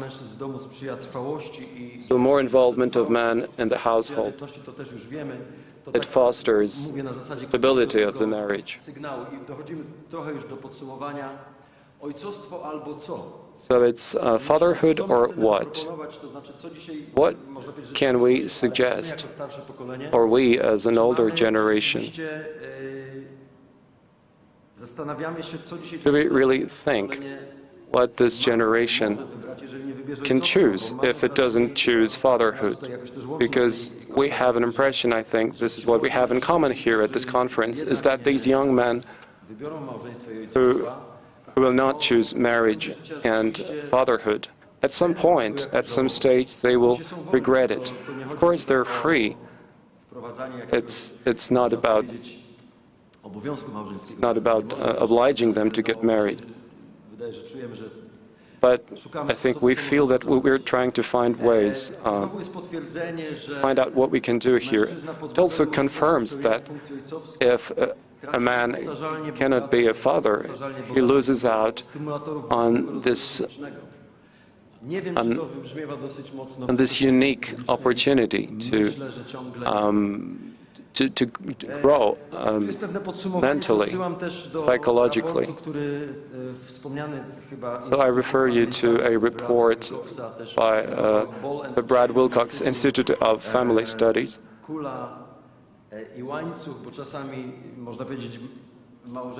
Sometimes we could say that marriage is shown as like a burden, but there are lots of arguments that show that tego jest rzeczywiście więcej, więc powtarzają się też pewne rzeczy.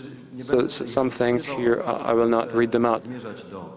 I have to draw it to an end. Podsumowując tak i listując to, To sum up, to list these benefits, social benefits, better socialization of the young generation, better physical and mental condition of the younger generation, better relationships in society, more healthy and happier families, more families, and higher fertility rate.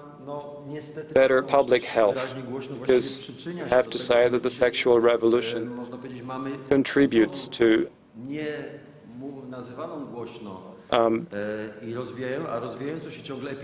we have an epidemic of sexually transmitted diseases.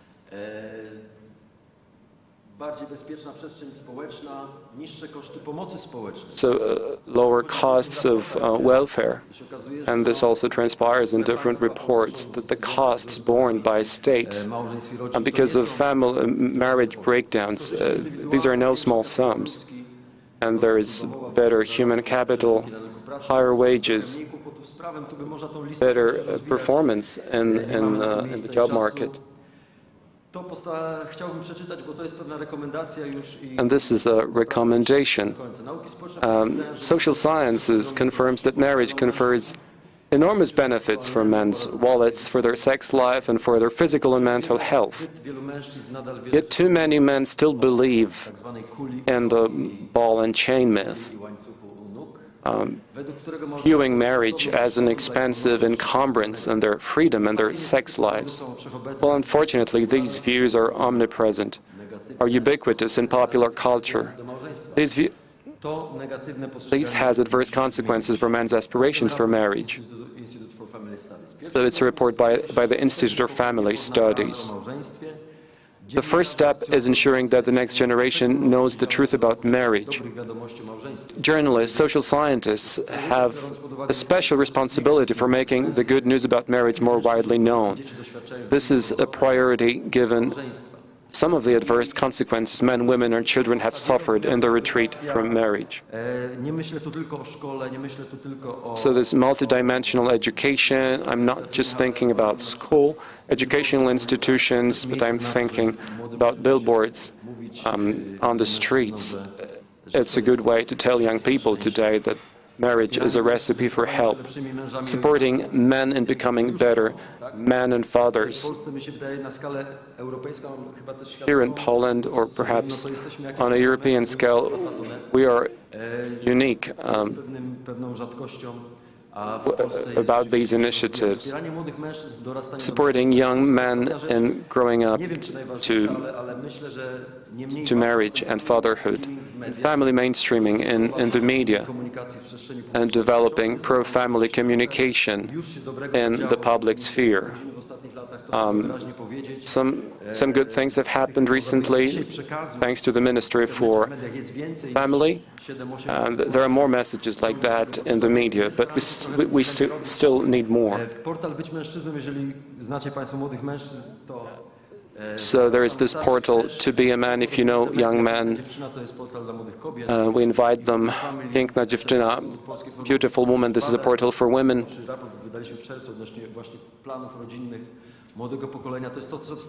So this is what we're trying to do on our part.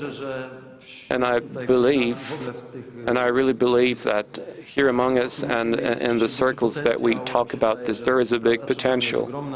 And we have a lot of work to do. But I believe we will make it. And our generation will experience the fruits of being a grandfather and a grandmother, because our children will choose marriage more and more often. Thank you very much.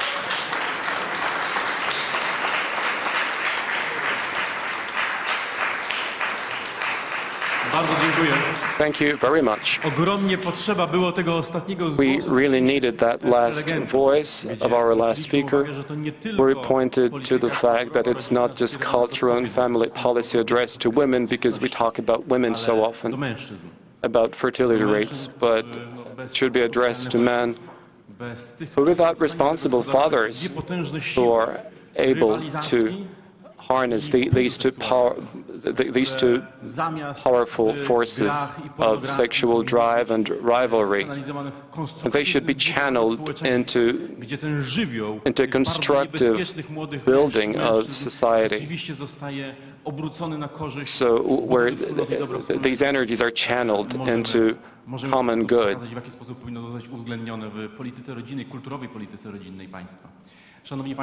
Ladies and gentlemen, now it's the last part of our conference, most interactive one. That is two panels where you will have the chance to ask questions and enter into a debate with our speakers. So this is on the other side of the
chance to do so. Ja zadam gościom So I'll ask the pierwsze guests pytanie. the first Później, jeśli question, Państwo będą też chcieli o coś naszych gości and then spytać, if you want to ask to our proszę guests about to something, taką chęć zasygnalizować. I please tutaj signal będę it, podejść do and mikrofonu you'll be able to come up to the microphone pytanie here naszym gościom and zadać. ask a question Także chyba możemy of our zaczynać. guests. I think we Mamy can tylko start 30 now. minut, więc We have only 30 minutes. zwracam Państwu uwagę, że So nie ma please, co zbyt długo czekać ze zgłaszaniem it's no chęci use zadania pytania, putting it bo off, czas na putting pewno off szybko asking nam your questions. minie. So this time will pass away quickly.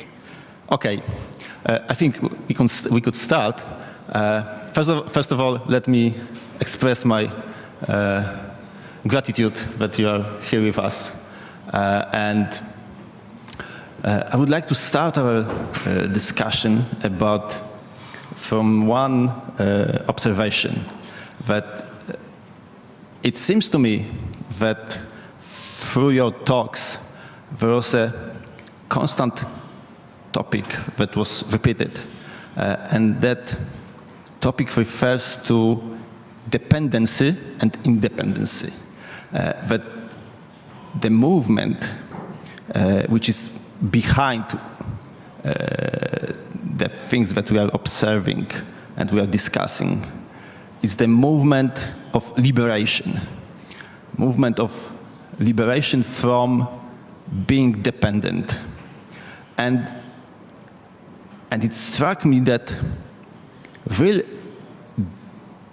and it's also movement of liberating from identities, because our true identity comes from our relations.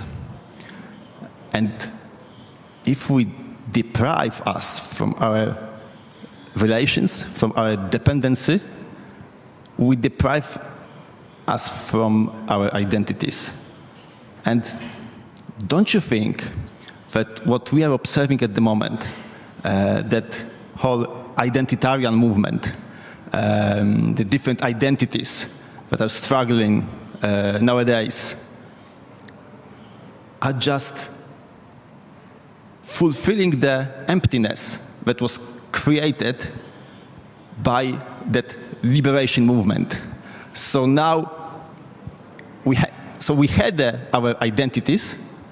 We were deprived of true identities, and now we are in the middle of new identities, shallow identities, fake identities, identities based on our skin color, our sex, and so on.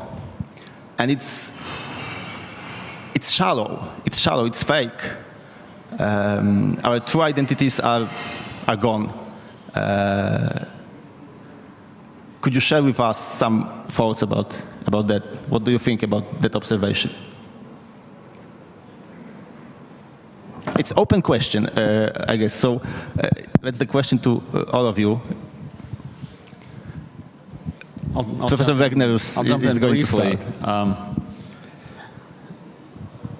It's like an ontologically insecure time, because the kind of traditions that people long were a part of were often based in ethnicity and religion and nationality.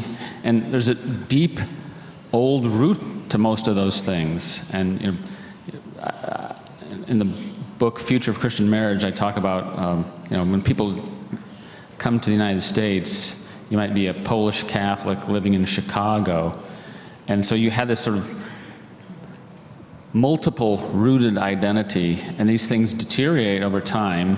And in the United States, sort of this kind of assimilation is a deculturalization from something almost into nothing, really, because America's, this is why immigrants are notoriously known to lose their religiousness at or after the second generation. And so now we have these sort of identities being made up, created. They're brand new. They have no history, barely.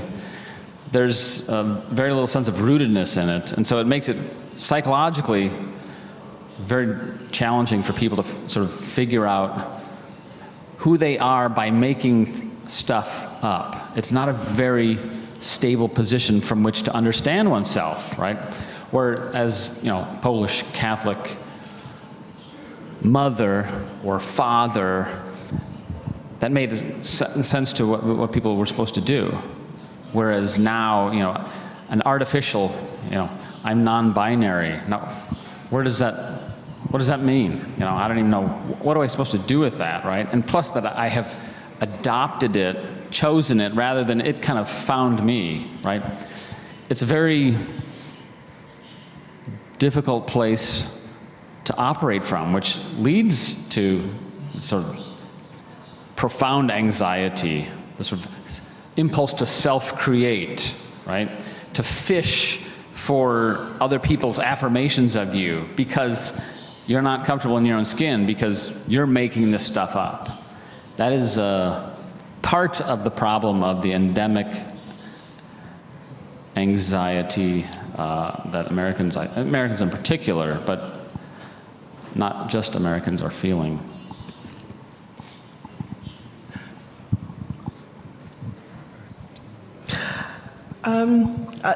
I'm interested in this question because it ties in so much with what happened with feminism, because if you look at the early, for example, Mary Wollstonecraft, who I was talking about yesterday, and since then I have found out about other women who were writing similar things, but who we don't hear about because I think the feminists buried them.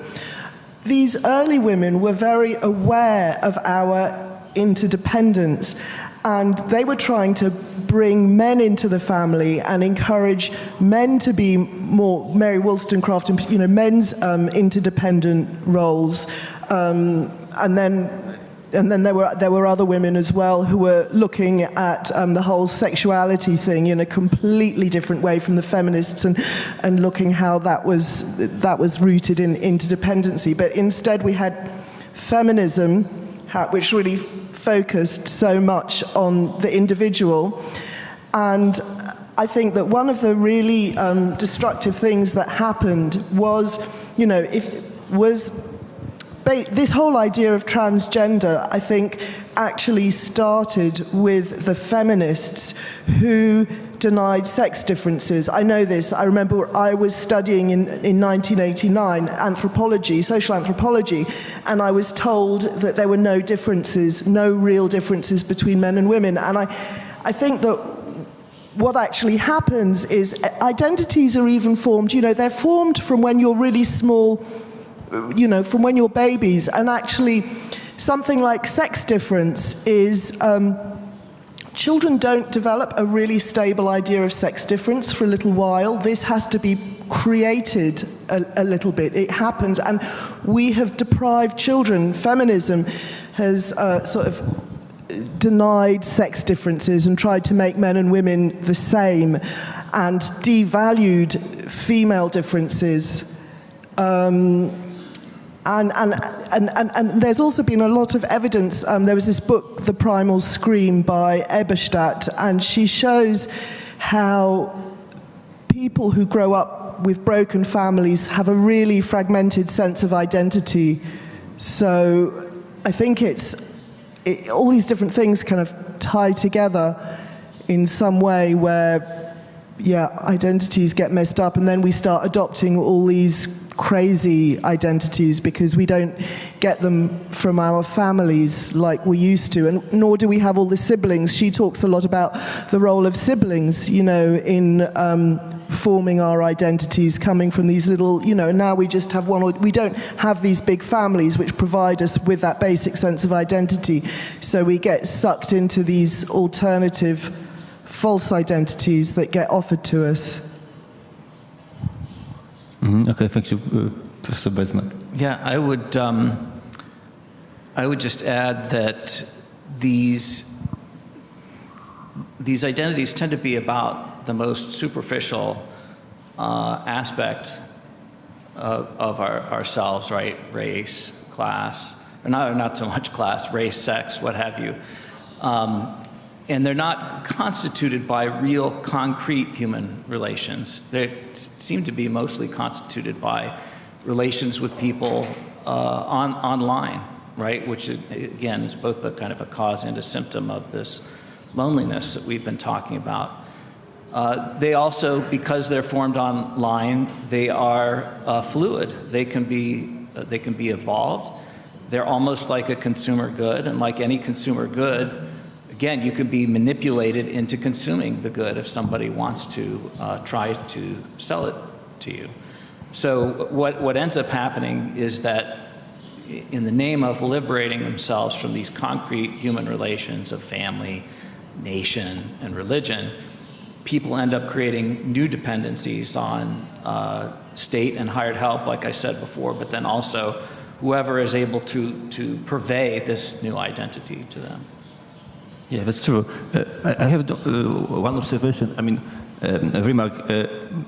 Mark Wegner said that what does it mean to be non-binary?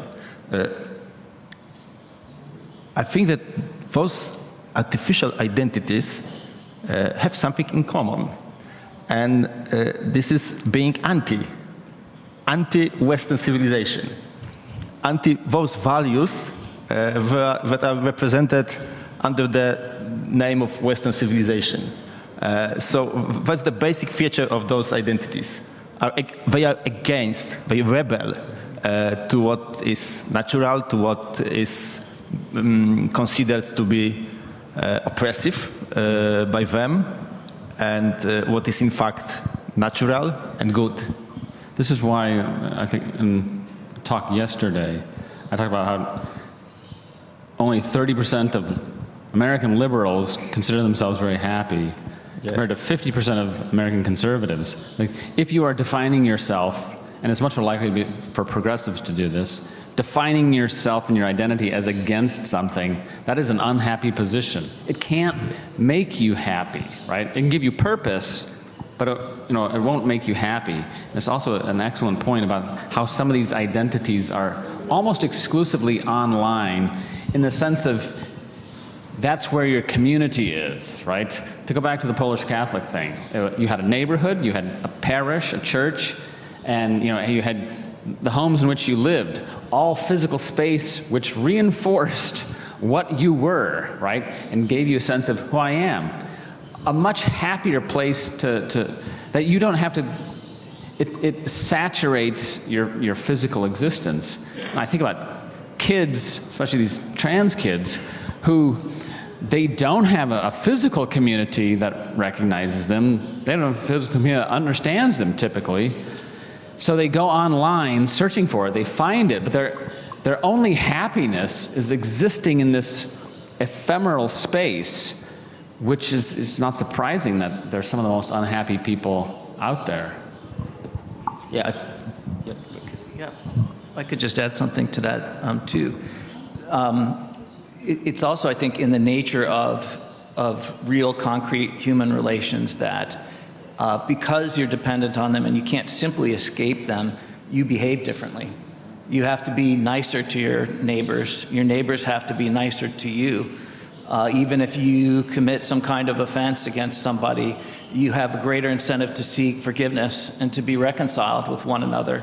Whereas on the internet, none of that has to be the case. There's no need for forgiveness. There's no need for apology, because it's all just kind of out there in the ether, except it becomes concrete when people internalize the abuse that they receive for things that they've done. Yes, yes, and I think what's important is to ask about the sources, about the beginnings of the changes, of where does it come from, and it was in the speech, I guess, of Melinda Brown, that notion that cultural changes don't happen in vacuum. I mean, there are certain incentives and disincentives. And what seems to be just the process of cultural change. But the cultural change doesn't happen in, as I said, in vacuum. There are factors that push that change in certain directions. And we often doesn't recognize those forces that push the culture in certain direction. And it's key to understand those forces, and it's key to understand the intentions of those who push certain regulations and certain institutions. And unless we don't recognize, unless we don't understand that those intentions, we cannot successfully defend ourselves from the changes. I think this is really important, and it's something I've been, through my research, just becoming increasingly aware of.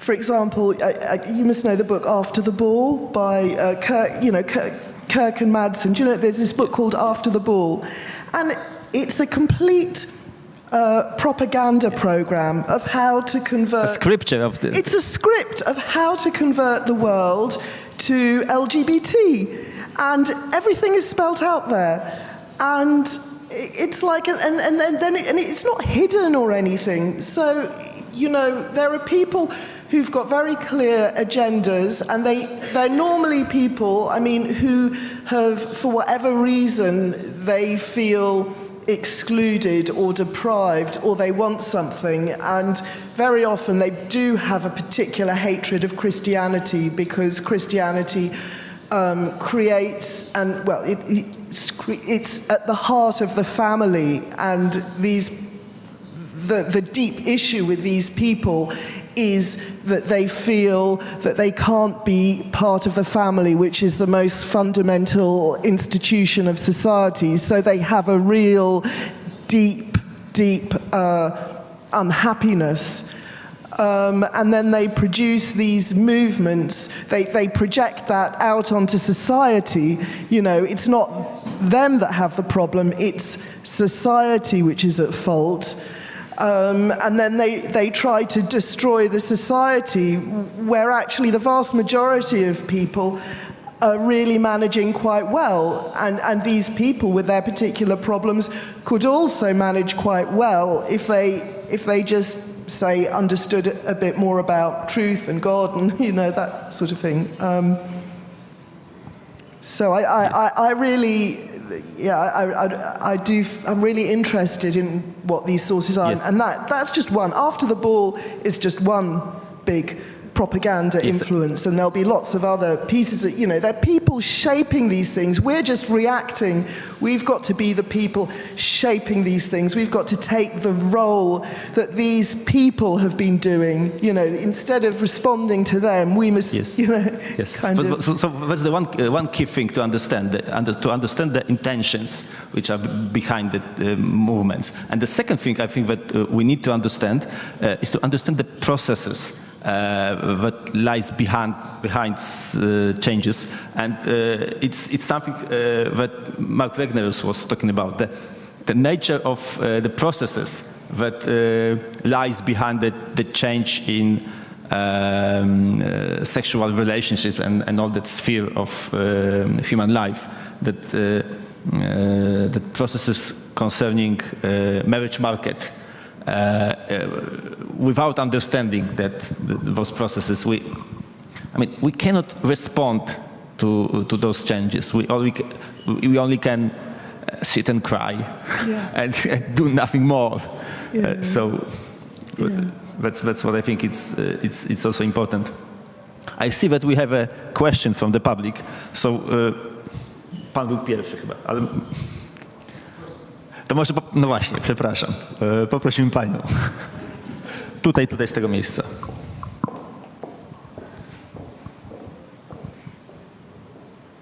My name is Anna Wiek. I'm a journalist from Schumann Optics magazine. You said that we shouldn't be reactive, and I agree with you.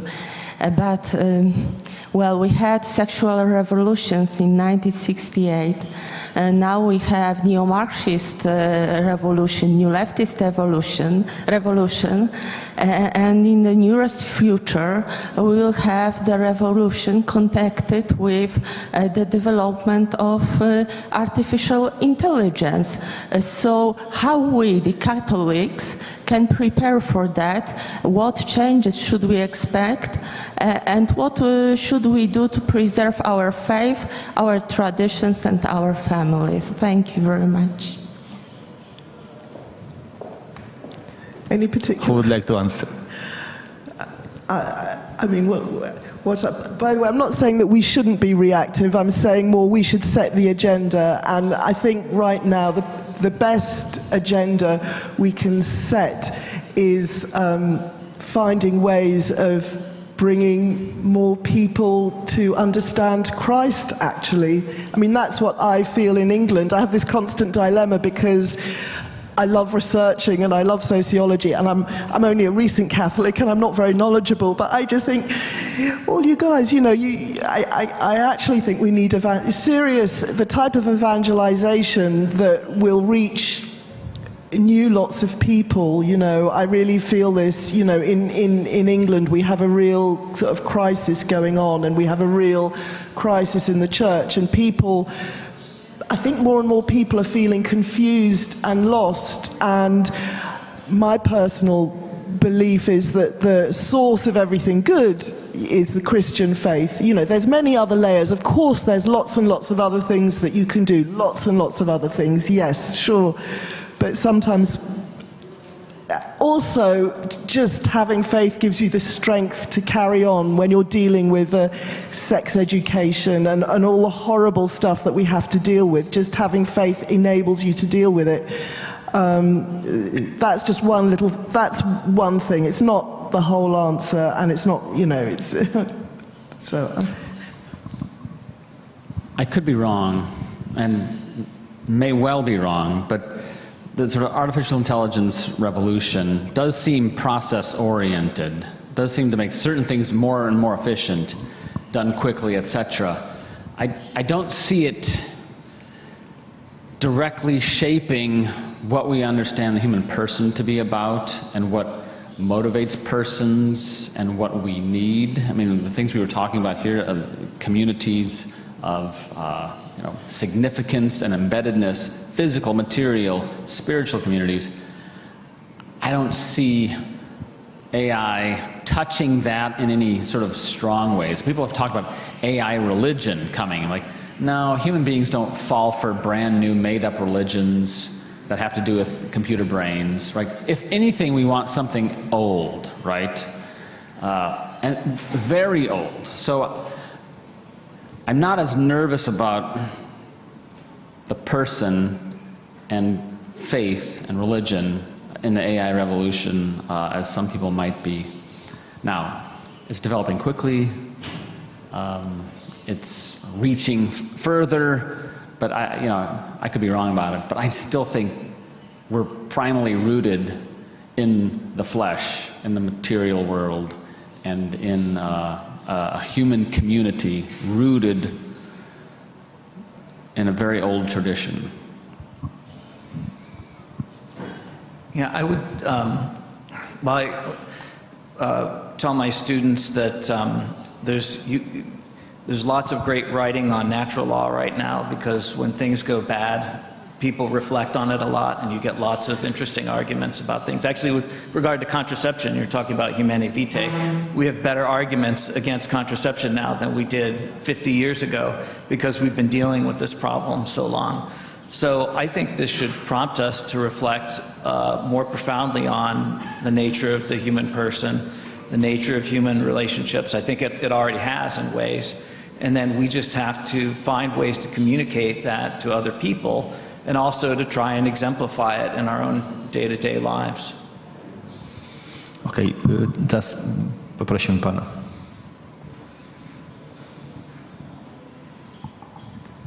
Łukasz Majszak, Instytut Hetmana Żółkiewskiego. Przepraszam, po polsku zadam pytanie, bo mój angielski nie jest. Łukasz Majszak. Otóż moje I'll ask this question in Polish. My question is I'd like to preface it. I think that all these aspects that were mentioned, these demographic problems, they're extremely important. And I think it's wonderful that this conference is taking place and that we're talking about this in this forum. And I think it's important to make a gradation of these causes behind the crisis that we have, as we call it. So I think the most important thing was this speech about the worldview by Mr. Backholm that spoke about these two fundamental ways. So either a person is a believer, believes in God, or believes in idols. So let's start, but I mean, there are no unbelievers. So we often heard the arguments that in society there are things that we deplore because these things affect us. But to put it bluntly, of course it's not my thinking, but to put it bluntly, we could put it in Old Testament terms. And when it comes to reading Psalms, we could say after the psalmist, they will perish with their idols. Of course, we don't want anyone to perish. We want everyone to be saved. But I think that the most important point, the most important source of all this problem lies in the church. And that's my personal view. That I know the church from different perspectives. I know it a little, and I think that maybe I'm wrong. I may be wrong. But you will know them by their fruits, says Jesus, and that the church didn't come up to live up to the expectations when all these ideologies took hold of this Christian Europe, Latin Christian civilization that built our reality here. So we allowed ourselves to be deprived of all this. And now we're crying, we're deploring it, but it didn't happen by itself. Somebody allowed this. Somebody is responsible. So now we're trying to find ssolutions. My question is,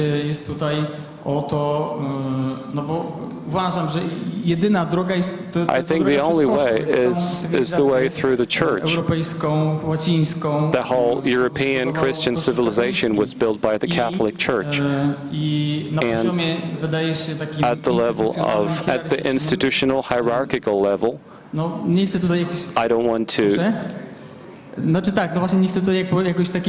I love the church. I don't want you to get me wrong. I'm a Catholic, and I care for the church to reach out with its truth to people. But I'm afraid it's not the case. So when we're talking about the agenda that has hit us so hard, the agenda of these different environments, our agenda is weak, our media are weak. It's a good thing we have Ordo Iuris, which is kind of an oasis, but just to get to my question, at the institutional level, hierarchical level, what role should the church play when it comes to the bishops, priests? Because we are the church too. What is our role in everyday life and in our circles, so that we just do not now come away from this conference and then we'll meet in 10 years and we'll wonder why the birth rate has fallen. That's my question. Thank you. would like to answer? I would just say we can't control what the clergy does or what the hierarchy does, but we can organize ourselves. And I think in America we have an expression, it's easier to get forgiveness than permission. And I think the more that lay people organize to try to meet the needs of the church today and to bring Catholic answers to the problems of the modern world, the more they should. And I don't want to go on too long because I know we're running out of time, but I think that basically at some level lay people have to take up responsibility and do things on their own and persuade the hierarchy to follow them, as it were. Just two words. The church's role here is preservation and transmission. That's what it needs to do. It doesn't have to reinvent the wheel, it just has to preserve the sacred deposit and transmit it. I agree. I agree with both of them, and I couldn't put it better. Okay, it seems that we're out of time, so we must stop. And I would like to thank you for the discussion and those who asked the questions for taking participation in our discussion. Once again, thank you very much.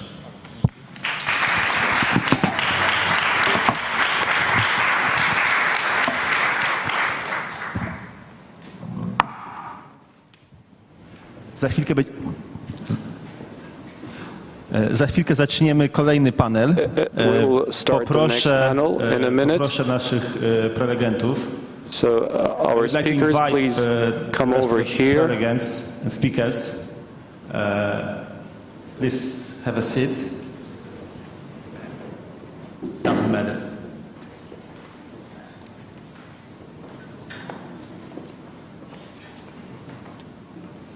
The moderator of the next panel will be Harrison Pitt, who represents the European Conservative. And Harrison, I'll give you the floor. That'd be helpful. Thank you very much. Are we waiting on one more person? Where's yeah. Talk amongst yourselves in the meantime. We'll see where he is. Possibly, you might, yeah.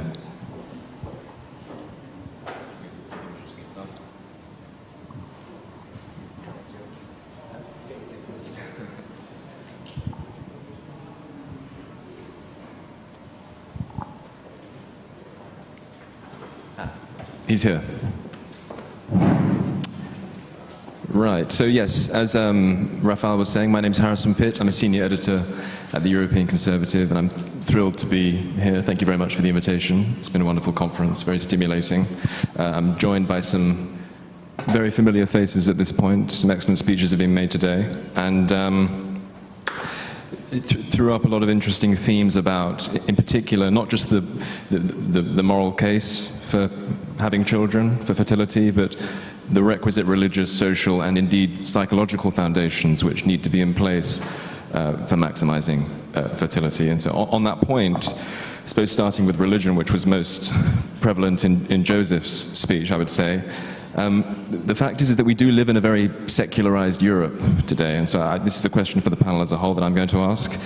Do you think that our focus should be on challenging the value system of secular society that you described eloquently in your speech, Joseph? So we'll start with you, to engineer a boost in the birth rate, or should we try to reach them and persuade them on the secular terms that they already accept?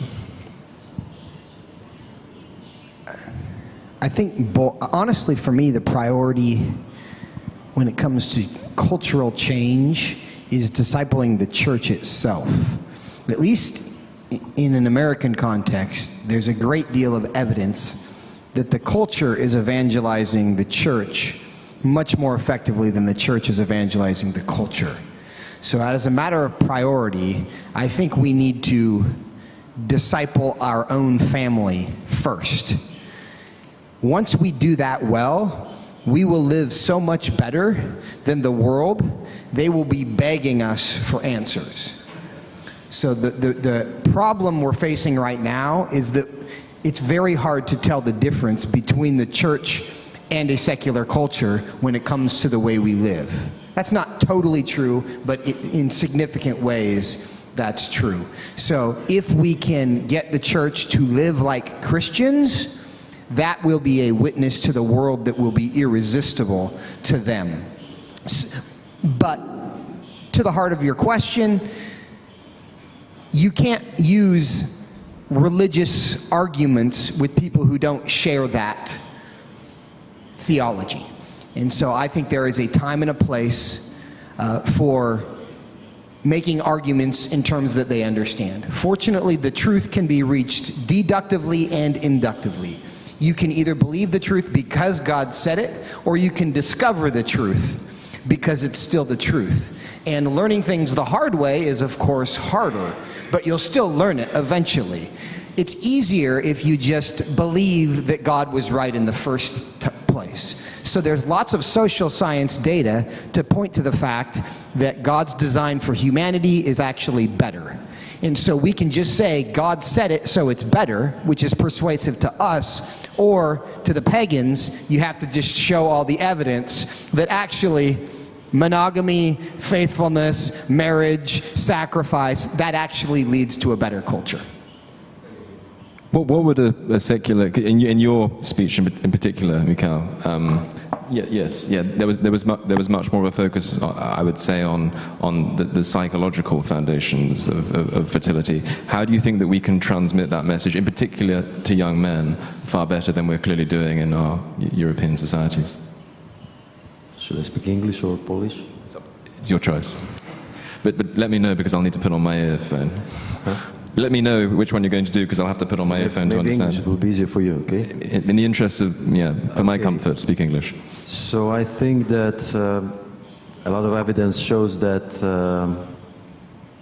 the first power, I would say, that should be engaged and awakened are those men who are husbands and fathers today, yes? Because we quite often say, well, how to encourage young men to become fathers and husbands, okay? They were born in some families, yes? So if we are able, and of course I know it's a difficult task, but if we are able to somehow touch the hearts of husbands and fathers, yes? Just to get closer to their children, yes?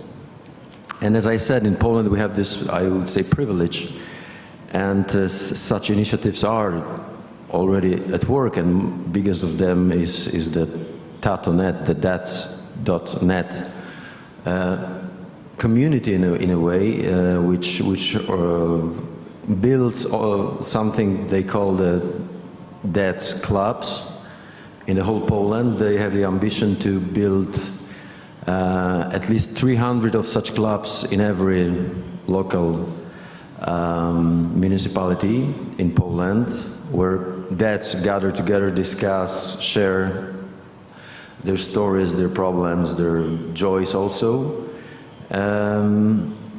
So I think that reaching those who are husbands and dads today, and of course those who are not husbands but are dads also, that's I think obvious. So this is one thing, and as I tried to say, we no longer live in times where marriage, family, parenthood are the obvious things, obvious natural lifestyles, I would say, yes? Why is it so? It was somehow diagnosed, but I think that we can no longer assume that people, although they declare, in Poland at least, still the declarations that yes, the family happiness, to have a family is a very important thing for me, although the declarations are still high, the reality does not look so wonderful. So we can no longer assume that it's a natural choice that young people will choose marriage, parenthood, and so on. What does it mean? And I think that's what at least we try to do, and I know that Instytut Pokolenia also and other institutions, what we have to do is to analyze how and why is it so, and I would a little bit draw to your, or link my conclusion to yours. We rather shouldn't criticize and say, well, you're stupid, you don't want to be husband and a father and so on, because, well, you know, it's the best way to be happy. It's not the way. So what it means, we have to build, I would say, kind of new communication to help discover anew this what was obvious for the generations in the past, yes? That's... It's very interesting, the idea being that instead of necessarily focusing on encouraging people who don't want to have children, that it might be a brilliant idea for them to have children, trying to encourage people who do want to have children and indeed have already had children to have more of them. The other Mikhail, can we calibrate social policy in such a way as to target, you know what I mean, reach the sort of people that Mikhail was talking about there, do you think? For people who are already fathers, how can we incentivize them to have more children than they might otherwise have through social policy? Oczywiście odpowiedź jest twierdząca, natomiast of course the answer is affirmative.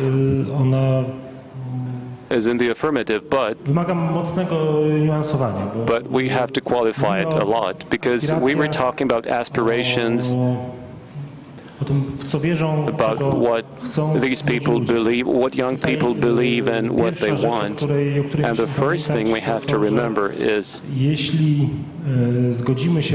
that if we agree that the government is trying to shape these attitudes, especially that the government is trying in some way to change the attitudes of people living in families, we may end up losing the autonomy of the family, and parents will lose part of their parental authority over their children. So any action on the part of public authorities should be only taken when they are acceptable, socially acceptable. We should avoid social engineering. To, co warto uwzględnić, to, że what's worth including is Polacy, tak jak tutaj powiedział mój przedmówca, chcą mieć dzieci. As the previous speaker said, they do want to have children. In all surveys, these figures are very similar. Despite what's often said by publicists, some figures are drawn from research, but they either show that this research was misunderstood or it's ill will.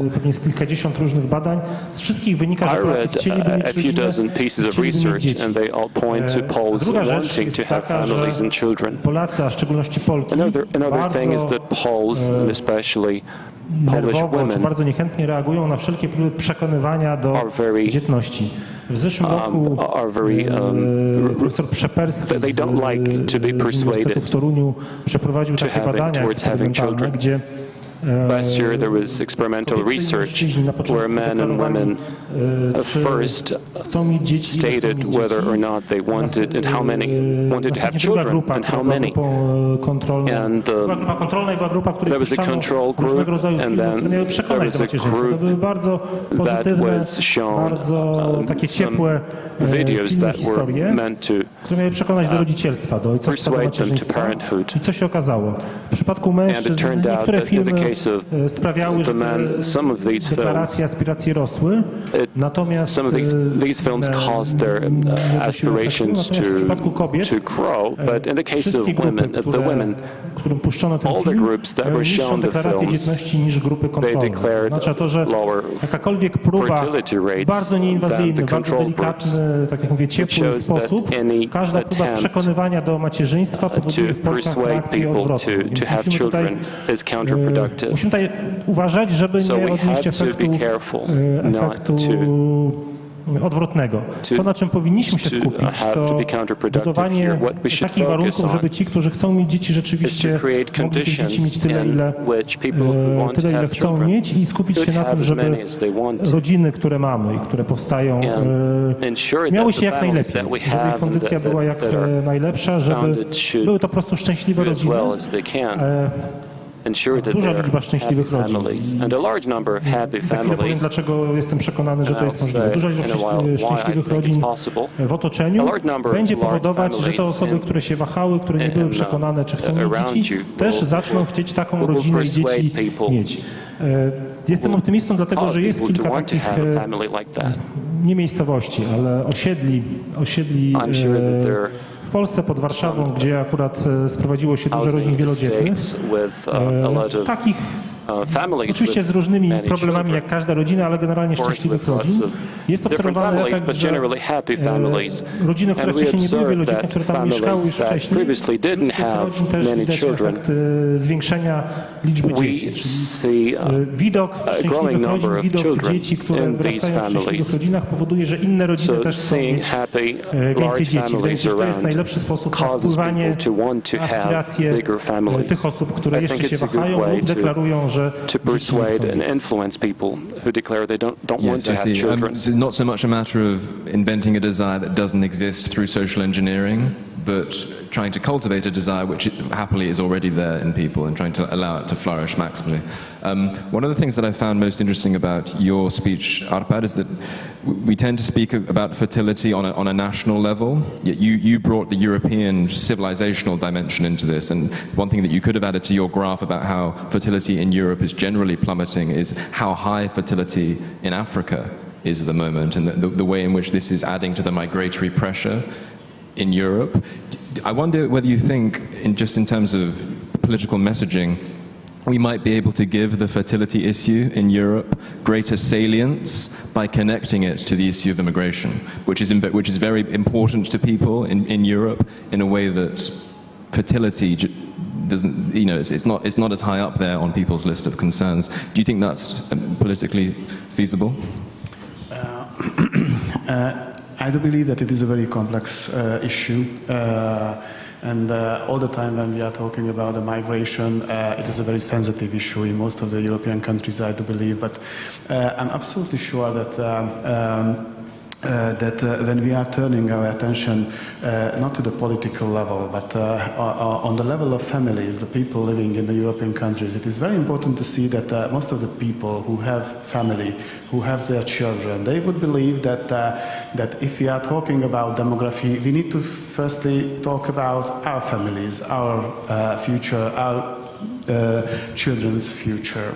And I do believe that it is a natural way of thinking in most of the people. According to one of the researchers of our institution, it is seen that at least 2/3 of the population of the European Union member states countries do believe that it would be very good if their government could help their families. And I do believe that one of the most important tasks for the future is that we should somehow show the importance of to put on the table the issue of family issues and the support of the families, and to help people to realize how good it is to live in family and having a family. And I'm absolutely agree what has been said, Mr. Kot. it is a very good thing to live in a big family, which is nowadays in Africa. You mentioned Africa. It is an absolutely evidential thing in Africa, living in a big family. In Europe, it is diminishing somehow. But I do believe that one of the most important things would be to return this trend in Europe and help people to realize that it is good to live in big families. And I do believe that from this perspective, if we put on the table the family policies, the family issues and the interests and the needs of the families, and support coming from the governments and the European Union to the families in the future, the perspective of the demographic challenge could be a little bit reshaped on European level also, and in the countries of European member states also. Wonderful, thank you. Well, we're going to go to audience questions now, and the first person who flagged me was this gentleman here with the beard. So feel free to come on stage. My role, and I've noticed you as well. My role is to shepherd along the conversation, and I mean to do it benevolently, but I will act like a cruel tyrant if people speak for too long. So try to make sure that your question is succinct and a question, so that we can get to as many as possible. But please. Mateusz Tawanda, I'm a father of two, and I would like to ask a question to our Hungarian guest. I praised Hungary for the prioritization of the demographic issues, because with no new generations there's no future. So this is, I think, the priority, and I'm happy that Hungary is well aware of this problem. Recently we see that Hungarian fertility rate is plateauing, right? It's not increasing anymore. Are you following, for example, Israel socio-demographic dynamics? Have you compared Hungarian socio-demographic dynamics with Israeli, for example? Thank you. Thank you very much for the question. I do believe that we need to take into consideration the situation that is very visible now in Europe, and especially in Central and Eastern Europe. Firstly, there was the COVID pandemic introducing a situation which was a shock for the societies. And I do believe that in these times it is natural that the family, as the basic unit of the societies, is somehow shocked and need to face with specific fears. Secondly, when we go through the COVID pandemic, after we needed to face a very serious war, which is not a short-term war in the neighborhood of the country. And I do believe we need to face that the energy crisis, the financial crisis, and of course at the same time a very high inflation in Hungary, which could be overcome in the future, I'm absolutely sure. But it was also a shock for the families, and that of course it is a very sensitive in the life, a very sensitive issue in the life of the families. It is a situation where it is understandable that in most of the cases the young people see the stability is a little bit more complex than they used to see at the end of the 2010s. But I'm absolutely sure that we need to follow the results and the approaches of other countries, and especially Israel is a very important country to follow and to learn. I do believe that it is one of the most important message this very important conference and other meetings, that the best practice is to learning from each other, and not to be the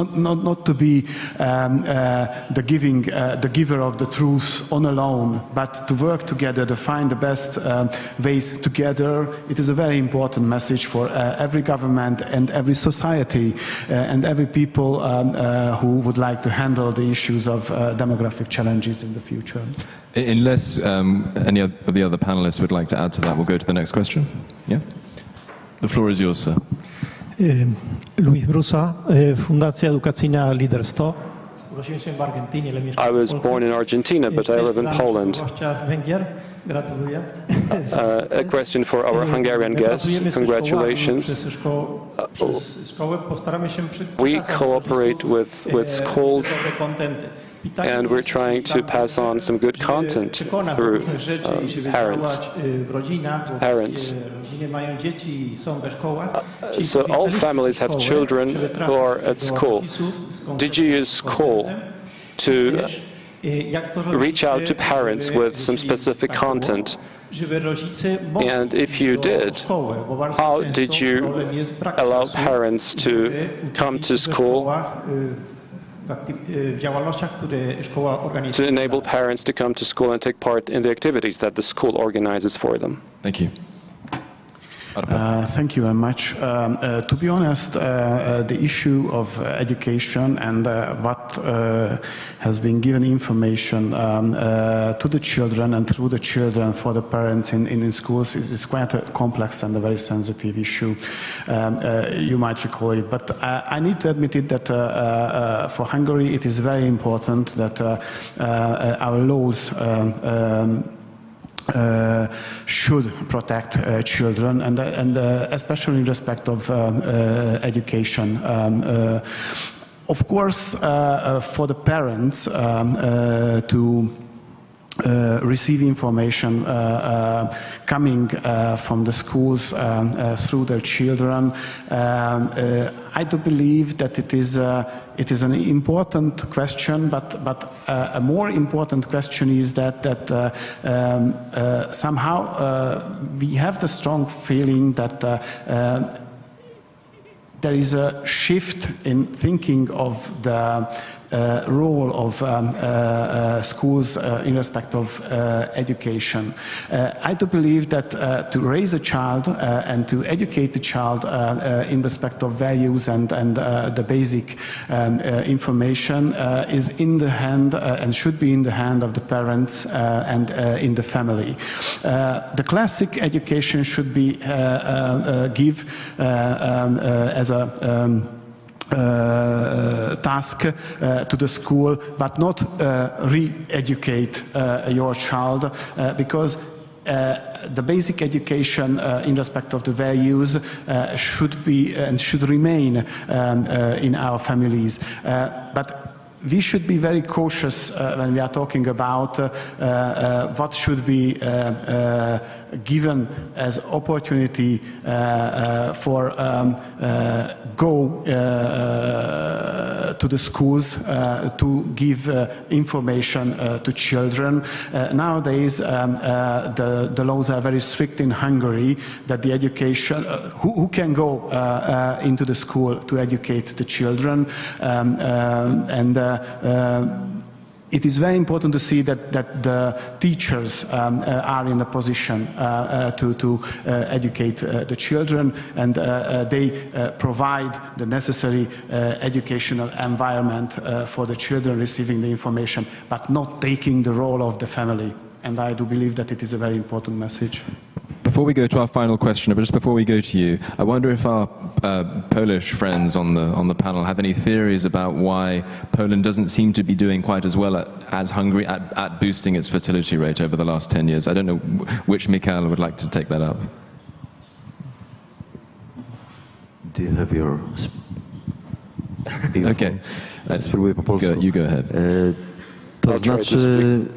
Na pewno Węgrzy zaczęli wcześniej. I'm sure the Hungarians started earlier. Pewnie nie najważniejsze, ale perhaps it's not the most important, but an important thing. I don't want to belittle the success of Hungary, but what was presented today, I think it's a bit alarming. This growing number of extramarital births. This is something that calls for deeper analysis. But what I'd like to say, and perhaps what I envy, is that when you get off the plane, you don't have to go to the city center to hear some pro-family messages, but as you pass through a tunnel and on the walls there are messages like pro-family Hungary. In English, please add some Polish notes, Polish inscriptions too. And then in the departure lounge, and the pillars are posted. There are posters beautifully prepared. Yeah, great billboards displayed on the walls at the airport. And I would say, why not? Let's try. I'm saying this to the Poles. The family deserves this. We're fast running out of time, so I think we will go to our final lady questioner.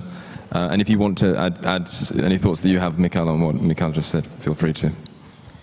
More and more young people are addicted on pornography. And this is the reason why they are not able to get the responsibility for family, for newborn child. And it seems that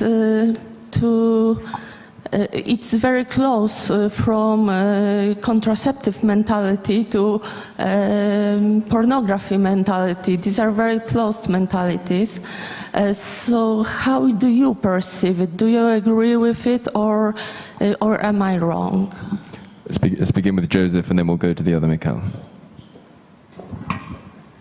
I think I think you're exactly right. That's a huge part of the problem.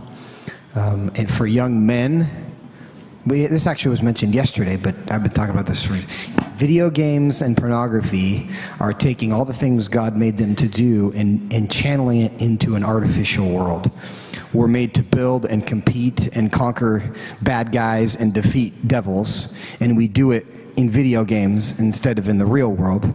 And then we're designed to desire, sexual desires are from God, but all of that is going into a place where nothing productive is happening, and actually it's counterproductive. So yes, I would encourage you as quickly as possible to do what several states have done recently, which is require age verification for all pornography websites. It's just the beginning. Our First Amendment, unfortunately, is interpreted in a way that protects pornography in a way that is certainly harmful. Of course, free speech is a legitimate interest, but it should be declared and spoken of as a public health crisis and treated as such. Mikhail. And you can either speak to the pornography point, or you can talk about the Hungary-Poland competition. It's up to you. Okay. Pozwolę sobie odpowiedzieć na obydwa, chyba zamykając dyskusję. I'll speak about both issues. In this debate, I had a problem because I agree with all the speakers. Sometimes I'd like to take a contrary position, but I fully agree with everyone. I would add to what Professor Michalski said about why Poles haven't managed to recover as fast as the Hungarians. It's not quite true, because after implementing this pro-family policy, the birth rate in Poland rose considerably to the level of almost 1.5. And if we take into account Poles living abroad, the real birth rate will be will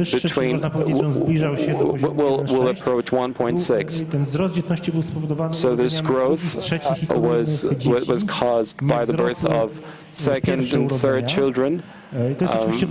First births didn't grow. It's a big challenge, of course, but it's in the area of relationships. But the number of first births didn't fall. It began to fall in 2022 because of the pandemic, the lockdown, which broke down relationships. We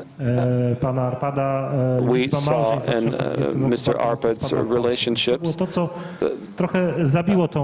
So this is what destroy the effects of this policy. Let's remember that in Poland we have a baby boom in the 80s, and now these are 40-year-olds. When we started to implement this pro-family policy, the height of this baby boom was at age around at 35. When it comes to pornography, research done by NASC shows that almost half of teenagers in high school, in grade school and high school, regularly uses pornography, and they often started using it inadvertently. So they saw a commercial or something, and they went on the site, and this is how they started using it. So the parents don't know about it, there is no control. So verifying the age and putting in place some control is something that they should implement as soon as possible. There is a bill in Parliament, but it will not be enacted before the election, I'm afraid. Just picking up the translation on my end. Okay, wonderful. Well, I regret to inform you that we are out of time, but could we please give no doubt the conversation will continue, and can we give a round of applause to our distinguished panelists, please?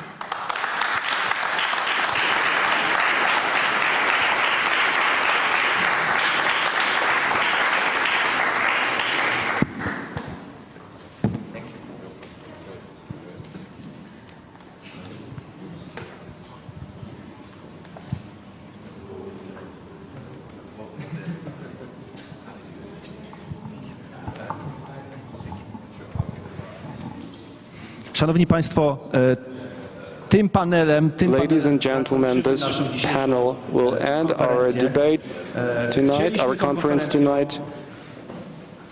Zapełnić pewną lukę. We wanted to fill a gap. W polskiej debacie publicznej dotyczącej a gap in Polish public debate concerning family policy, demography and family. We've seen this debate becoming more and more intense, but it's focused on economic and institutional aspects, which are admittedly important, and we didn't want to belittle them. But our intention was to say that a mere focus on institutional and economic factors is not enough to break through this wall of impossibility. So this is a problem faced by most of the world. And the answer to this problem must be broadening the range of topics and going beyond the frame of the discussion so far. Które wydają się chyba nawet ważniejsze niż te czynniki ekonomiczne.